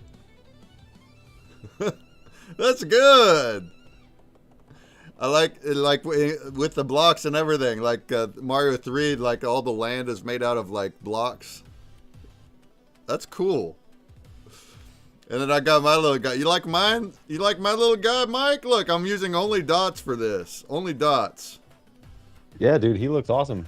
He does look like he's running, but it looks like he could be like, he like ran and is jumping through the air like full stride. Right. That's what I'm going to go with that. And I'm going to draw a land underneath him that he's not touching. That's the best I can get. But yeah.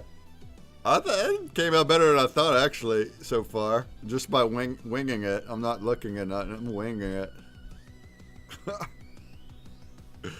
Oh, yeah.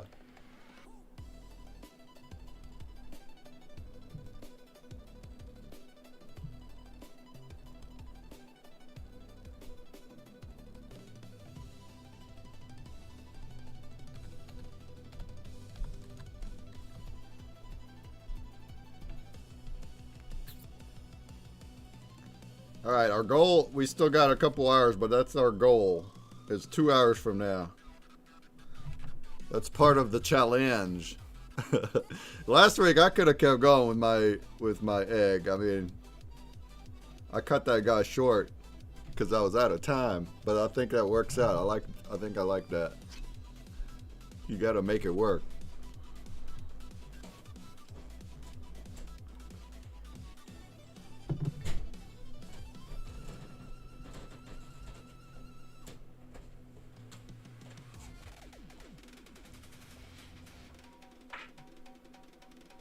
I'm gonna take a quick protein shake break.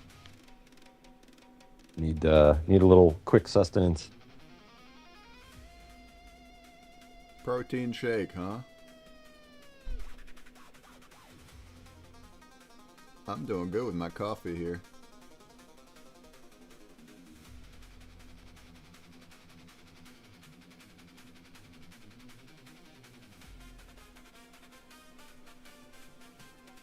Yeah, I woke up late for work.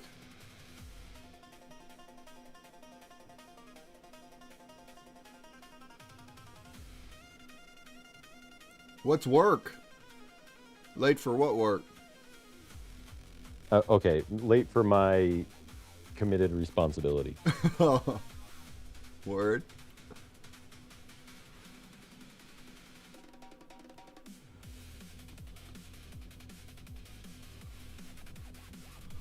Like, I haven't had the feeling of waking up to, like, panic in, I don't know, years.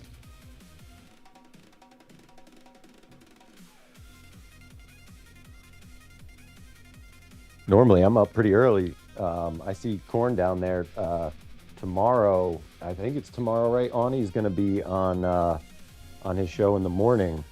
And if you don't know who she is, you should definitely just have a listen to what she's doing and teaching and showing people, especially for people like us who are computer savvy and stuff. Like she, I don't want to give it away, but she talks about things that are important to know in an ever-changing landscape of social media. And she's really good at it, been doing it a long time, and like her mission is like teaching people to do it, also.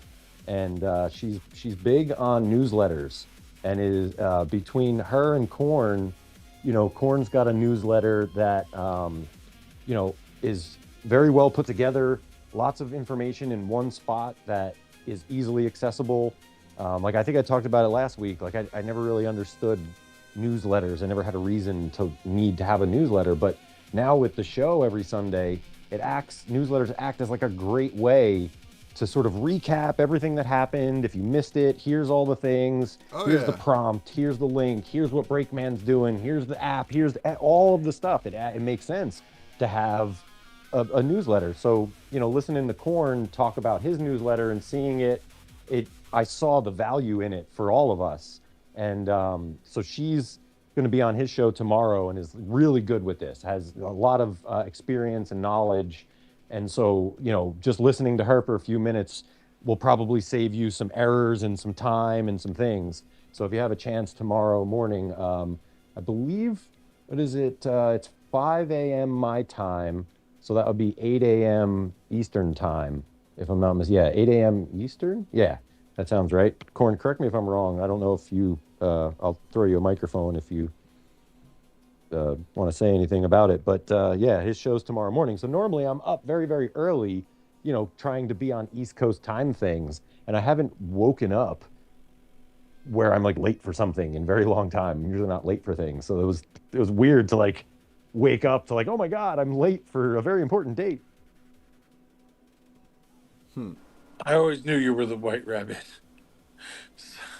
Somewhere deep inside, I could just tell the White Rabbit and Mike are very in tune. Which, oddly enough, I don't know much about the White Rabbit. I didn't even know he was the one who said that. I know he said it because I heard you say it the other day, like, oh, the dude with the very important date and the stopwatch or watch and all the things. But I don't really know this story well enough. So to hear you say that makes me want to go learn more about that White Rabbit. Dig him deep, brother. He's a fun one, and he's a pivotal role in the entirety of the Wonderland experience. Yeah. Without him, you wouldn't fall in the rabbit hole. Right. So, but the original character is the White Rabbit from Alice in Wonderland, and he's late, and she chases him into the rabbit hole. But that's also how because of that, that's how you get the rabbit hole. Like, dive into the rabbit hole, that phrase. So that spins into all sorts of things. Oh, well, that makes all the sense now. Yeah. From Alice in Wonderland and the White Rabbit. And he's late for his important date, and that's where she chases him to. The Matrix had some White Rabbit stuff in it, didn't it? The movie? Absolutely, you got to follow the White Rabbit. Lead you Yeah. to the club where Trinity's at. So, Always similar. follow the Also. White Rabbit. I'm following the White Rabbit right now, aren't I, Mike?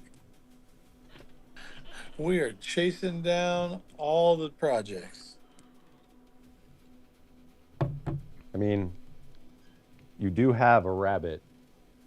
So if anyone's going to be jumping down rabbit holes, it would be It's us. That's for sure. No questions there.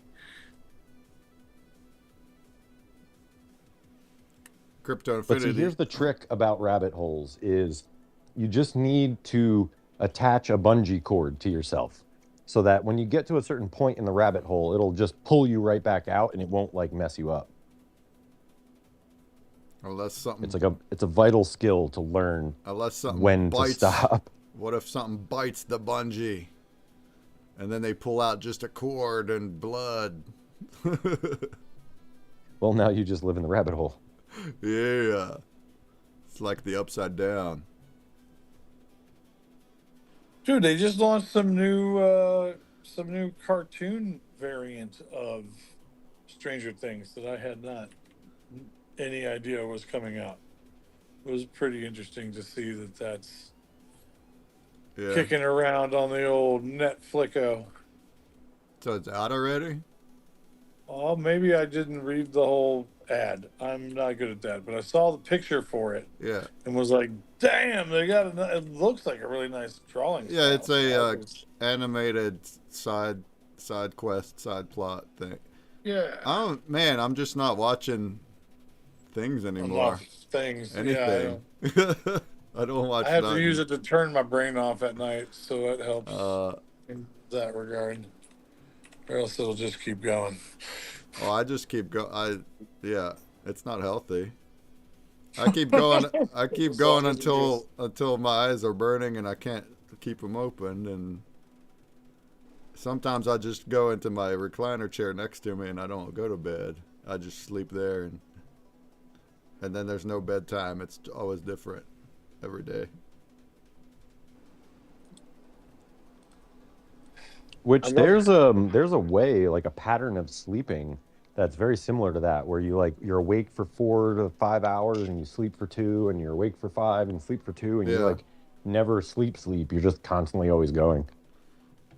Well, I'm not even. It's not structured at all like that. So sometimes it's a few hours, but really a lot of times I'll still sleep a long period, 8 hours, 9, 10. But it could be at any time. It's not a circadian schedule. Usually it's in the day. It's mostly in the day that I'm sleeping. And I'm up at night. But the actual time can vary, like plus or minus 5-10 hours. It just whenever I get there. I feel like to me it works out though. I kind of like it.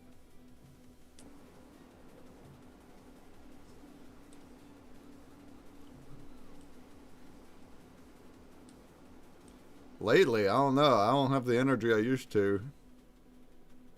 So I am sleeping a lot lately. Oh, you got that issue too? Yeah. Shit. We on the same boat.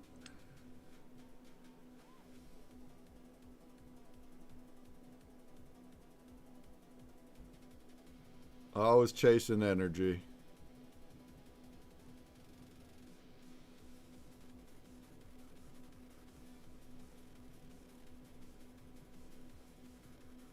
Look at I all got the a colored dirt man in now. Sorry.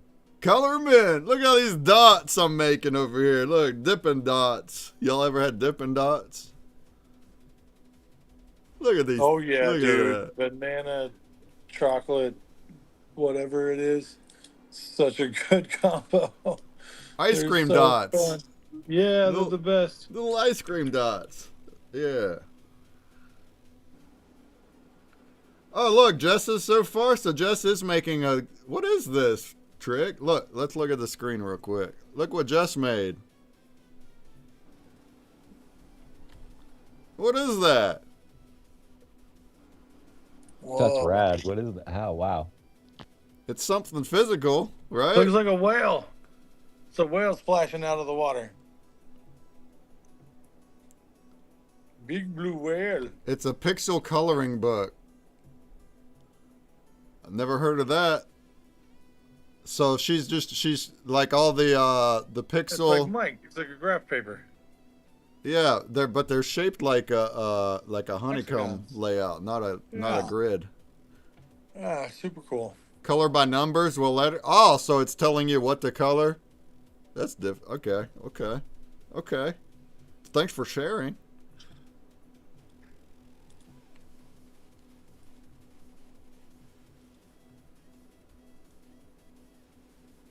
Jungle says, yeah, it looks like a whale and it's rad. Yeah, tell if she's still doing it, give us a final product when she's done. We'll add it to the mix here. We'll add it. Yeah, it's in hex, but she's picking her own color. Yeah, all right. I like that. So she's not following the rules. She's making her own colors. But it's just like coloring in a grid, but they're hexagonal shapes it's like a honeycomb layout instead of a square grid layout. Cool. Let's go. Let's make art.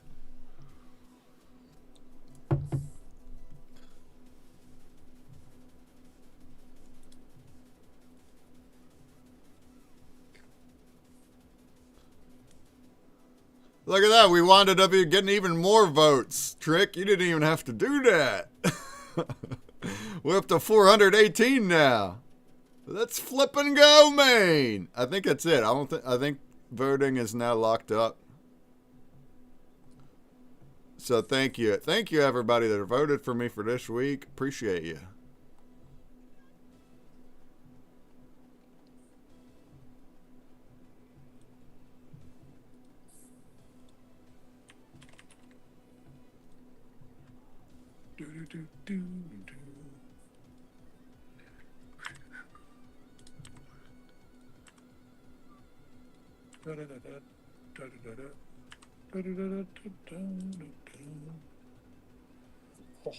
Let's see how this goes. Oh yeah.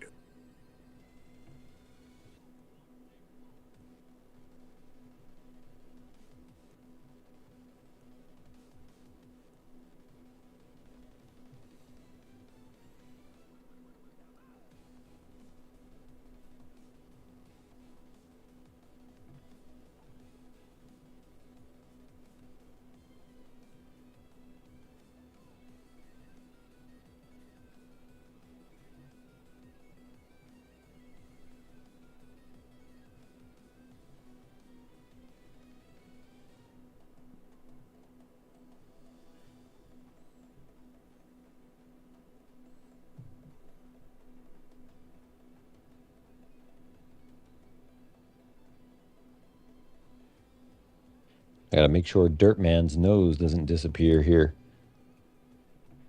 Dirt Man. I like Dirt Man.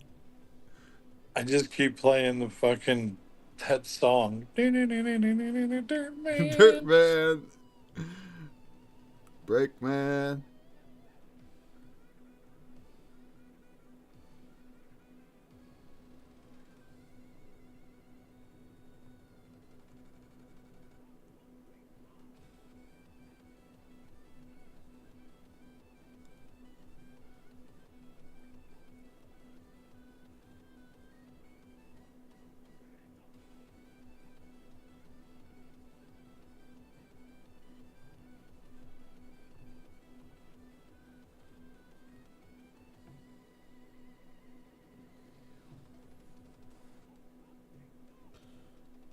Oh, yeah. Man, Tut, your scene, I love it. It's looking like an actual, like it's out of Super Nintendo over there. Look at him.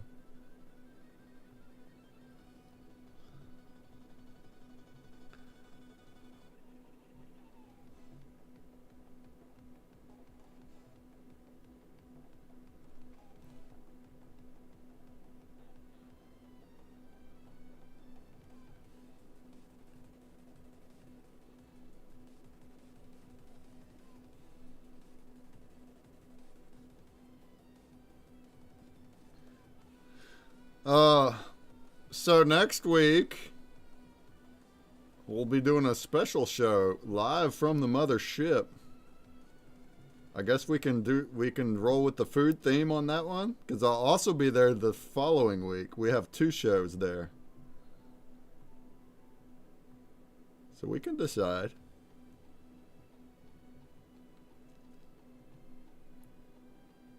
Colorful Dirt Man. Yeah, he's almost done. Now it's just messing with the background. I like it.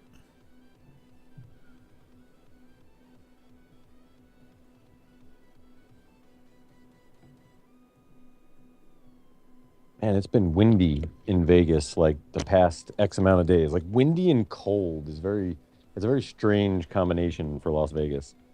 Oh yeah.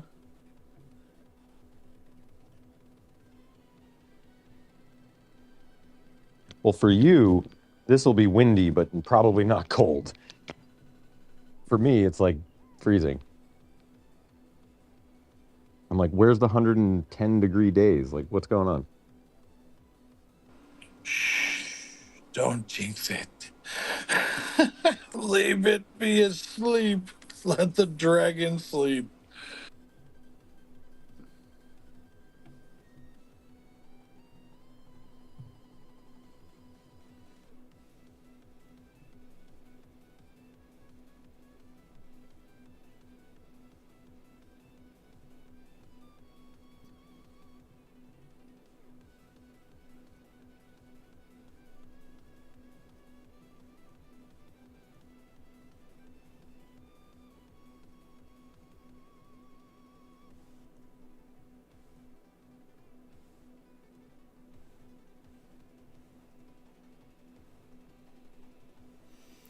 I'll see you for the 3rd, says Trick. The 3rd? Oh man, I won't see you on the 3rd. Are you only coming in for that day, Trick? I'm leaving on the 2nd.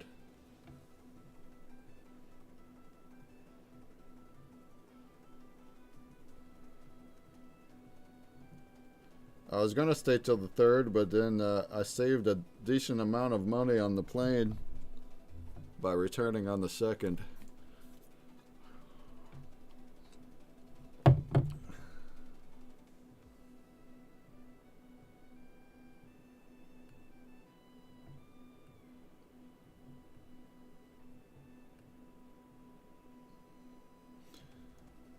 Oh, 28th through the 3rd. Okay, cool. So we'll see you. Yes, dude, that's gonna be awesome. Yeah. Oh, so that's almost a week, Trick. That's like 5 days. 1, 2, 3, 4, 5, 6 days. That's cool. Heck yeah. So I'm leaving on the 18th this Saturday for 2 weeks and then coming back the 2nd. Yeah, dude. I wonder if I can keep my my job boss at bay. I'm gonna have to do some CAD work, but maybe we can try to limit it.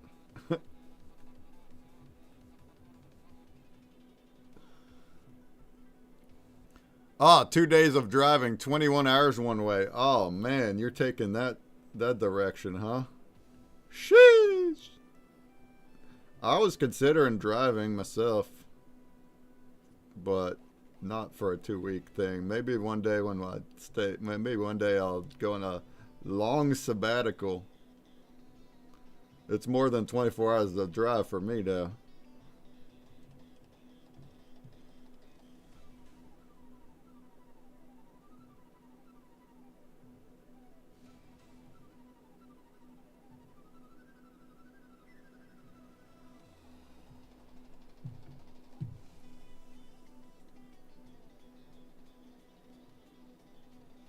What's the longest drive you've ever been on, or a flight that you've been on?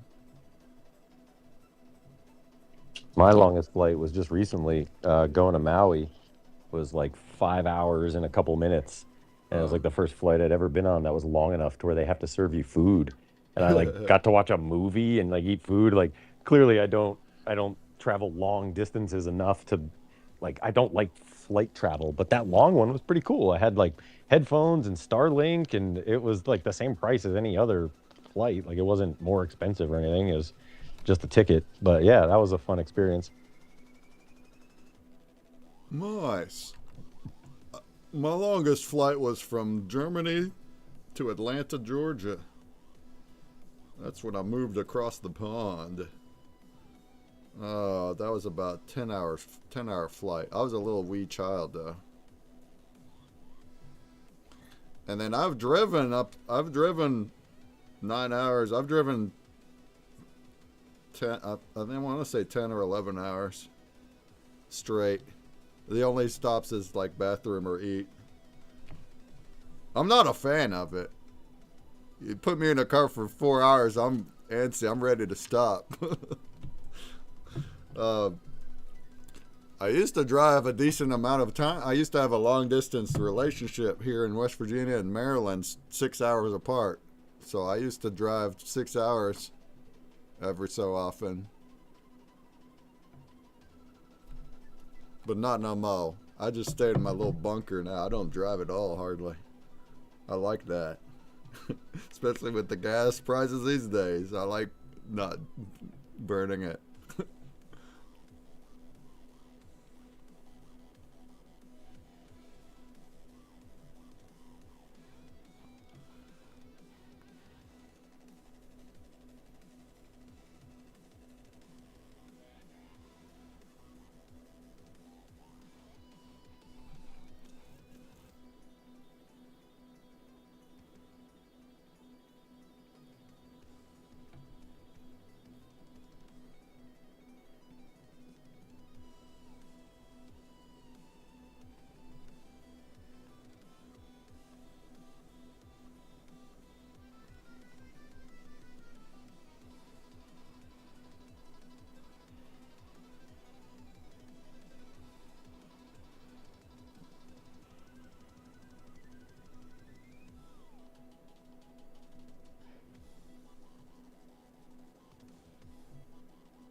So it's funny how the computer listens. On the Twitch ads right now is a World of Warcraft ad.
Yo, Breakman, I love your question mark block.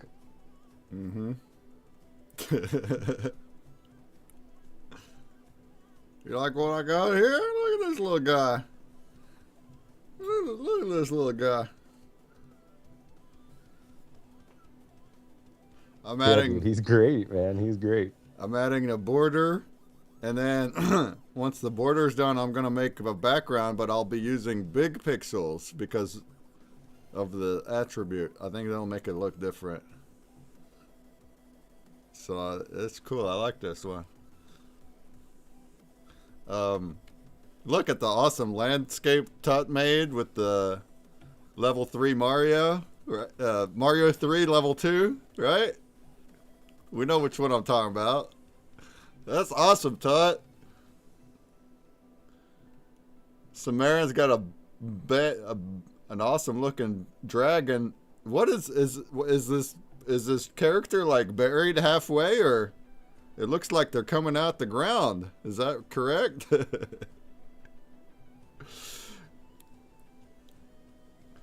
I got Tricky up there with an awesome close-up view of pixel character. And we got Jumbie with an entire video game scene up there. That's cool. And then we got the little paper shadow, dirt man guy. Paper dirt man. Paperback dirt man, paperback dirt man. Is that his theme song now? It just we keeps clip that? changing. I needed something other than the Batman one, so he he fed me enough of the line to just fall into that song. I have to grab my Bluetooth headphones because my phone wants to die right now. So I got to plug it in. So I might sound different for like 20 minutes or so. Years and years ago, I had little cousins that came up. They're not little no more, but when my cousin was, I don't know, 3 years old, little tiny tyke, he would always go, "Nah, nah, Batman!"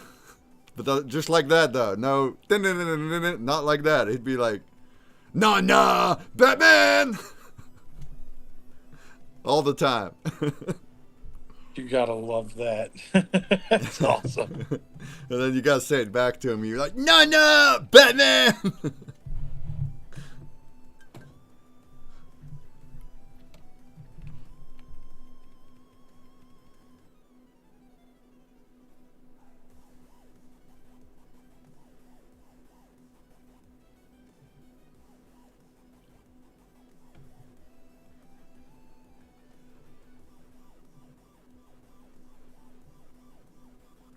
So Tuesday will be the first newsletter we'll be sending out with the recap of this show. And I think that's where I'll put Rufus's art. And this way, if you want to see Rufus's art, you got to sign up for the newsletter. Oh, yeah. Yeah, back to the newsletter. That's a good idea. I saw the first blog you had. It was awesome.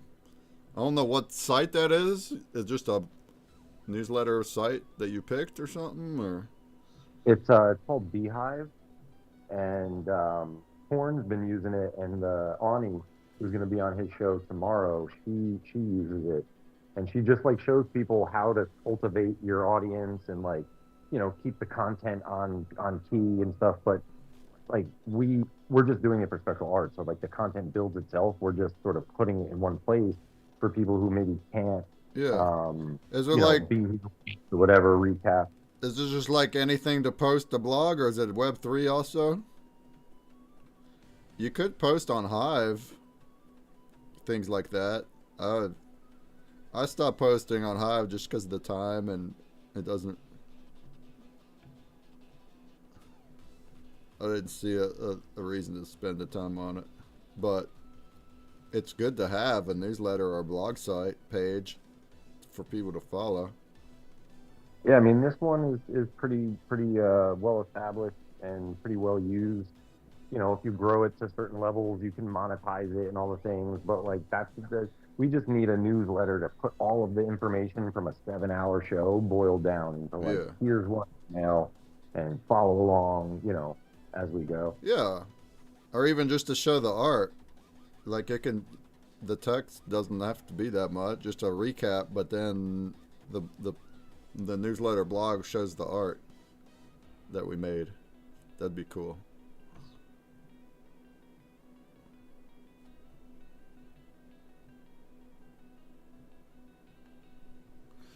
Crypto Gamer says, I just got home from a 22 hours drive. Holy moly. Crypto Gamer. Where was you driving from and to? Well, I got home, so where was you driving from? That's a long one.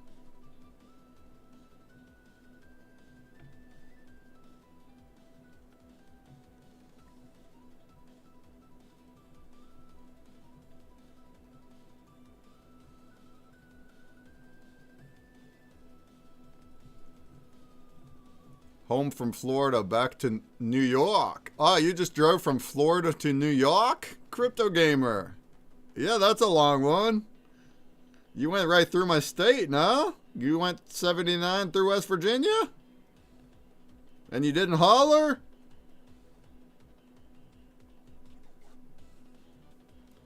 Yeah, that's a long drive right there. Yeah, I used to do the drive from Jersey to Tampa pretty much straight through. That's the type of drive I make a European be like, wait a minute, what? That's like going to Russia for them. No, further east, up 95. Oh, more towards the coast. The coast.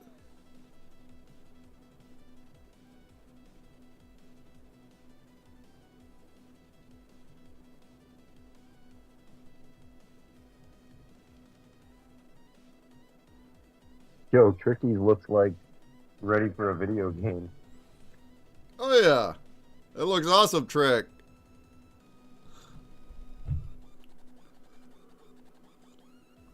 I love how he literally started with a grid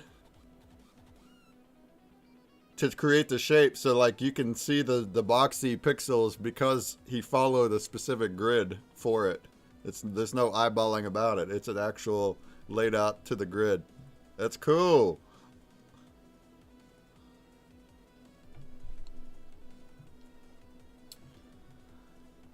I was on 79 last month, though, visiting friends south of Pittsburgh. So that's not quite down this far. But yeah, Pittsburgh, cool. Anyone that's going down through West Virginia, holla. Give a holla. I'm over here in Charleston. Give a holla.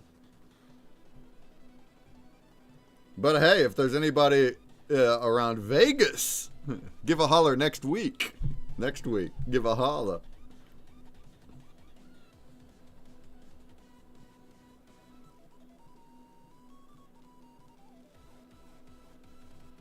We need to go out to eat at wherever Las Vegas Ape is waiting tables. We got to have him serve us.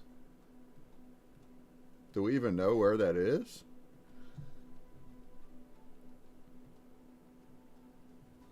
Anybody know where Las Vegas Ape works? What the place is called? I never even asked him. I remember you said it one day. I don't remember what, but I knew where it was when he said it. I just don't remember. Yeah, we're gonna have to pick a time. I mean, also we need to pick a time where he's not working to hang out. But I think it'd be fun to go get waited on by Vegas Ape. Well, I mean, we're gonna have all sorts of stuff going on here.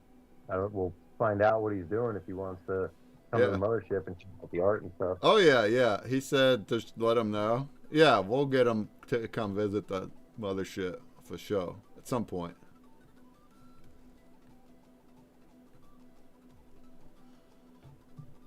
Holla in the hollers. That's right, Crypto Gamer. Holla. Come to the holla. Give me a holla. Come out to the holler and give me a holler.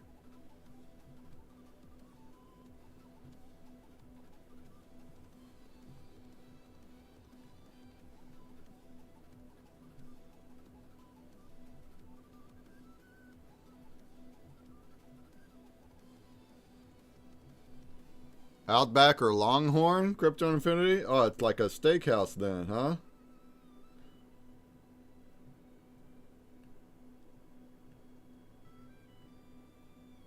But he's a bartender. I guess they have drinks there, don't they? At both of those.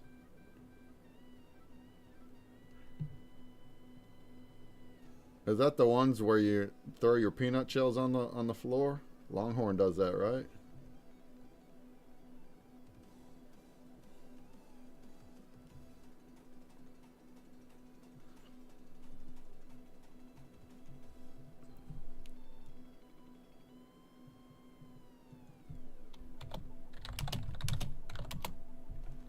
Funny, you think of steaks at like, Outback, Longhorn, Texas Roadhouse, whatever, like the big giant chain steakhouses.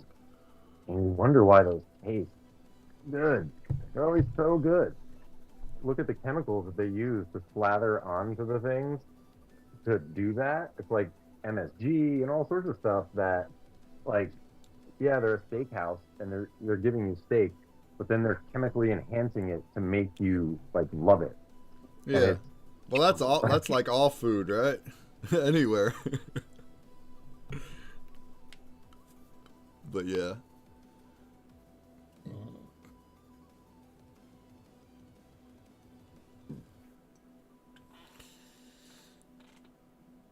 And take another break. BRB. Break.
You know, we were just talking here about, you know, uh, like the fast food restaurants, you know, where it, it yes, it's food, but it's like cooked really quick and it's slathered with chemicals to like cheat the system and all the things, and how like underhanded that is, and how a lot of people don't even know because you know unless you like research it, or unless you're like health conscious and like imagine you're allergic to seed oils.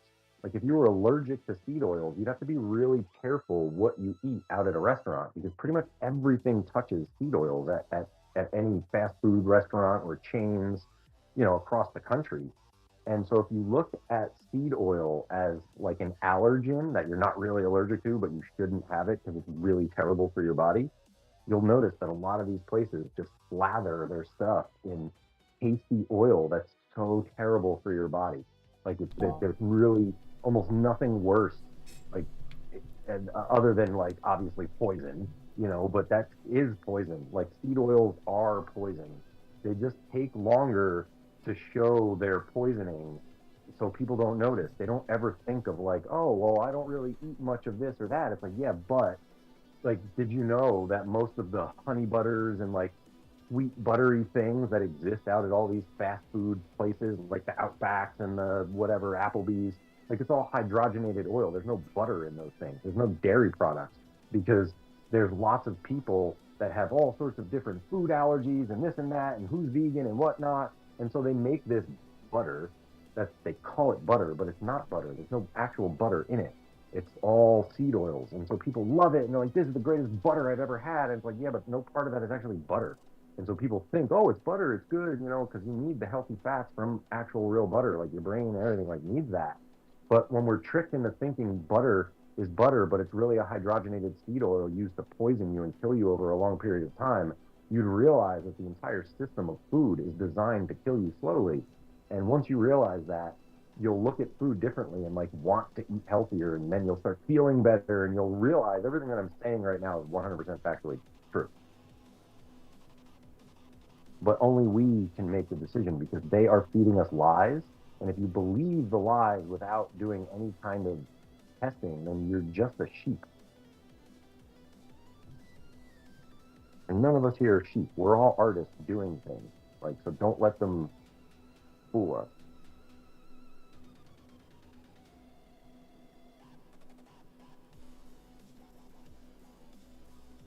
Sorry, someone mentioned Outback and I went off the end.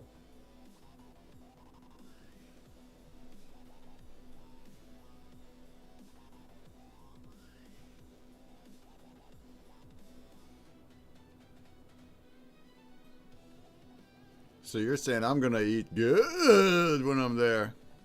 We're gonna eat good.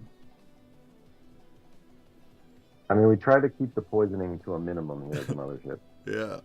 Minimum poisoning, please.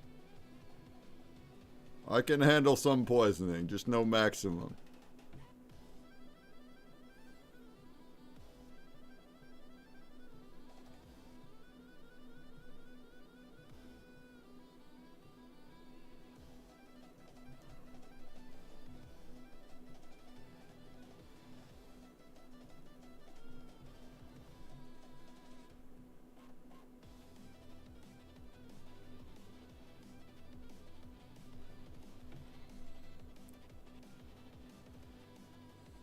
Crypto Gamer says, extra poison for me, please.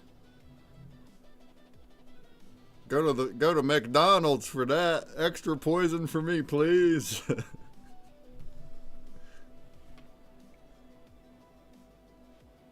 You know, a quick search of what's in McDonald's fries. And if you can pronounce half of the chemicals that they put in McDonald's fries, like I'm gonna give you the first NFT of Dirt Man because it's kind of scary what they put in these things. And then you look them up and you're like, okay, what is this chemical used for outside of McDonald's fries? And it's like explosives and like roof shingling. And you're like, wow, wait a minute. Why is roof shingling material in my Parmesan cheese or something? It's like, it's so wild, dude. It's insane. You start learning everything is literally a poison and it's all part of the plan. And like you can look at other countries, man. You know, like look at like Coffee Mate Creamer. Okay. So look up Coffee Mate Creamer in like, I don't know, any other country but America. It's banned. Coffee Mate Creamer doesn't exist in any other country but America. Maybe there's one other country, actually. There is one other country that's as dumb as us, but it's really not dumb. They just make money off of us. We're like cattle for capitalists, and they can poison us at the same time, and they do. And so the countries that make these things don't sell these things in their own country to their own people. They sell them to Americans. And Americans gobble this shit up like it's crazy. Like I can't have my coffee without 500 chemicals that give you colon cancer, right? You're just, well, I can't.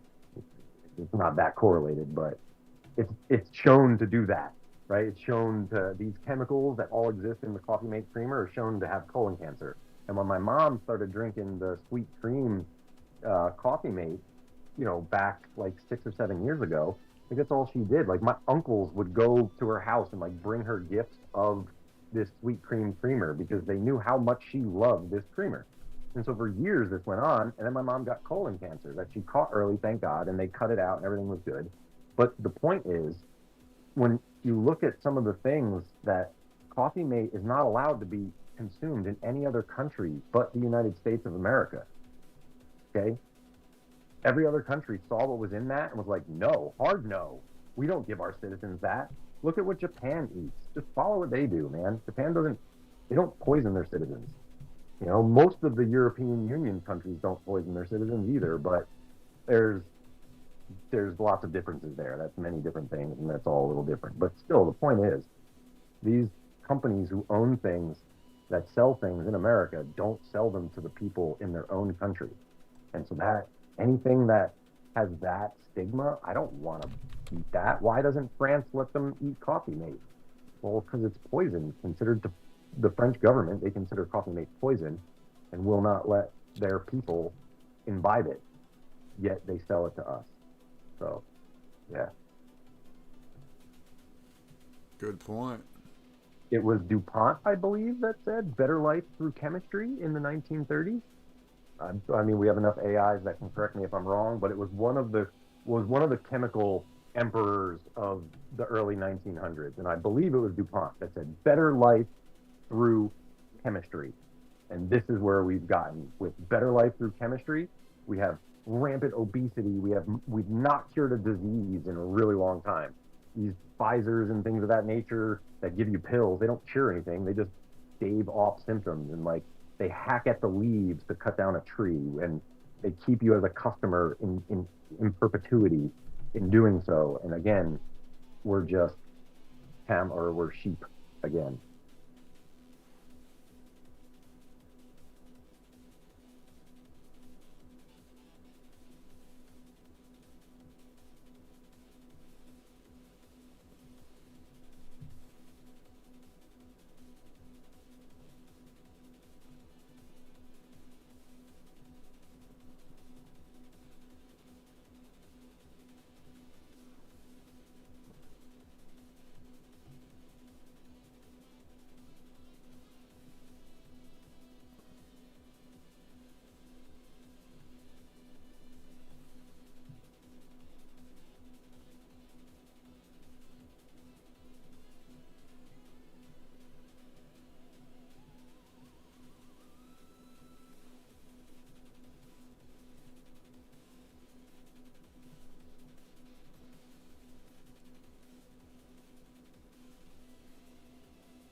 Man, it looks like it might rain in Vegas for a little bit here. This is wild.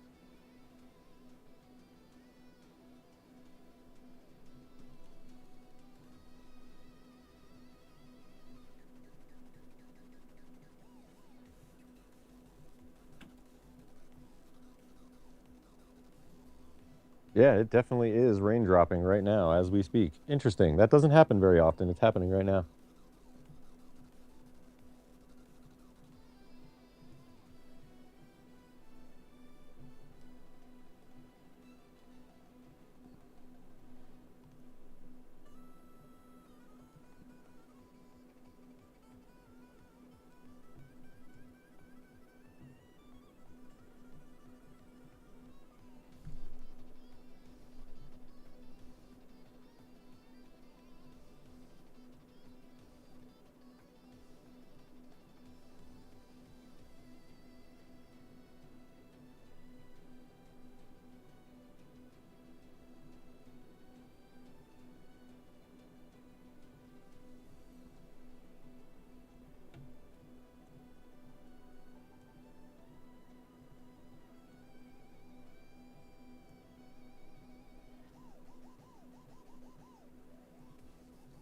Man, that's wild. It's like, remember we were talking about how the rain chance was like the amount of coverage of the clouds and stuff.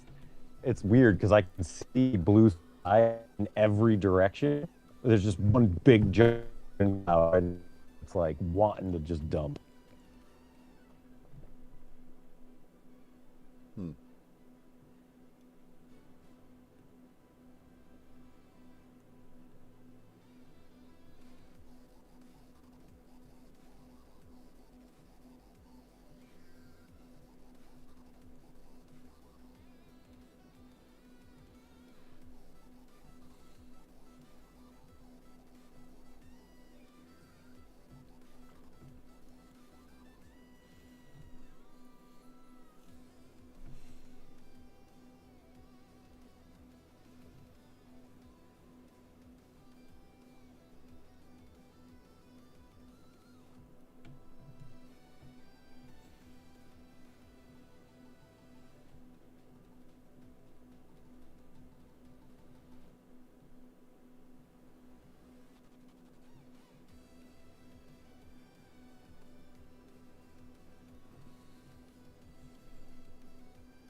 Okay, so I've been looking for a picture on the internet of the cloud that we were talking about before, and like I can't because there's so many cloud things out at that Burning Man's old. There's been a lot of clouds, so it's very difficult to find it, in the thing. But I have an actual picture of it, like from being there, and so I just found that. I have to find one where people aren't flipping the bird to it, but I found them.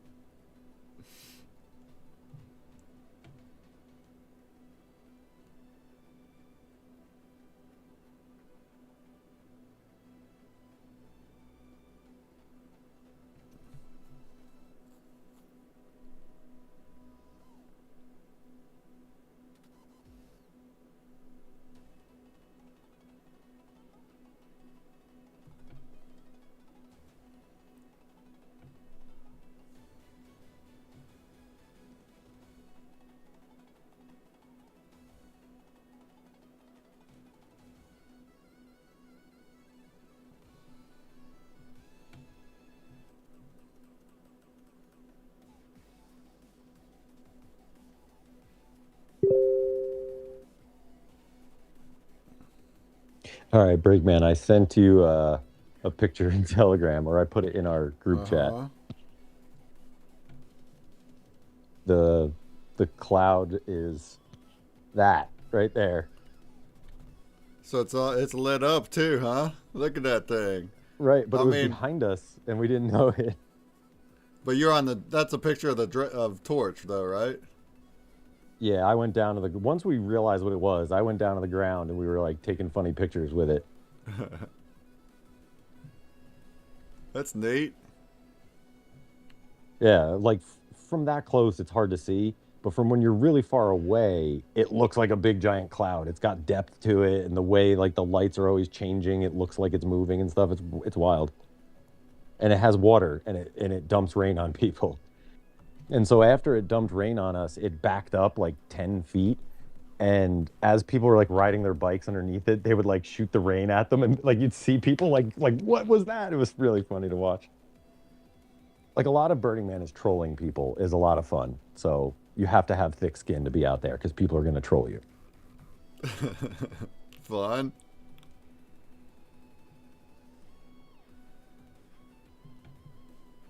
And with all the trolling, I've never seen a fight.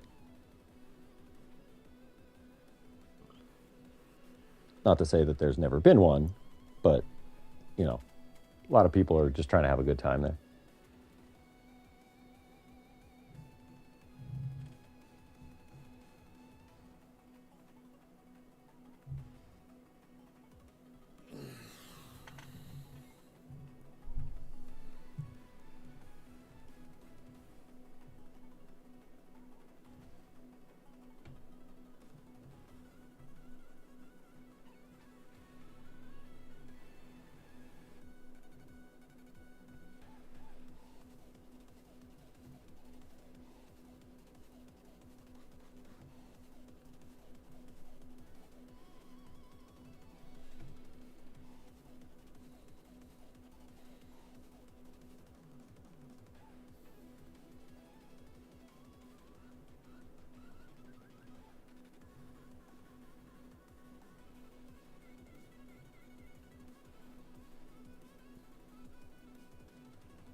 You know, Crypto Gamer went to go snack on his roof shingles. I just saw that.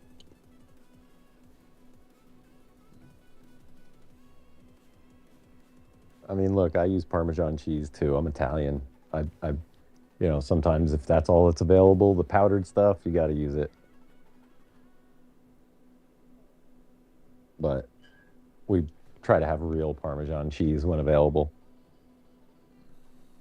Like, try to eat things that are like as close to the form in which it was created in, and like not in a lab. That's all.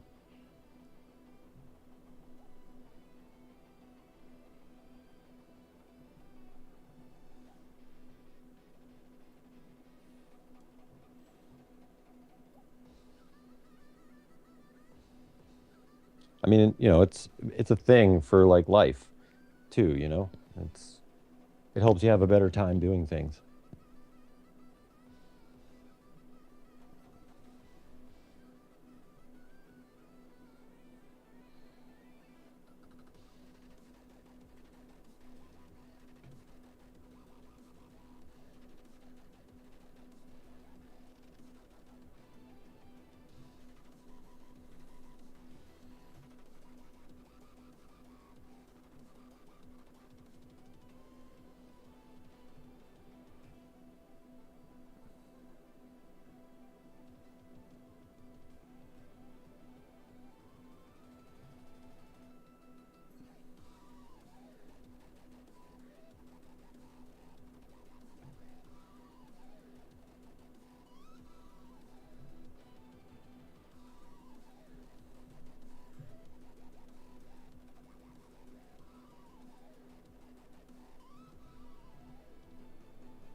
So we're hoping that this week we get some word about XRP Shark Tank.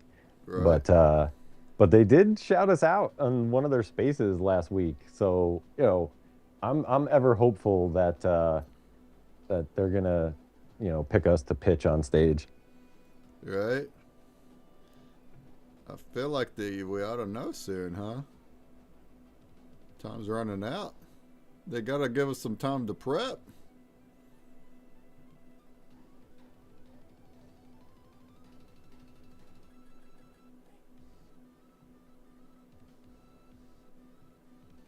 Yeah, it's going to be fun. We got the artwork for the display into the printer, so we'll be, doing that and showing off the tech at the Silverton on the 29th for the pre-party event.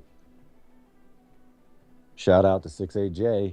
I don't know how he got all those people together in one place, but he's doing it. I mean, he does it every year, but this year is like really big, and there's a lot of heavy hitters going to be on stage talking. So if you're interested in anything XRP related, at the Silverton on the 29th is like the meetup event for the pre-party before the actual conference starts. Well, Jumby and I will have the booth. Breakman, you'll be there. We'll all be there, right? We got the booth. We'll be setting up the displays, setting up all the things, all the QR codes, and just we're gonna be a mobile mothership. It's basically what it is. We're like reprinting the mothership to bring a mini one to the casino. That's cool.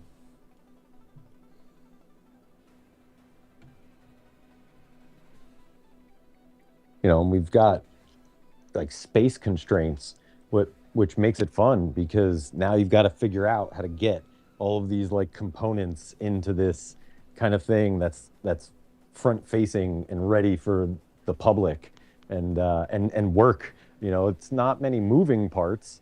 They're wheels, but there's lots of electronic parts that all have to work at the same time. So that's always a fun challenge, making sure everything's up and running and on and all the things. So that's been fun to like put this thing together and sort of run into the garage and be like, wait, we need something like this, and like sort of Frankenstein this cool little thing together. It's pretty wild.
So, Jumby, how was the Galaxy movie?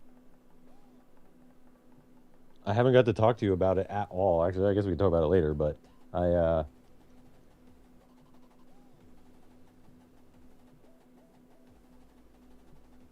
He mentioned earlier he liked it, and it's fitting for today to do Pixel.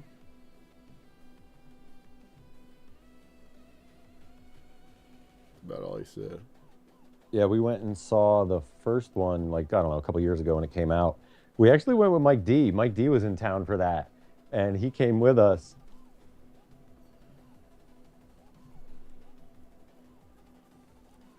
Jumby dropped down from speaker. Oh, gotcha.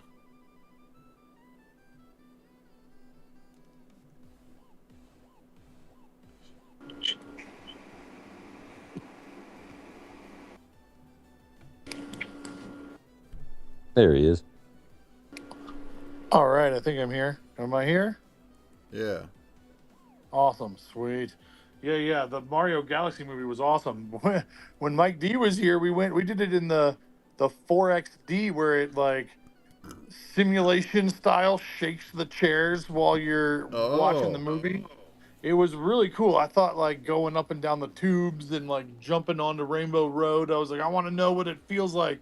So we got extra sensory and went in a squad and just mopped deep into this casino and knocked really hard on the door and had a great 3D experience. It was super awesome. And then rode the Uber home and went bananas over how lucky we are to see our favorite cartoons and games being remade by so much cool content that's out there that just, it's nice to see all your favorite things coming back to life. But this new one, oh man, they took it to some new levels. It was unbelievable. I was on the edge of my seat the whole time, having a great run with it. They did such a good job. Just when you thought you weren't where you wanted to be with it, you're like, man, I don't know what's going on. Am I going to get this? And then you get something completely different. And you're like, oh my God, they went there. Who knew that was in the deck of cards to pull out of there? It was awesome. I highly recommend it to everybody. Cool. Yeah.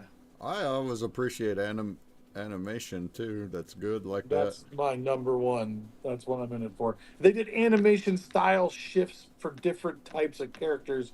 It was fucking cool. I'm always down when they mix the media and they're like, oh, this aside is going to be in this kind of style, and this other aside with these other characters are in this style. And you're getting flashbacks and that. different formats. It just makes things fun.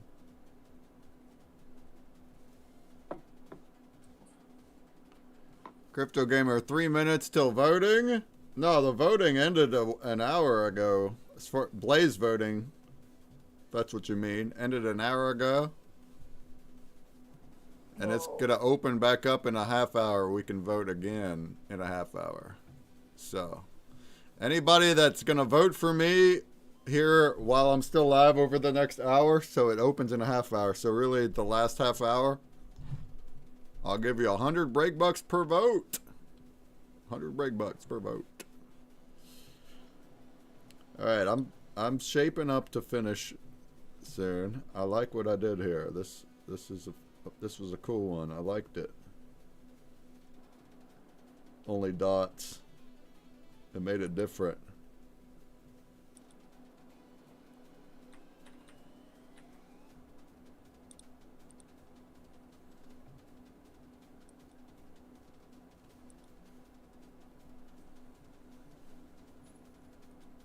It's so clogged. I'm sorry. I'll be right there. I feel so bad. I hear you back there. What's clogged? My devices. I have friends at the house using devices that I can hear the clogged nature of me halfway having cleaned it before needing to jump on the show and be like, oh no, I'm out of time for this right now. I'll just do it in a little bit. And it's like, oh, I feel so bad.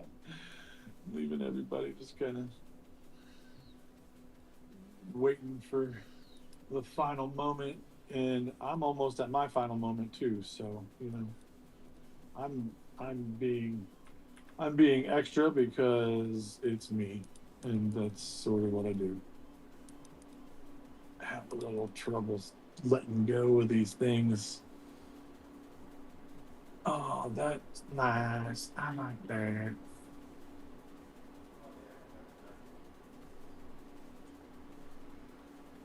I agree. Let's do you twice.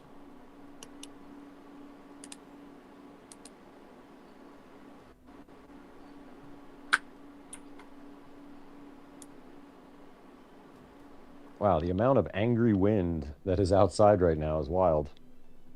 It is a gusty one, that's for sure.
Yeah, you could definitely tell this is Rufus's computer. I'm getting ads for Pokeballs. Rufus, you're after my heart, man. How'd you know? I don't know where the microphone is on this Mac Mini, but it's somewhere.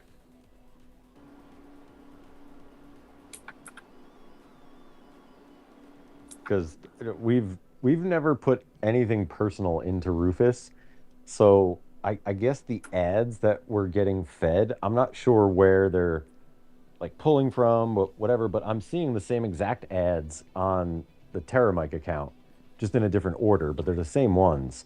So I don't think it's serving anything based on the single computer. If anything, it would have to be the network, because collectively we all talk about Pokeballs, but not on our computer, just around our computers.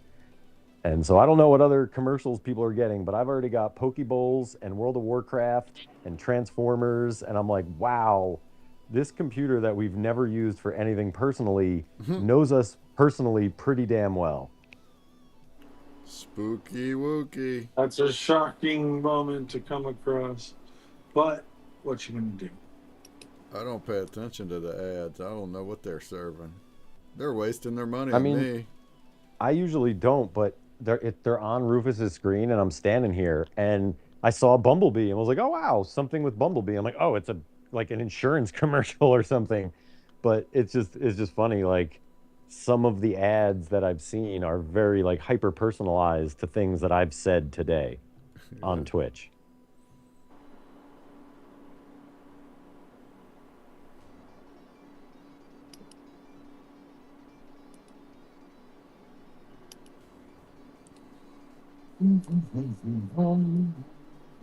It's like they're scanning in real time like what we're talking about, and they're like, "Oh, he just had Pokeball." Give them a relevant ad for Pokeballs, or whatever. Oh, that happened to me this morning. Super ridiculous level of it that I laughed really hard because I found this awesome song. It was pretty funny. I wasn't expecting it. It was a really, really soulful guy, and he's in his he's in his laundry room. You can tell because he's got this like LED blinky light on his microphone that's like it's almost a toy microphone but not quite, but it's not like a professional microphone. But he's got it hanging from the top rack of like a clothing like laundry rack above where his computer would be that's watching, or his phone or whatever it is. But he's hung this microphone. I'm talking this dude is straight pimping out of nowhere. He's got a white fedora cowboy hat on, a long like straight flat ironed wig, sunglasses, a big white furry jacket, and he's up in this mic in the dark, just getting lit by the changing light of this microphone.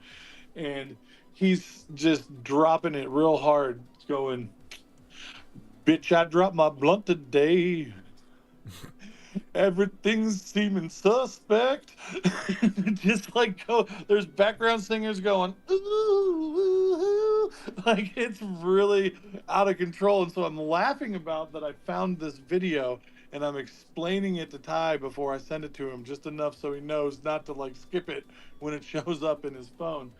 And as I said that, it did this thing where it listened to you and it found a random news reel that's like Channel 8 News.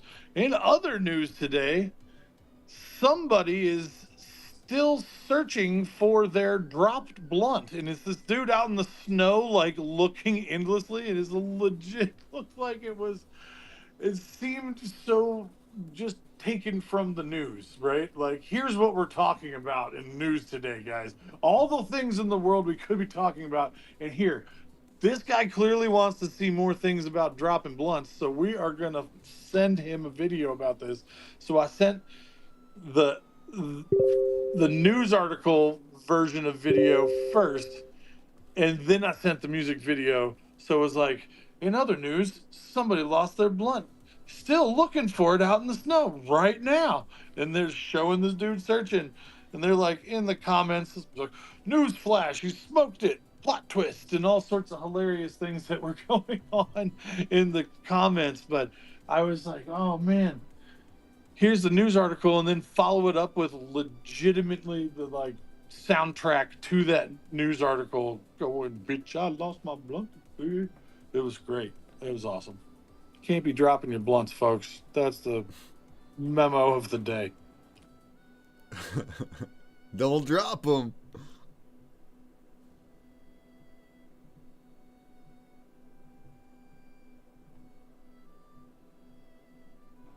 Okay, I think I am going to call it, having added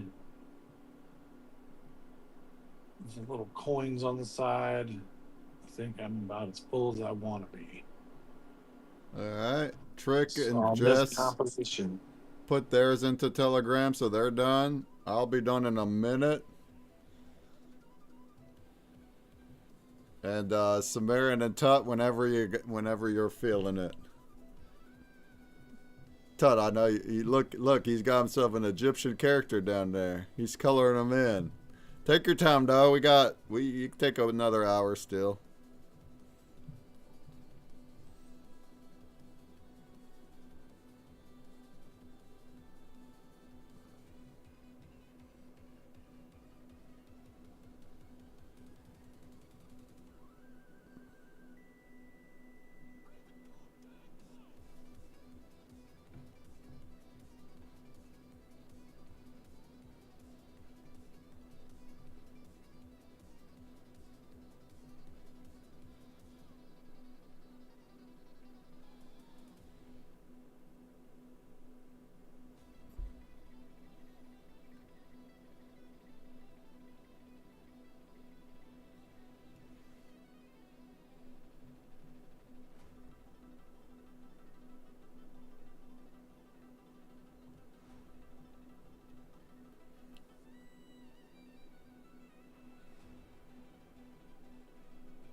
Hey, what's up? Senior Choice. Senior Choice. Over there in the Blaze chat. Blaze on! Blaze on! Blaze on!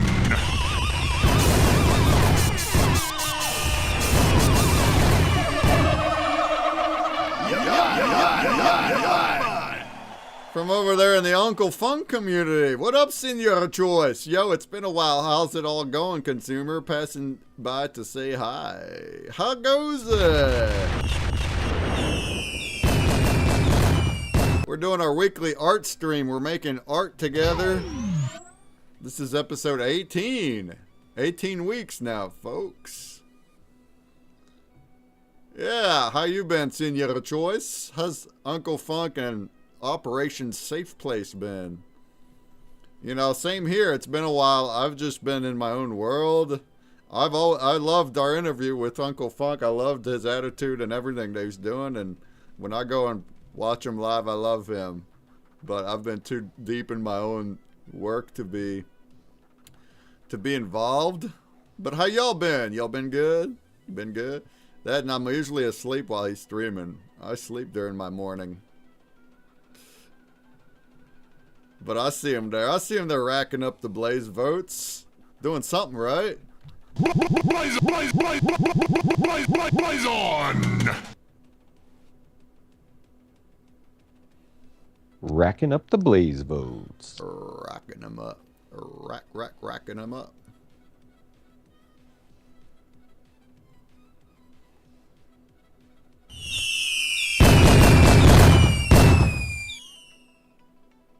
right, our votes are reset back to 0, but there's still 15 minutes until they open again. Hey, and we got a follower over there in the Blaze chat. What up, though? The Boy Dev. How goes it, the Boy Dev? Blaze on! Blaze on! What up, though?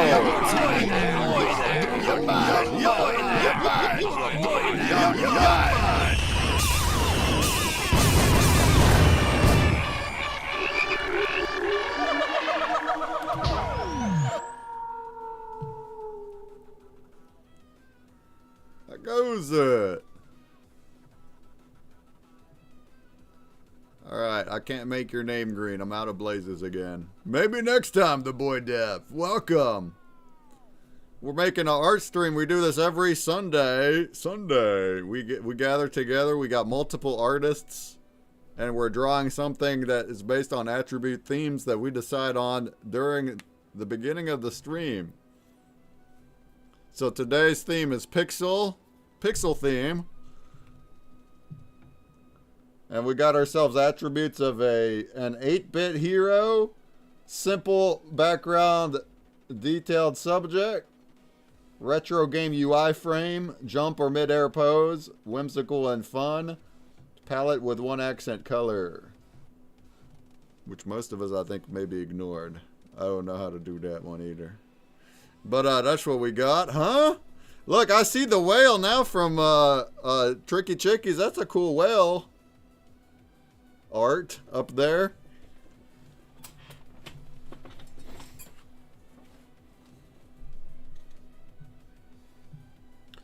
Anybody that's in Blaze Chat, say hi. Say H-I in Blaze Chat. You'll be put into my wheel. If you didn't say hi, you're not in my wheel. You're losing your chance to win.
All right, I am submitted into the chat line with the image. I'm step down from the rig and let Mike get in here and make some shit whampa whamp whamp whamp whamp.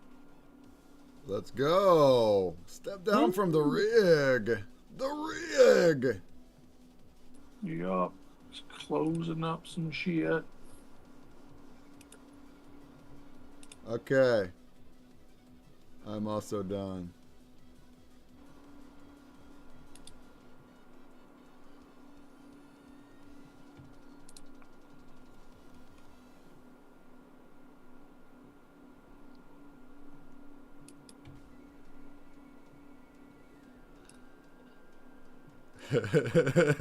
Let's look at her wamp real quick. Alright. Alright. Alright. We can dig it. Oh, Alright. I dig it. I got mine done. Keep on going, Todd. And then Sumerian, are you still going? You can keep going too. Keep on rolling with it.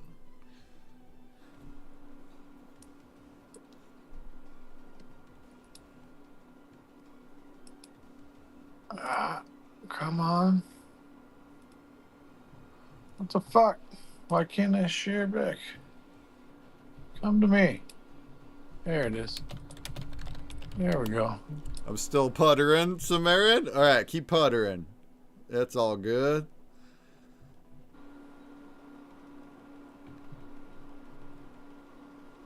And I'm putting mine into telegrams. There it goes. Alright, so we're just missing Sumerians and Tuts.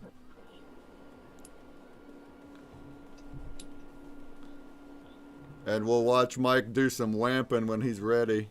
It looks like you're still over there doing your physical art, huh? Dirt man. Doubling down on the dirt man. Yeah, I mean, he's pretty much done. All right.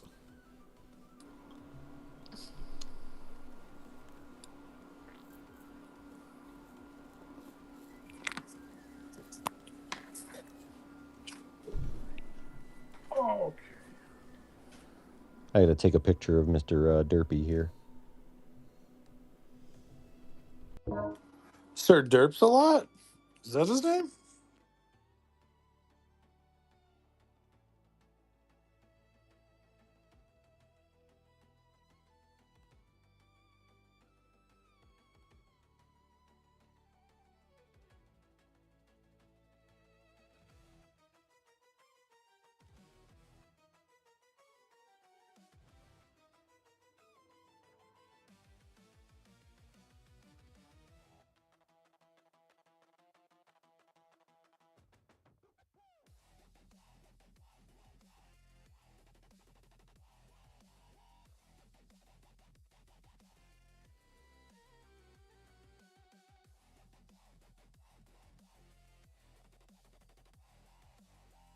All right, I'm going to jump on the rig here and start making things silly.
Oh yeah.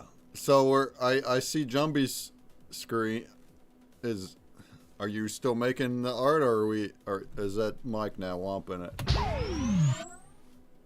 Give me a sec. I got to switch screens.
Dude, Jess's looks really rad when it's changing. I don't know if you guys just caught that, but it's easier to see when it's small. Like big, it's hard to see the whale, but when you make it smaller, you're like, oh wow, it's a whale. Right. At the moment, we can't see nothing. I got my browser froze up. I went too hard in it. Too hard in the paint. Too hard in the paint. We broke the internet. I did it again. I broke the internet.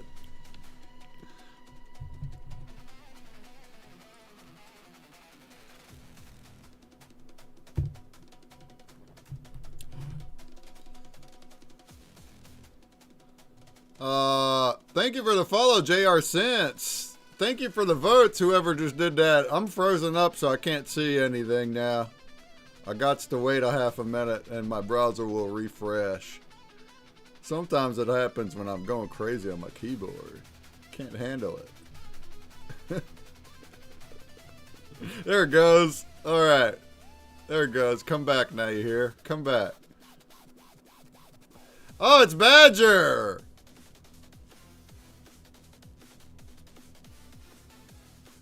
No, it's not. I'm looking at the wrong channel. Hold on. Alright, now we're looking at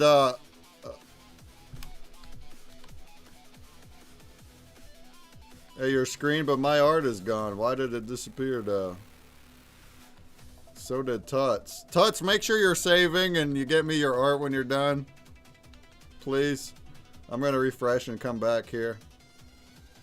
Go ahead and save, Tut. Make sure you're saving.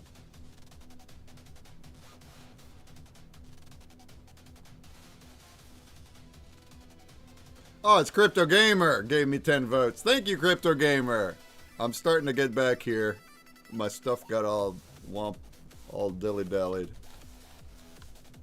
Got all dilly-dallied.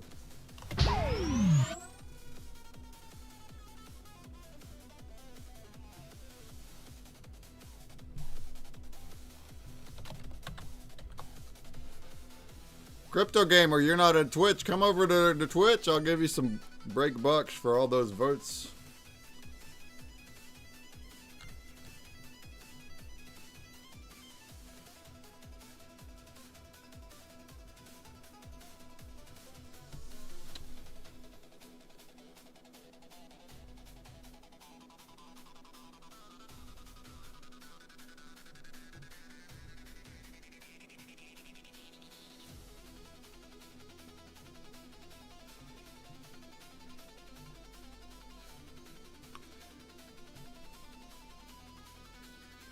Oh, Trick coming in with votes. Thank you, Trick. What's Twitch? Is that like a copycat of Blaze? Indeed. Indeed, Crypto Gamer. Indeed.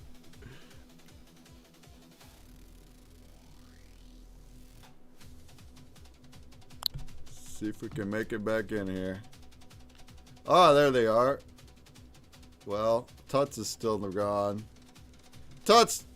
Tut, are you clicking save? Can you please click save on your drawing so we don't lose it? Please, please, please. Or I can do it over. I think I still see it over here on my other screen. Yeah.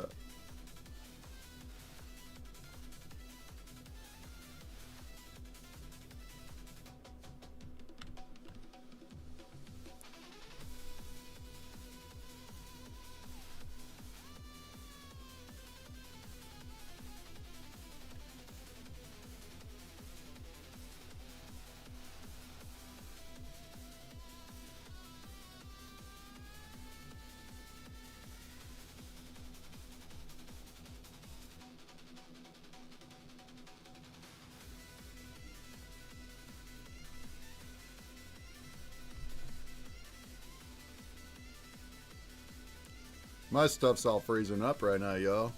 I'm trying to get back. We're trying to get back.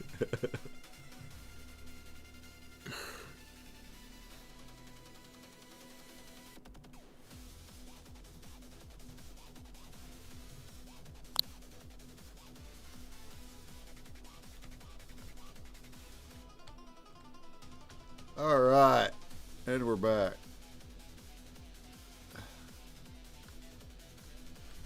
All right, I see the things now. So you're not sharing your camera no more, right? Or no, shoot, you are. I just gotta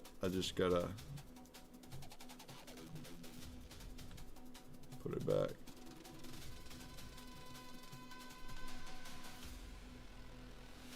Am I still on the stage? Are y'all still here? Yeah, we're here. Okay.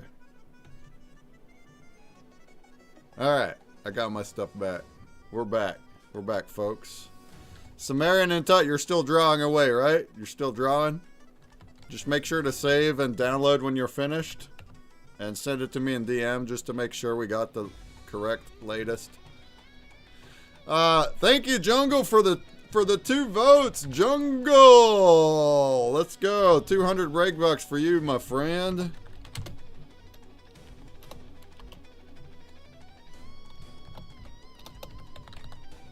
Crypto Gamer, 1,000 break bucks for you, friend. Thanks for all the votes. Tricky is not in the Twitch chat. No break bucks for you. All right. Yeah, let's get our votes in. If you have backstage passes and you know you want to vote for me this week, Why don't you lock them in right now? I'll give you 100 break bucks a vote, and it will help me get seen on the front page today. I'm going to go ahead and get all my votes in right now while we're waiting.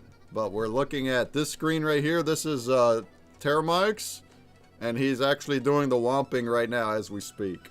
As we speak, the womping is happening.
Leandrineth, thanks for the vote, Leandrineth. How goes it? And Musical Man, 2 votes. How goes it? Are you guys on Twitch too? Musical Man. There's your 200 break bucks, Musical Man. Leandrineth, if you wanted to go to Twitch, I'll give you break bucks, which you can redeem for wax NFTs. I don't know if you're into that, but thank you for the vote. I appreciate. Fam Guild's in the house too. What up, fam? Fam Guild. What up, fam? How goes it? Look, it's art day, and we made pixel theme art. Look at our pixels, huh? You like that?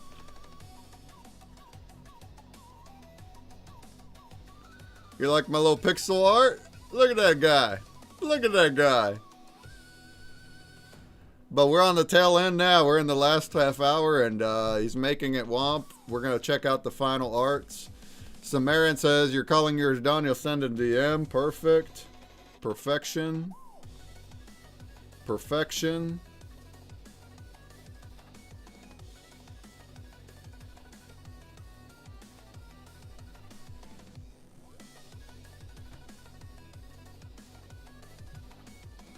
Yeah, I just saw the message now, Fam Guild, from Mrs. Fam saying they got their new Fam Arcade on they got new stream games on their website, Fam Guild, and is inviting me to show it off and play. Yeah, we could do that on Wednesday. Let's do that Wednesday. Let's check that out then. Sounds awesome.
All right. I think I've got all the ones that I have dropped into the Telegram.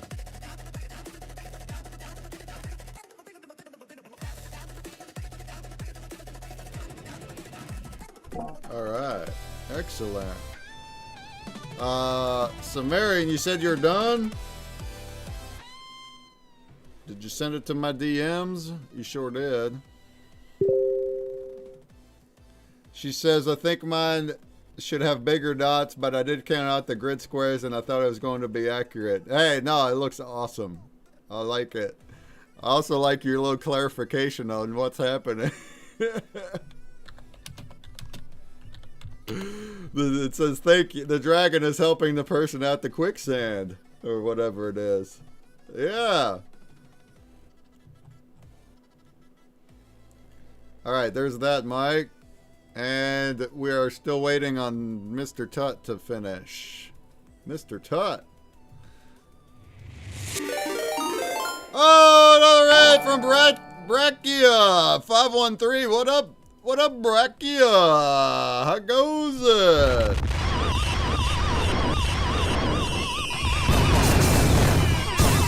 First time chatter, Dion Mom. Dio Mom? What up, Dio Mom? Are you guys fam guild? What up, fam?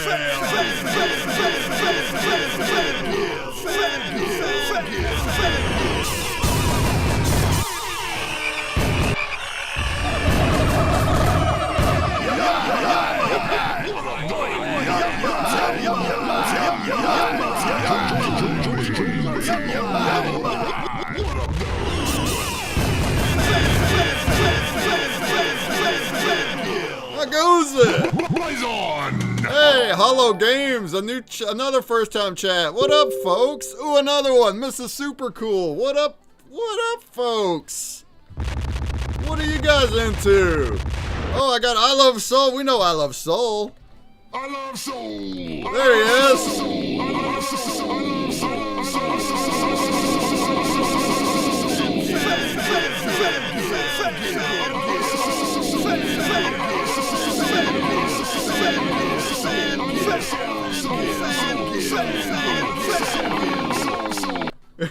Hey, let's go. We're on the tail end of the stream. We're about done. We are compiling our final arts for this week. And we're making them all color change, and we're going to check them all out here in just a minute. So, shouts. Tut down here is still working hard at the bottom right. Shouts. Let's go. How you guys doing? How's your week? How was it? How's it going? So, hey, on Wednesday, I'll be back Wednesday for a pitch break show. And Mrs. Pham just told me about this Pham arcade thing you guys got. I'll go ahead and check it out on Wednesday. It's also an open mic, so any of y'all that want to come up on stage onto our space and speak, talk about your channel, talk about Pham Arcade or whatever you want, come back on Wednesday, why don't you? Do it. Do it. Starts at 2 p.m. Eastern. Do it. Do it. All right, I'm getting my Blaze votes in. I like to get my votes in so people see it while I'm here live. But otherwise, Mike here is making the colors change. And we'll check them all out here in just a second when we got them all. Yeah, man.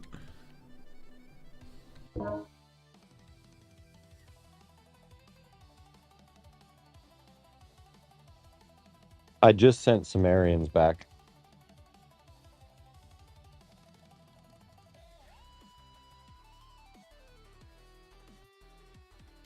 Excellent. So we have that's all of them, right? We got boat. Yeah. All but Tuts. Tut! Tut! Alright, we're gonna watch Tut draw. Look at him go! Look at this Egyptian character he made. How you doing that, Tut? Oh, man. He's also, you can tell how the coloring is in pixels. He's got straight lines of the coloring. You see that? You see the little rows? Oh, man. Oh, man. Man. That's dope. Tut. That is dope.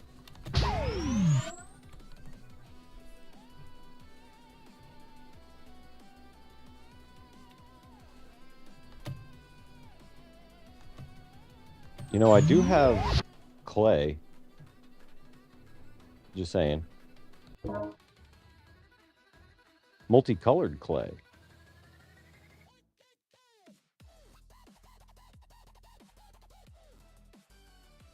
You want to make some clay art? I mean, I don't know if we had a theme picked for next week or anything, but at some point we could do some sort of like claymation style art. Damn, I just walked in and saw this Tut. What?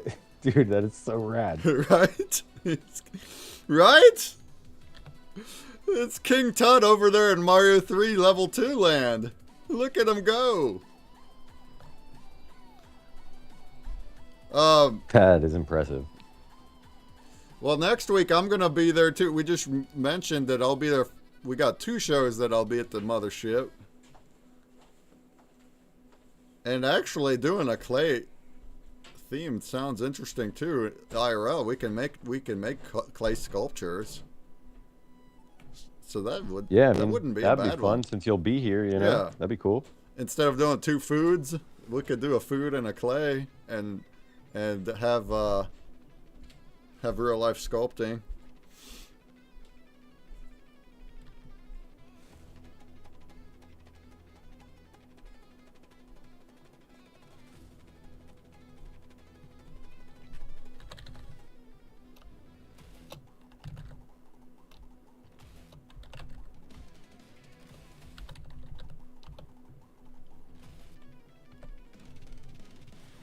There's a girl, Metaphysiclay, in the XRP community, and she does NFTs where she like does mixed media, and she'll like make like little clay creatures and little clay like art pieces and things like pendants and all sorts of stuff. And then I'm not exactly sure her process, but it looks like she'll take that into like Photoshop and sort of make more to it, and it's pretty cool, mixed medium. Maybe I'll get in touch with her and see if she wants to like guest on the show like Clay Week, and I don't know, like share some of her best practices or something. Oh yeah, sure. The more the better. The more the better.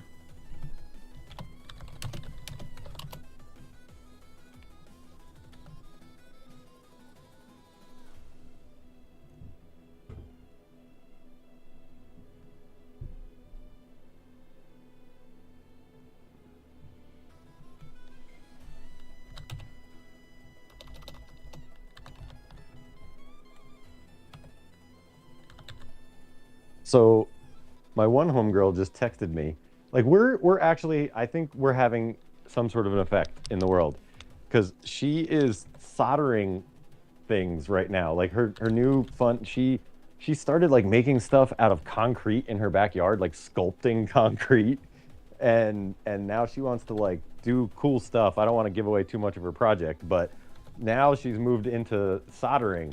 And so I just get the text message of like what she's creating right now. Is pretty cool to like to know that other people know we're doing this, and they're like joining the creative ethereal energy that we're kind of putting out. Yeah, man.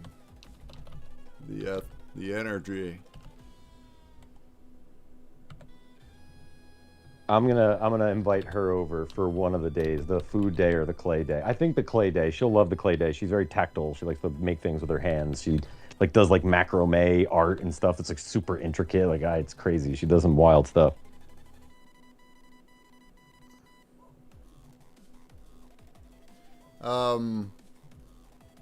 Tut says, "Are you waiting for me? I can leave it like this." Well, yes, but also it's not a big deal. If we take longer, if you wanted to finish filling in, you can. Oh, camera froze. Tut, if you want to keep filling in the face and stuff, you can do that. No worries. Keep going. It looks dope AF, man.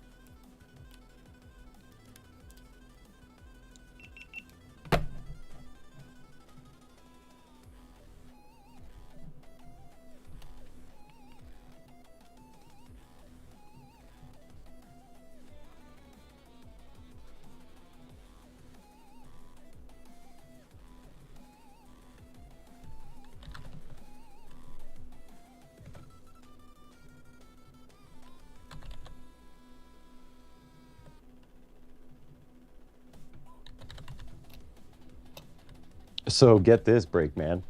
There's a really cool, fun, artistic thing that's happening the day you land. Like, I don't know what time you're landing, but we're hoping it aligns with this event in the art district that we can go kind of take a look at and check out. It's really cool.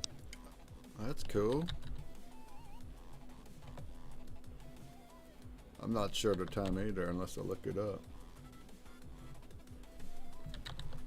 Yeah, it's the art district is doing like a chalk art takeover where like everybody's gonna get out there and do like chalk art in the streets and stuff. They're gonna like block everything off and make it like a chalk street party. Chalk, huh? That'd be a theme as well. A chalk day. We come up with themes all over the place.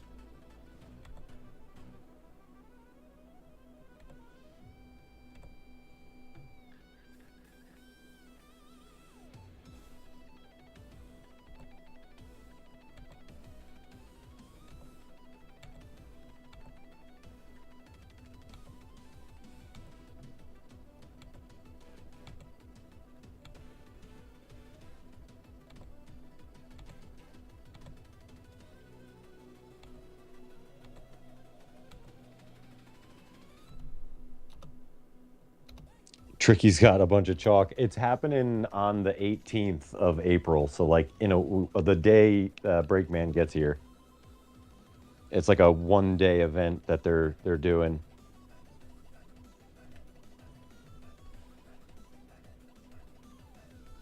But if I'm not mistaken, hold on, let me look up the dates here. So, Tricky, you will be here for a Vegas First Friday, which we will have to attend. Vegas First Friday is fun. Like, you start down by like the Stratosphere, not at the Strat, but like at that end of the strip where the art district starts. And we start at the Crystal Shop, and you like roam around and see all the cool stuff in there. And then you just walk down the street and then just go find places. There's all sorts of crazy little shops and things. And it's like a bunch of little mom and pop, like trinket shops and antique shops and all sorts of stuff. There's food and things and art all along the way. And you just sort of walk from that part all the way to like Fremont Street area. And the entire whole thing is just all closed off. And it's just a block party in every direction. And food and vendors and art, and like everybody comes out for First Friday. Like all the artists in Vegas come out and they like sell their wares and they have their little booths set up, and who's buying art and who's buying necklaces, and it's really cool. It's a lot of fun to sort of get in there and see, like there's always something that's like, oh my god, that's so cool, like how did I not think of that? It's really neat.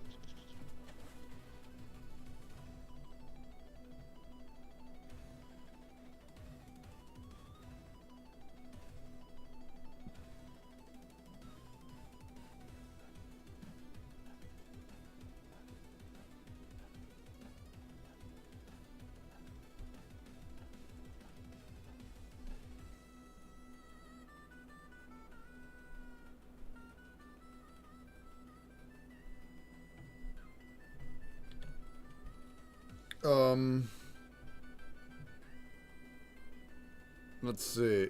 I wonder if I could find what time I do arrive. I don't know. I got it somewhere, but I don't know.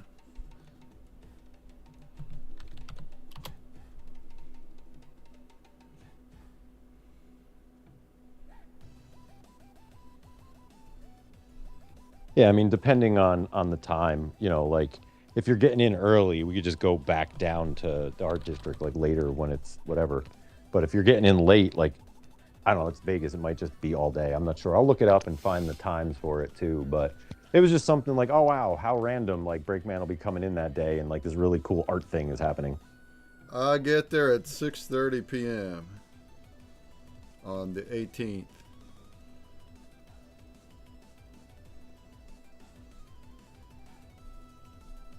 And you gotta pick me up. I gotta make you come get me. Or Yeah, I guess they got pick you up Uber at the down there airport. if we got No, to. no, but don't waste money on Uber. Yeah, I ain't got much of that. that money. I ain't got much of it. I'm hoping my paycheck comes this week. It's late. It better come this week. It better. Don't Uber, says Trick. No, I'm gonna make Mike chauffeur me around. We'll make him do it. So basically, Las Vegas is throwing Tricky the biggest block party ever, or birthday party ever. Yeah, dude. It's all for him. They're doing the whole thing for Trick's birthday. So we're all going to be there to celebrate. Trick says very bad, like 3 miles, $80 or more for Ubering. Oh, man. Yeah, it's gotten ridiculous. Like just going, I don't know, anywhere is at least $30. You know, either way, it's wild. Vegas just gouges people for rides, and like they know they can get away with it. The surge pricing and all the things. Like as soon as clubs let out in Vegas, like every Uber goes up double almost. You know what I mean? It's just the thing. Like every night at X PM, like 3 p.m. or whatever it is, when all the clubs let out and all the drunk people are coming out of the thing, stumbling, looking for their Uber, they're like, we know you're going to pay $60 to get home. We know it. My auntie over here is an Uber driver, and she also lives by the airport. But she's got a strategy around all the whole thing. So she goes by the airport at rush hours and takes people from the airport outward and gets the most money that way. But it's still nothing like $80 for 3 miles. It's nothing like that.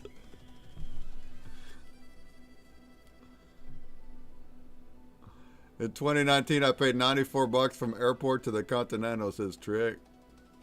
Yeah, we ain't got that. We're not high rolling crypto bros here. Not at all. Not yet. All my crypto broing has ended up in the opposite side of that spectrum. I'm not good at that. I'm not a trader guy.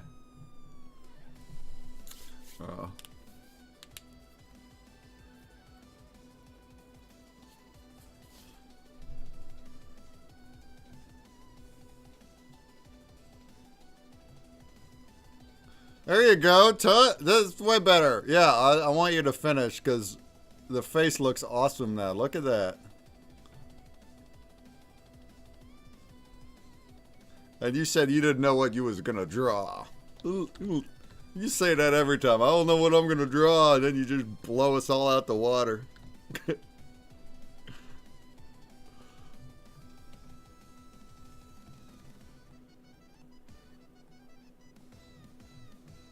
So what I'm curious is if there's any coding to the score being 157 or if there's any kind of fun little Easter eggs kind of hidden in there. Oh, there, he put his name in. I love that. I think I'm going to start doing that, Tut. I'm going to start putting Breakman in my thing. I did it for this time. I think I'll do that every time, too. I like the signature. Look, mine's actually all dots. Isn't that different? The whole thing is dots.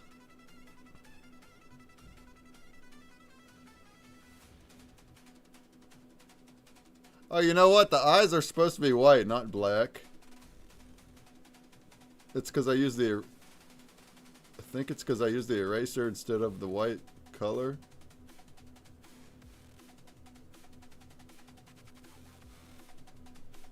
What version did you get? Oh, no, the version you got is correct. It's got white eyes. Okay.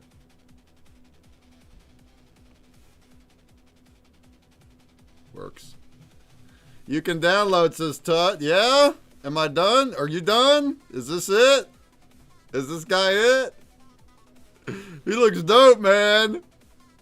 Yeah, I think this is final. This is accurate, up to date, because we just watched you color it in, so I think that's correct.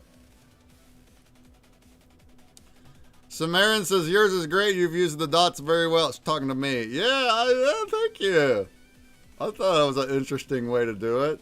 But like even like his, you can still tell it's a pixel style. He with Tut here, he actually it looks like you like this shaded. Here, we're gonna look at it with the color wand, but the way you did your accenting is you can tell that it's like done in rows, so it's like you can see the pixel in it. Man, that's crazy. Needs a lot of time to finish. It's crazy, Tut. What you do on this whiteboard is bonkers. All right, I'm gonna save it. We're gonna send it off to Mike. And then we can admire all these.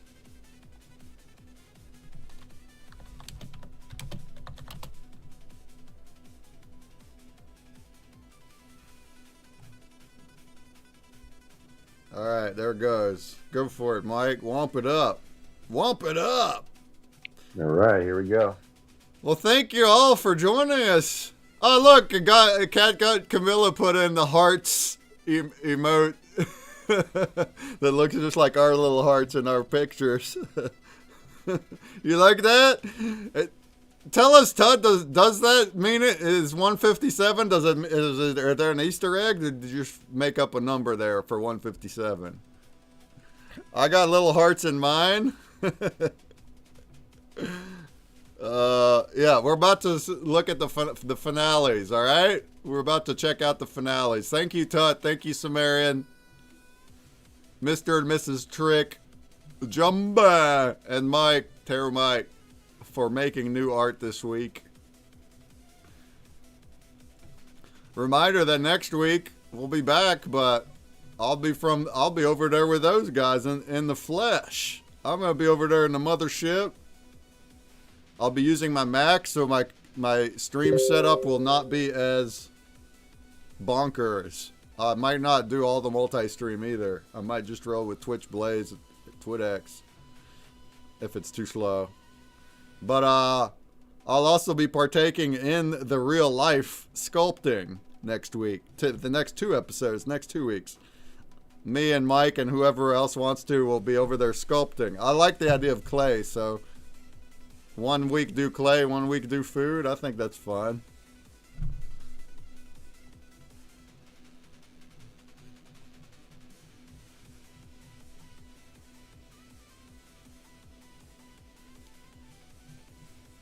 Yeah, so that'll be the 19th, and then the 26th will be the food show from the mothership. So I'm going to try to get some friends from the area to come through and have some fun with that. There you go. Sounds like a plan. Because everyone I sent that picture to was like, what is this and why are you doing it? And then I explained it to them. I'm like, oh, that sounds like fun. So I feel like they'd want to do it too if we ask them. It is fun. Our Spectral Sessions is fun. It's fun.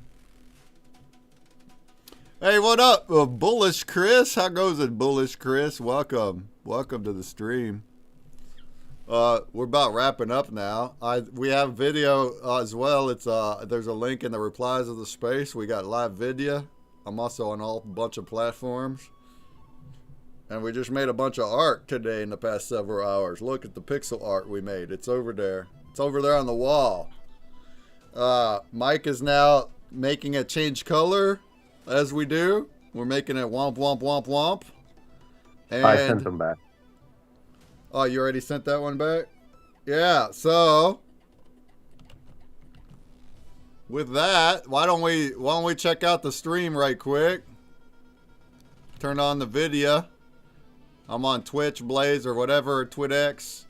And let's check out our finales, huh? Let's admire our finales. Finales.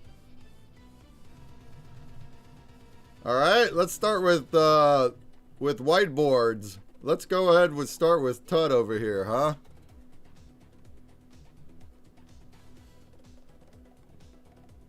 Oh yeah. Look at that, folks. Look at that guy. Look at that guy, Womp.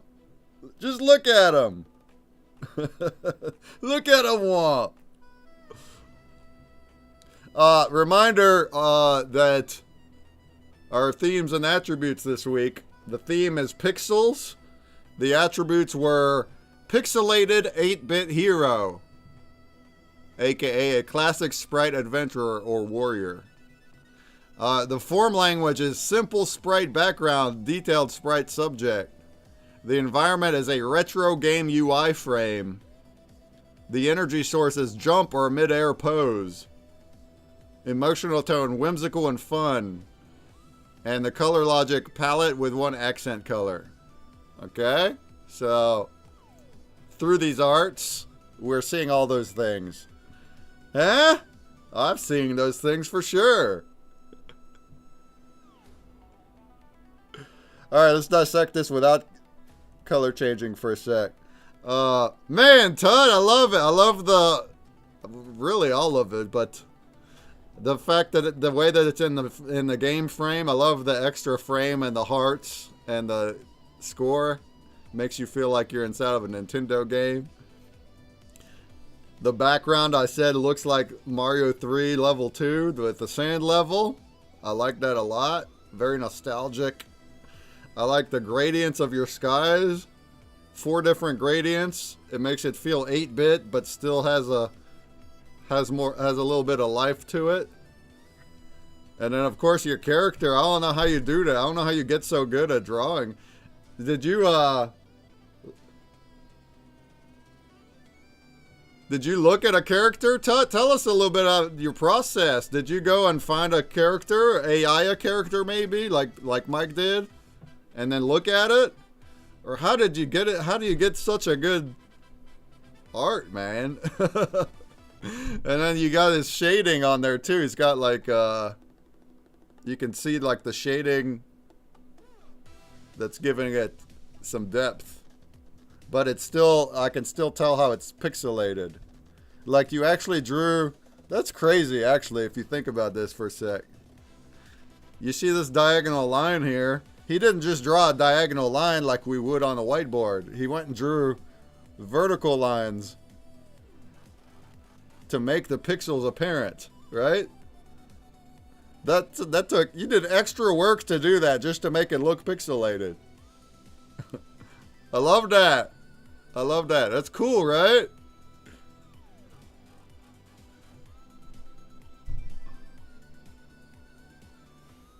Oh yeah. What do you guys think?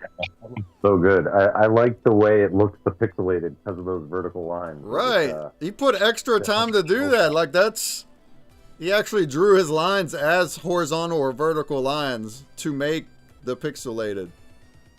That's extra work on the whiteboard.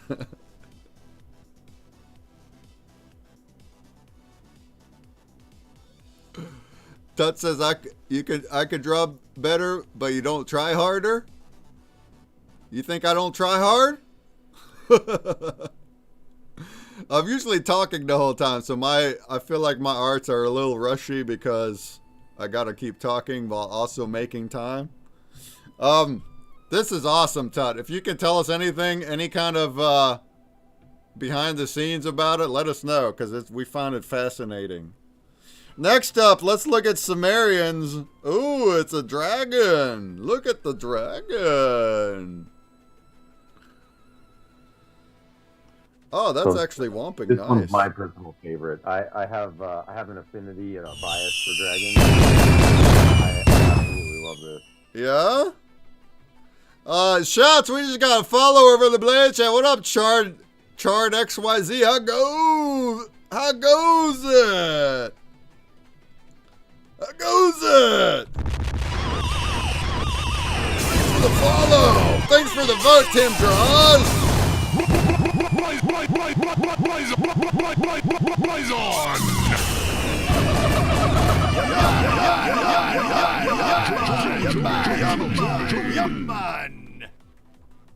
Shouts, welcome. We're on the very tail end of the stream now, but we are admiring the final art that we made here on stream today in the past 4 hours. We just made all this art on stream. Today's theme was Pixel. And here's what Sumerian Bee's art looks like. This is on a MS Paint style whiteboard with a mouse. Very good. Yo, I like,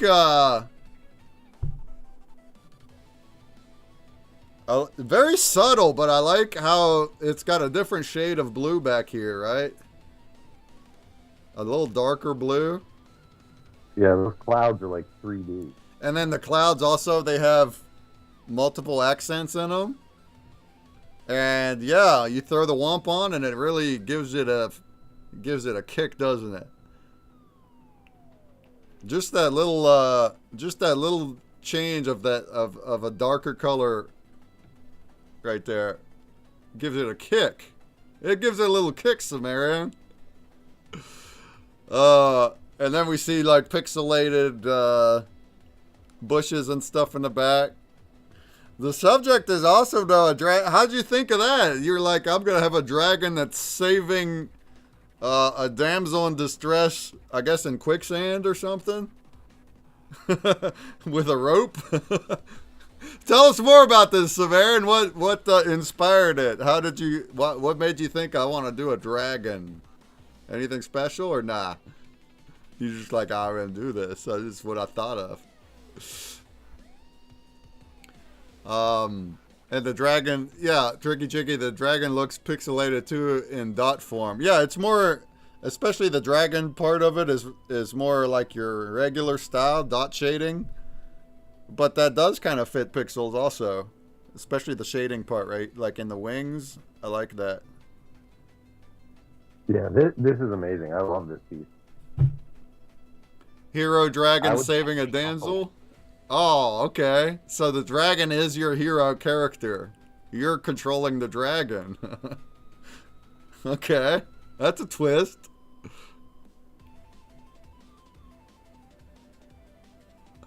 Tut says only the zoom is very helpful to me. Yeah, so Tut is zooming into his monitor. He's holding the Windows button and plus, and it zooms the entire monitor up, which lets him do like easier drawing lines. I tried it earlier, but if I do it, it does it for all of them. So if I zoom in on mine that's over on this monitor, it zooms in the whole metaverse too. It messes it up, so I won't use that hack then.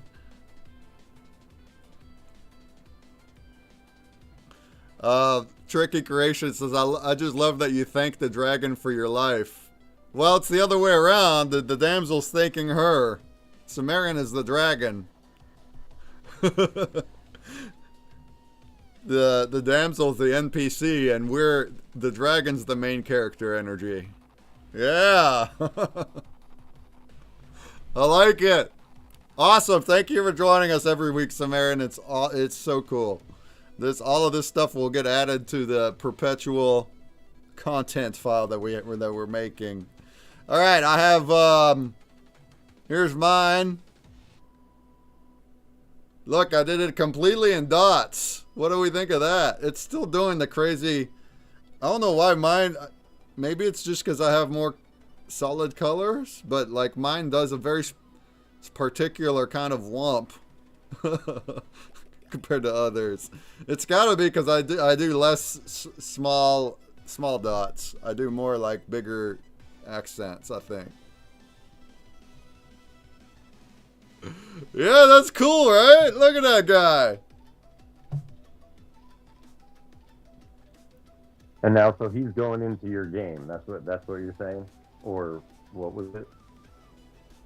Oh yeah. So here I got Jump Break already made, and on Wednesday I'll be releasing a new Brain Break app, and one of the mini games is Jump Break, which is like a 2D platformer. And yeah, I'm gonna replace the assets with our new art here this week. So either my jumper or really any of them can be the jumper. I kind of want to make your dragon my enemy though, Sumerian. I'm gonna make your dragon an enemy, and we'll get to play it. And also the arts will be in the background, and we'll be able to actually play it on Wednesday. What do we think? Look, I got mine signed too, Breakman, huh? He's got himself a beard. It looks great, at least better than the food and fruit you draw, says Tut. You think so?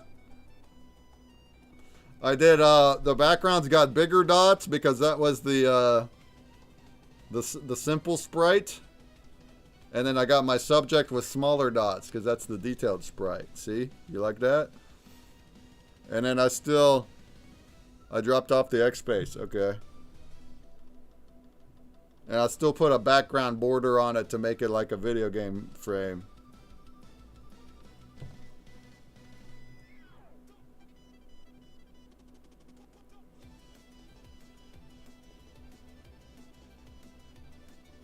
Oh, Bullish Chris, do you still want to speak? I got you up here. I missed your request.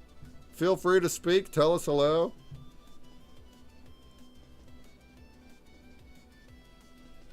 There we go. Back in action. There we go. Yeah. I liked it. I liked just the fact that I came in here knowing I was going to try to do everything in dots like this. And it came out kind of like I wanted. I freehanded it. I just drew dots by dots to make my guy. So I didn't plan out a grid at all. I just drew it. But yeah, they are kind of uniform, aren't they? It does kind of make rows, doesn't it?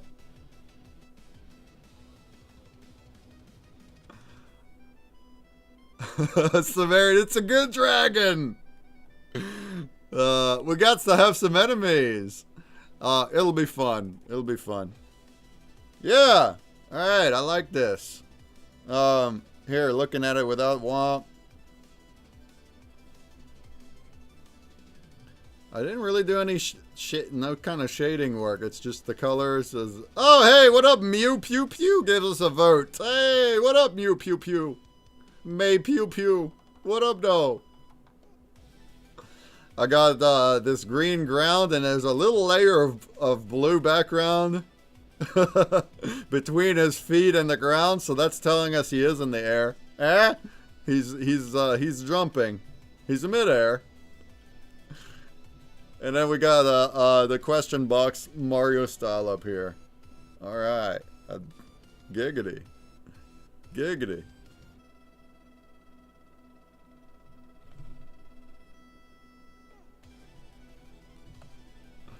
All right, next up I got, this is Tricky Chickies.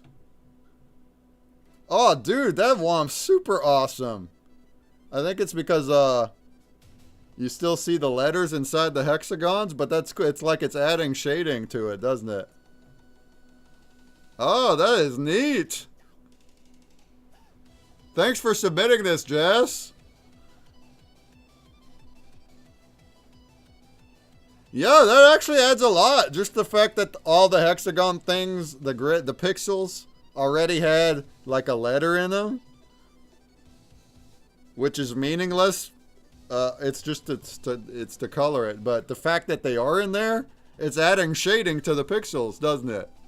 And whenever we're adding color womp, it's adding a lot of movement, isn't it? Huh? That's pretty cool. Yeah, I love how the whale pops out at a certain point. You're like, oh, wow, there it is. Yeah, yeah. At first, we didn't see the whale as much. You definitely see him now. And also per color, yeah. Like most anything we do here, some things are more visible than others with different colors. So, like that pops out more. And then now he's fading out. And now he's coming in a little bit. We have different variations of the whale. Very cool. Thank you, Jess. Thanks for sharing. Yeah, we'll definitely going into our pixel theme. Is this a whale? Last time? Yeah. Do you see the whale? Do you see the whale jumping out the water?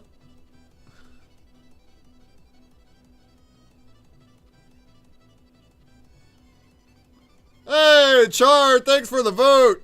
Thank you for the vote. Appreciate y'all's support.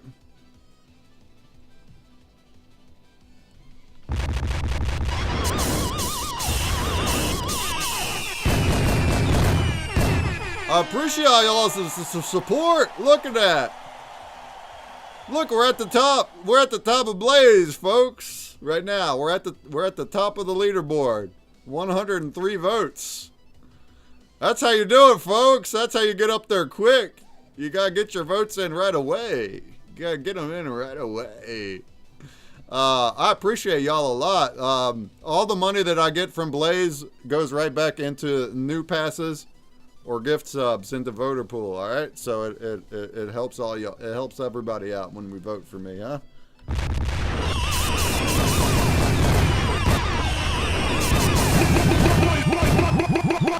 Blaze on!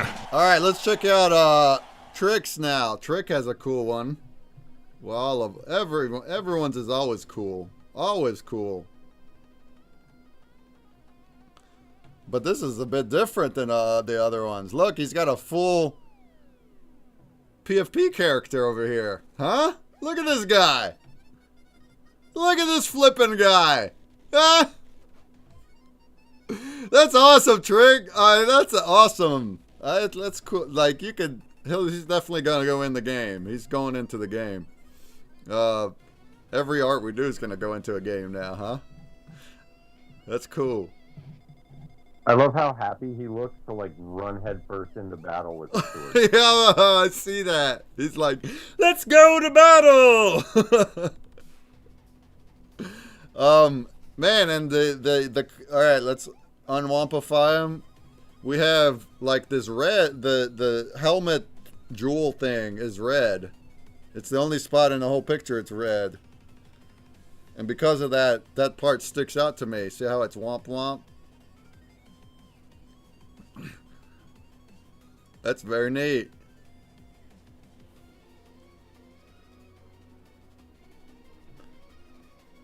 No side view or legs, but image is still jumping. Oh yeah, he's jumping.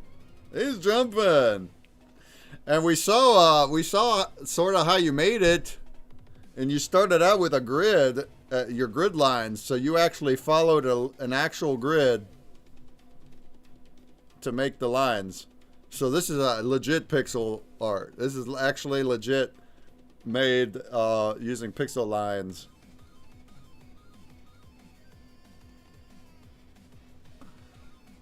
Oh yeah! Hey, Shylock coming in with 11 flipping votes. Let's go, Shylock. 1,100 break bucks for you, friend. 1,100 for you.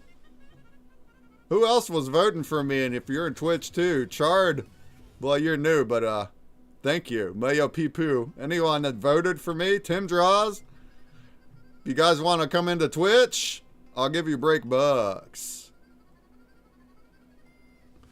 Oh, Tricky Chicky did 2 votes. Did I tip you, Tricky?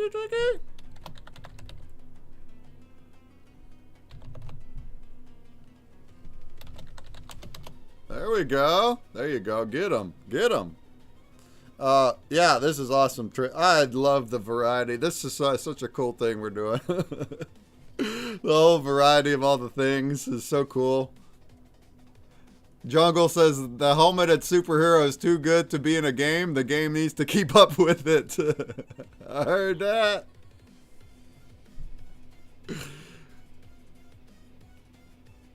Yeah, that's cool. Does he got a name, Trick? Does this guy have a name? Is he like Link's ancestor or something?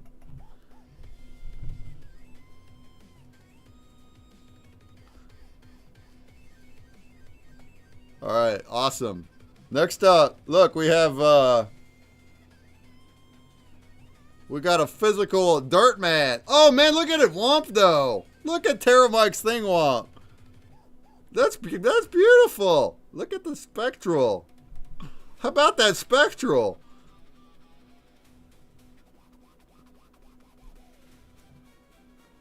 Oh, I'm not. I only now see that you made this into like a Game Boy. Is that correct? Is that supposed to be like a Game Boy look?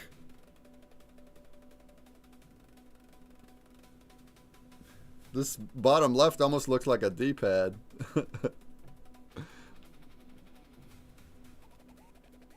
This is not digital. This is a physical graph paper. Physical graph paper that he colored in. Pretty cool, right?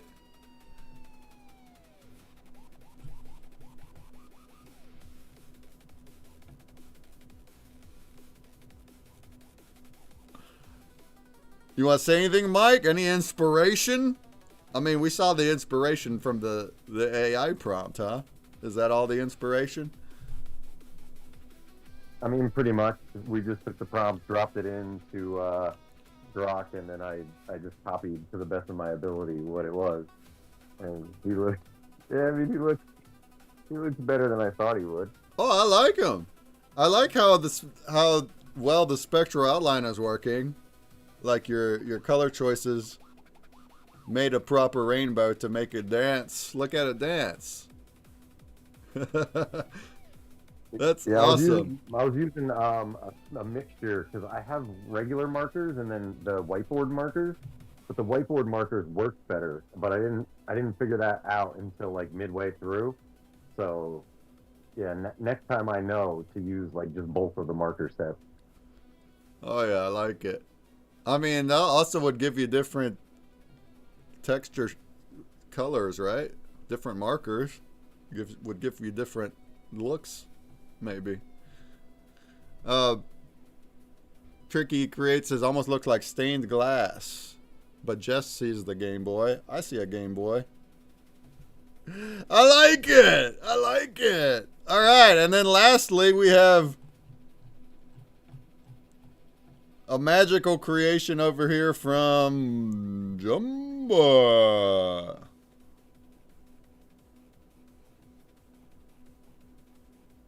Oh, that's super. Is this it? This is super pixelated. Is that what it was? Yeah. Yep. That's full res. Oh my goodness! So he went all out. I thought I saw it earlier with higher res. Oh man! Oh man! Did you do like some kind of pixelated? Did you make it more pixelated than what it was with an effect, or did you draw it like that? Jumby is not in here right now. He is outside in the hot tub, I believe. In the hot tub. I heard that. Yeah, Jumby doesn't like the sun, so when the sun goes behind clouds, he'll go outside. That's cool. Hey, Brachia, what up? Thank you. Thanks for the votes. I got you back on every platform. Shouts, Brachia. Shouts. Shouts. You rated me earlier, didn't you, Brachia? Thank you. And now you're over there on Blaze giving me 2 votes? What a flippin' bouse. What a bouse. Here, I'm going to give you 200 break bucks, Brachia. It doesn't really mean much to you without a Wax wallet, but if you wanted to create a Wax blockchain wallet, you can redeem free NFTs that way. Yeah, man, he really went all pixelated on this. This is crazy. He must have. I feel like he must have done some kind of effect at the end to make it more pixelated. I don't know. But that was the objective. That's the objective. We still see the spaceman in here and a planet and things and then when we see the Womp, you can actually see the pixels move. Oh, that's crazy, isn't it? This is not his usual style, is it? It's not his usual style. But look, we can see the actual pixels moving. Isn't that crazy up there? The moving pixels.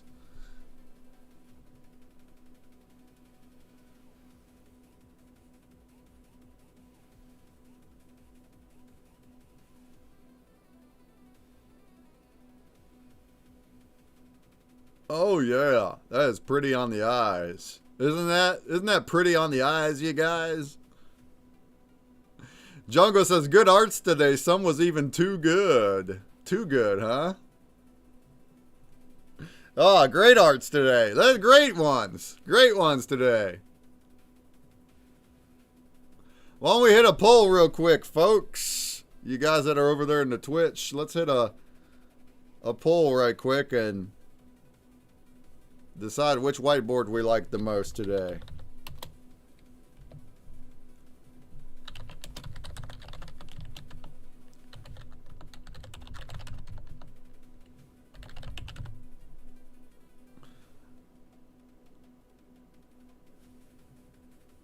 All right, I have a poll up, all right? It's a poll. Why don't you tell us which Which is your favorite whiteboard today? Is it Tut? Which is this one right here? Is it Tut?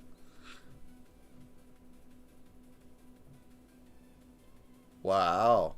Is it Sumerian? Which is the dragon? Or is it Breakman, which is the dots? The dot man.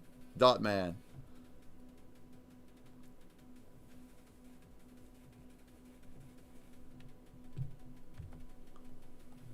Which one gets the whiteboard award today? Go ahead and throw some votes into Twitch. Which one do you like the most? And also, of course, everybody that joined us today will get a specific participation trophy NFT. I think that's a trophy. We still haven't made it yet. I guess when I get back from Vegas, we'll probably have some extra time. Well, whatever. You'll get it eventually. And also, all the viewers, if you were here today in the space, or if you dug anything in Twitch, if you did any digs, you'll be getting a mint of what we made today on stream. Sounds good? Sounds Gucci goo?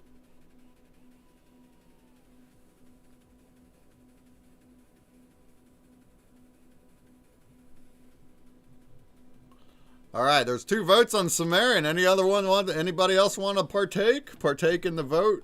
Partake in your opinion? Great job, everybody, though. Great job. Great job, everybody. I'll be back on Wednesday. We're still going to do a spin wheel, though, so if you haven't said hi in the Blaze chat, won't you get into the Blaze chat and say hi? Because I'm about to do 4 spins. 4 of them. We're about to do 4 spins.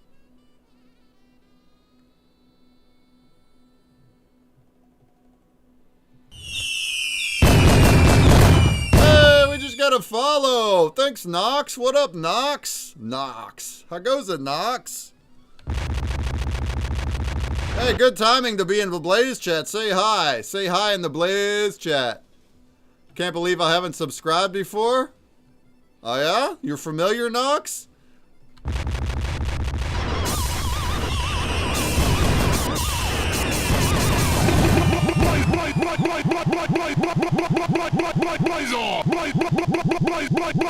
Neko Schwan coming in with a vote. What up, Neko Schwan? Oh, we've spoken a few times in my art game streams. Oh, okay, I don't, sometimes names go like this to me. Shouts! Well, I mean, we've been on here for 7 hours, so I don't have much time left in me now. But we just made art today.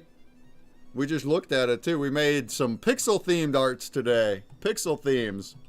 Look, this is the one I made right here. You like it? Do you like it? It's all made out of dots. It's made out of dots. The whole thing's made out of dots. And then we make them change color and they go all crazy. Womp, womp, womp. Huh? How about that? Womp, womp, womp,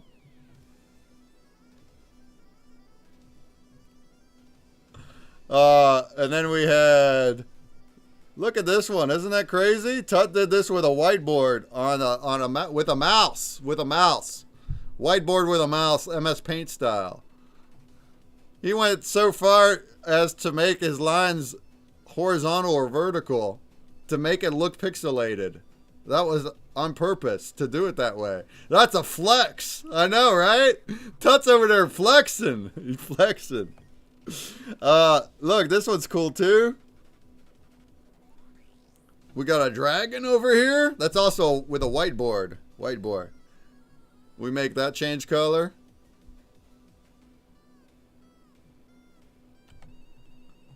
We have this one as a physical graph paper. This is an actual photograph of graph paper colored in with markers. Huh? We make that guy change colors too. Oh, look at that guy. Look at that guy change color. Oh, congrats to Sumerian B for winning the whiteboard award this week. 4 to 3 to 2. Congrats. Here's another cool one. Look at that.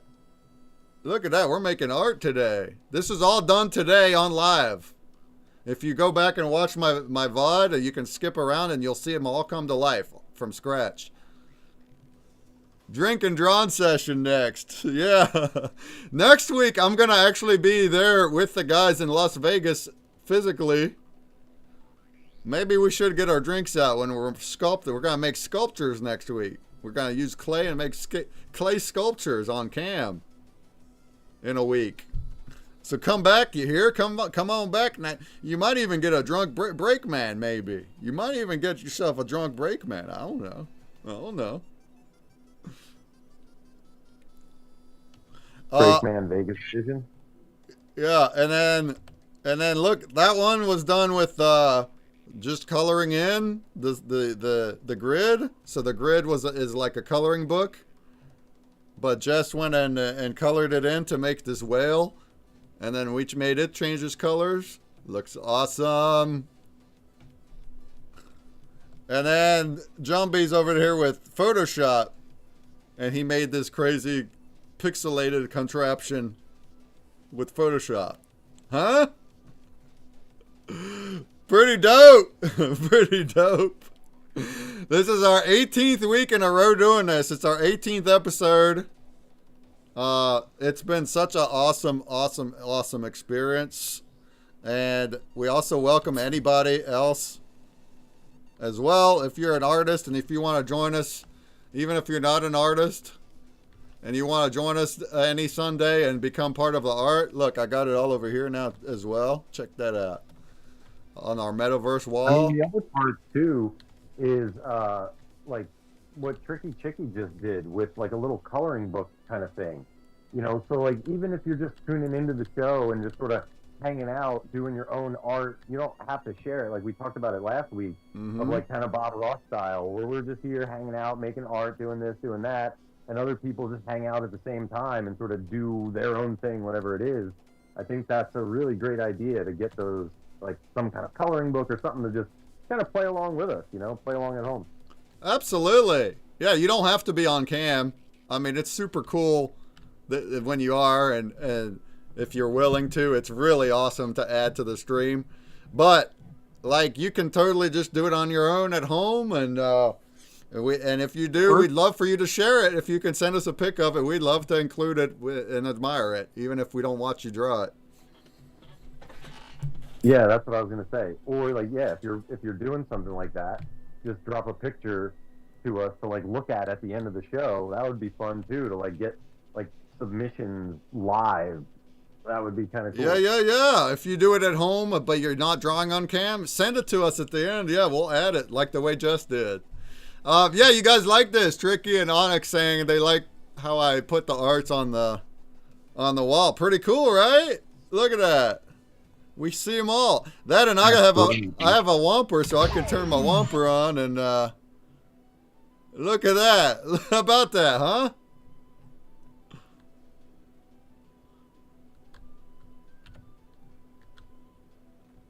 And then I also, if you're in here, you are able to click on them. You can zoom in on them. The title is there, so you can see what episode and what title they were that we named them. And I have them all linked to their Atomic Hub template, so you can then see the template and the mints and the things, all the attributes, all the things, all the details. So if you're in the metaverse to look at it, to come check it out, you can click on them and get more info like that. You like that? Man, it's a treasure trove of artwork. I love it. That's a universe I'd hang out in for sure, says Trick. Yeah, so I'm gonna keep adding these. So every week when we make a new square of arts like this, we'll add it to the walls. We're already almost out of space here, but there's a whole gallery to fill up. So let's fill up the whole gallery, why don't we, huh? Huh? That's really amazing, dude. Thank you for that. Yeah, that's so cool. That's like the whole history of it all right there on the wall. Like, dude, you couldn't Yeah. ask for more than that right there. That is amazing. And here by Wednesday, I'm gonna have my website all completely revamped and redone and different. And I'm gonna have a section there that also plays that video of the loops, of all of them, like that video that we had. So I'm gonna have some kind of dedicated page where that's always like auto playing that. I think that's a fun idea. And then we could share that in here then, because I can't insert that video; it's too big. But yeah, we're making a history. Technically, we're making a thing that's ever growing, and it will continue just growing bigger every week. Every week, we're gonna add to it. I love that. Yeah. Shouts to everybody hanging out with us. I appreciate everybody that's tuning in every week, being part of it. If you have any creative friends, especially, also, if you know anyone that would like to join and actually be a part of the art making, tell them what we're doing. We'd love to add to it. If they make music, like we talked about earlier, especially if they make their own beats, their own original music, we'd love to have them in here. I mean, really, live music too, not only DJs, but if Funkin Crypto or any other friends wanted to come in and noodle on a guitar, we'll put you on the screen and let's hang out and do that. That's cool. That's really cool. Yeah, hopefully it'll keep growing and we'll get more people and turn this into the vision that we actually want. We want to create a movement. And it's not about us. It's not about Jumbie's business. I mean, it is, but it's not. It's way bigger than that. It's a movement. We're trying to create something new that anybody can participate in and be a part of. So that's what's up. Hey, what up, though? We got more chatters in the Blaze chat. Hey, what up? Zuka Zayzang says Art Hub? Yeah, kind of like an art hub, huh? An art hub. Yeah, every Sunday we're here making art, and we're going to keep adding to this metaverse. Yeah, it's awesome. And also B2K says Consumer Break. Hey, what up, though? What up, Blazers? Blaze on! What up, though?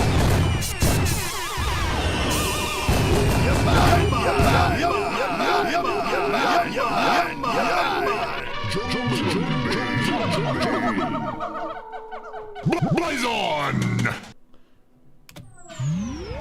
All right, folks. Well, we still have a Backstage Pass giveaway to do. 4 of them, actually. I got 418 votes in this past epoch. Thank you, everybody. That means I'm going to give away 4 Backstage Passes. When? Now. How do you get in? You got to say hi in the Blaze chat. Why don't we say hi, you guys? Zukazang. B2K, say hi in the chat. Say H-I. Knox, are you still with us, Knox? Say hi in the Blues chat. You'll be put into this wheel here, and I'm going to do 4 spins. Shouts!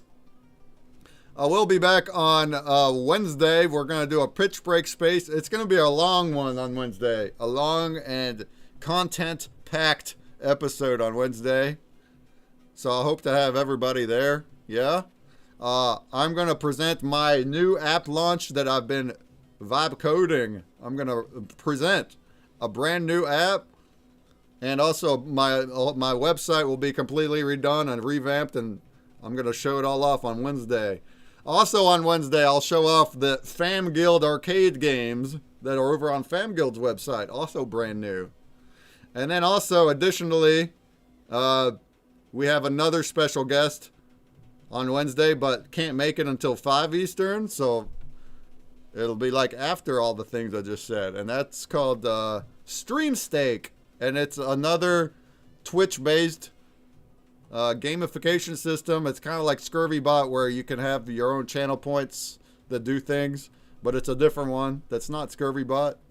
So They're going to do an overview presentation. We'll see what they have to offer. And lots of content, lots of learning to be had, and things to check out on Wednesday if we come back. Yeah? We coming back? We going to come back now?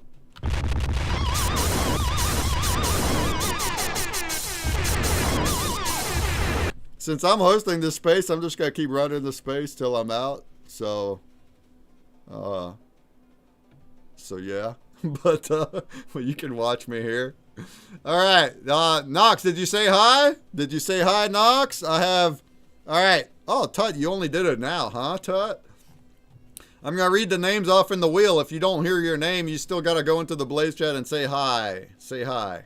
I got Tricky Creations, Ranman, Tricky Chicky, Onyx, Sumerian B, Flinks, Motorcar, Nadu, Funko Lover, Crypto Infinity, Fonny T, Jungle, Banana, Neko Schwan, Hi, I Messiah, Prof, Musical Man, JT, 420 Spitfire, Crypto Gamer, Steve Gertie, Senior Choice, Shylock, Zuka Zang, Tut, and Knox. 26 entrants. And Nadu. Nadu, you were in here? Nadu was in here. Anyone else? Anyone else? Last call to get into the Blaze chat and say hi.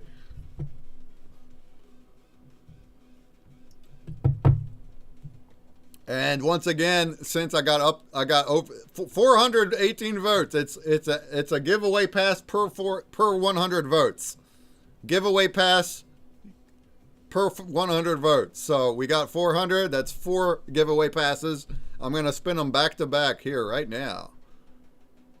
Knox says it's your turn to take some time off art. My turn to go on duty and start painting. You're going to go on now, Knox? I can raid you if you're going to go live. Are you already live? Yeah, I'm gonna need some food and get some work done for the morning. I'm not going to sleep. I got stuff that my boss is. It's Monday morning. Monday morning, we got to turn work in. All right, are we ready? Are we ready? All right, not yet, but I'll jump on. Great, Knox. Great. Go ahead and jump on in the next 10 minutes. We'll raid right over to you, friend.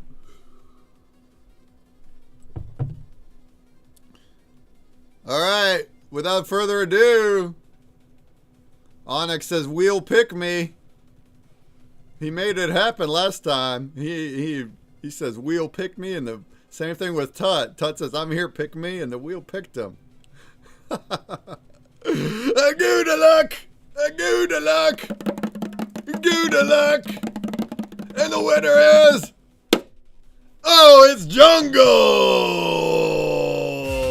Banano!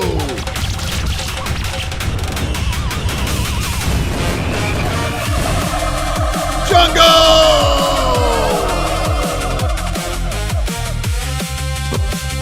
Banano! Jungle, jungle, banano! Oh, it's jungle! Jungle! Banano! Jungle, jungle! Banano! Oh! Oh!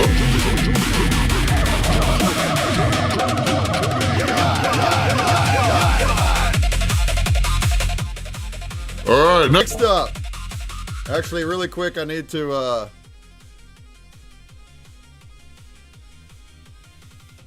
Let me go ahead and deactivate four passes here so I can just give them to you right meow. Right meow.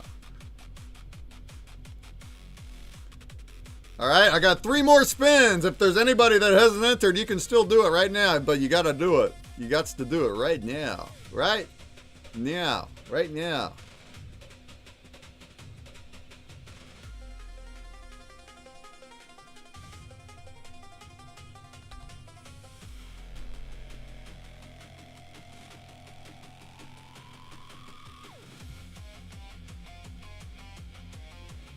All right, there's Jungle. There's your pass. You got it. If you want to vote for me right now before I'm out, that's a whole nother 100 break bucks for you. Next up, we have da da da da da da da da. A good luck. A good luck. And the winner is... Oh, it's Zuka Zazang, our new friend that just got here. Zuka Zazang! Am I saying that right, Zuka? It's Zuka Zang. Yeah, that's correct. Let's go! Zuka!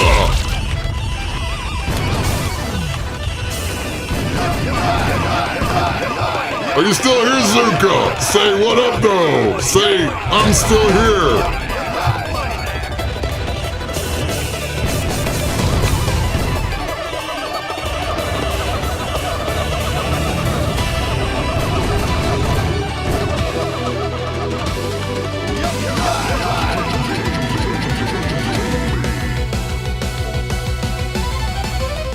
Alright, Zuka Zazang, are you here?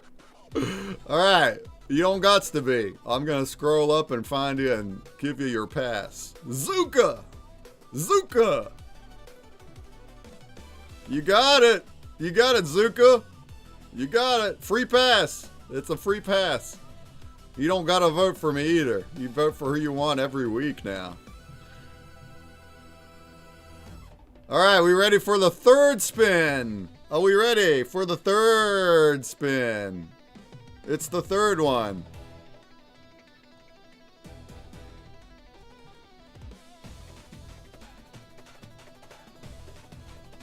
Here we go. Good luck. Good luck. Good luck. Oh, it's Crypto Gamer.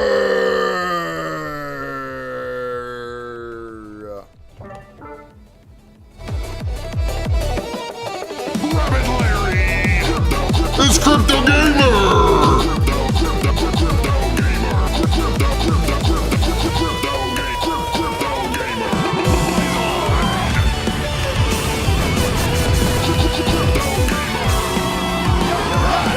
Yeah! Crypto Gamer! Are you still with us, Crypto Gamer?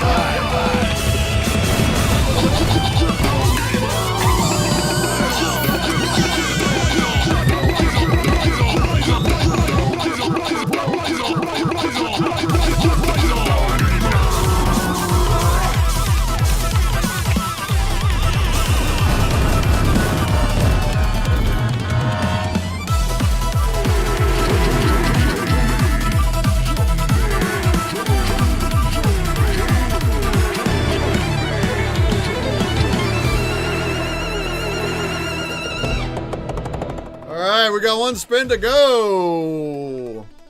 One spin to go.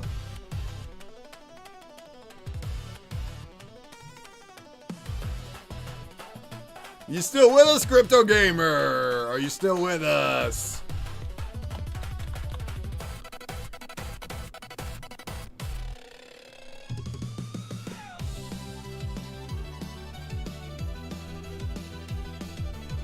Alright, there you go, Crypto Gamer. Alright, we got one more spin. One final spin. We got one final spin. A good luck. A good luck. A good luck. And the winner is... It's 420!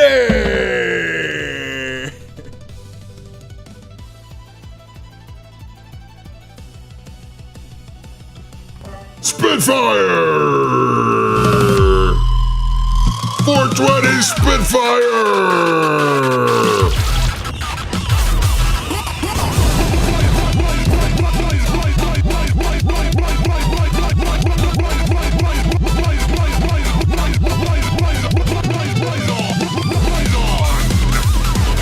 Oh, 420 Spitfire!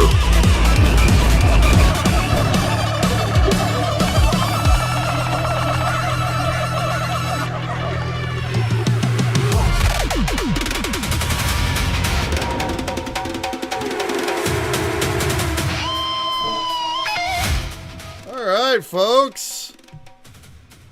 What about does it for today, huh? Huh? Huh?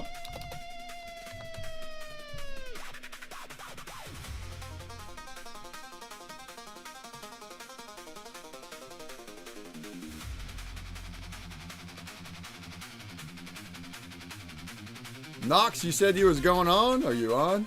Are you on? Oh, yeah. All right. All right, folks. Did we enjoy our time today? Let me know. Did we enjoy our time today? Thanks to everybody who showed up in our space. Oh, look, Wax Wolves is down there. What up, Wax Wolves? I'm copying your name, and now you're going to get an NFT of the art we made today. How about that? But I've been on for over 7 hours. We made our art. We're done with it. We looked at it. We admired it. We're going to let y'all go. I'll be back on Wednesday. Once again, Pitch Break Wednesday, you guys. It's going to be a good one. A completely info-packed one, and also one where I'm going to debut a new app that I made. The Brand Break app. The new vision. The vision for Consumer Break that I had over a decade ago is about to release its very first version. It's no longer just a puzzle game. It's an entire gamification platform. It's going to be cool, y'all. Y'all, it's gonna be cool. All right, so come back on Wednesday, 2 p.m. Eastern, and we'll check that out. We'll check it out. We'll check it. We'll check it out. We'll check it out. All right. So let me jam out for you for about a minute, and then we're gonna raid out, and I'll see you on Tuesday. And then in 1 week, an all new Spectral sessions from the mothership. Breakman's gonna be in Vegas at the mothership, and we're gonna make sculptures, clay sculptures next week. All right, that'll be good. It'll be good times. It'll be good times. Oh yeah!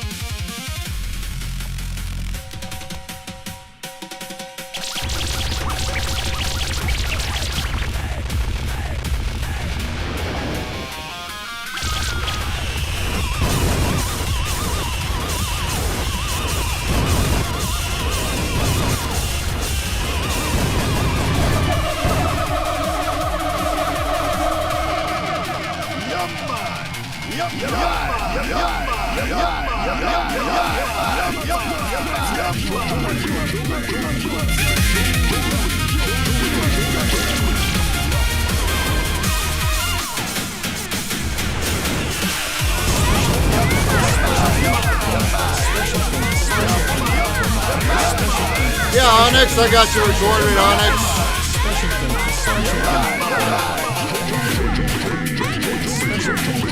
Oh yeah! Thanks for joining us today for Spectral Sadness episode 18! It's been fun! It's been real! I'm Breakman! And I'm gonna leave you with Queen Kristaya! Who's going moving up the broad floor? Join me, Michael Magic Space DCG and Guild! And let's raid!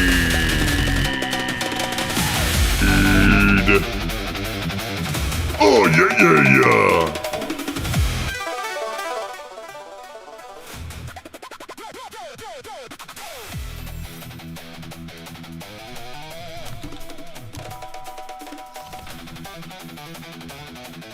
And then over there in the Blaze chat, let's go raid our new friend, Knox. Let's go raid our new friend, Knox, over in the Blaze chat. Making art stuff. Let's raid.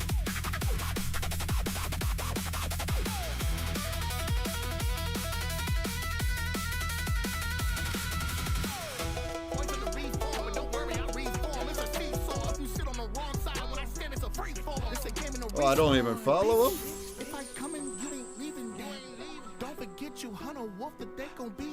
Hey, consumer, thank you for the raid. Welcome everybody.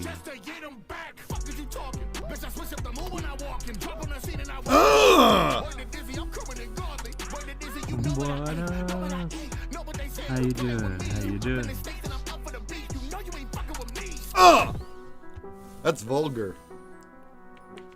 What is up? What is up? Thank you for the raid. All right, It's folks. Like 4 in the morning, so I'm talking a little bit softly. About time to get out of here for me. Time to go get some food. Let's get some food.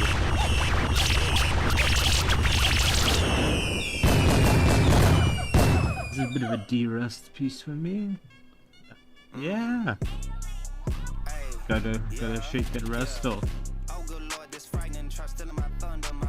Bye. See you Wednesday. What up? Cheers, everyone. How you doing? How you doing?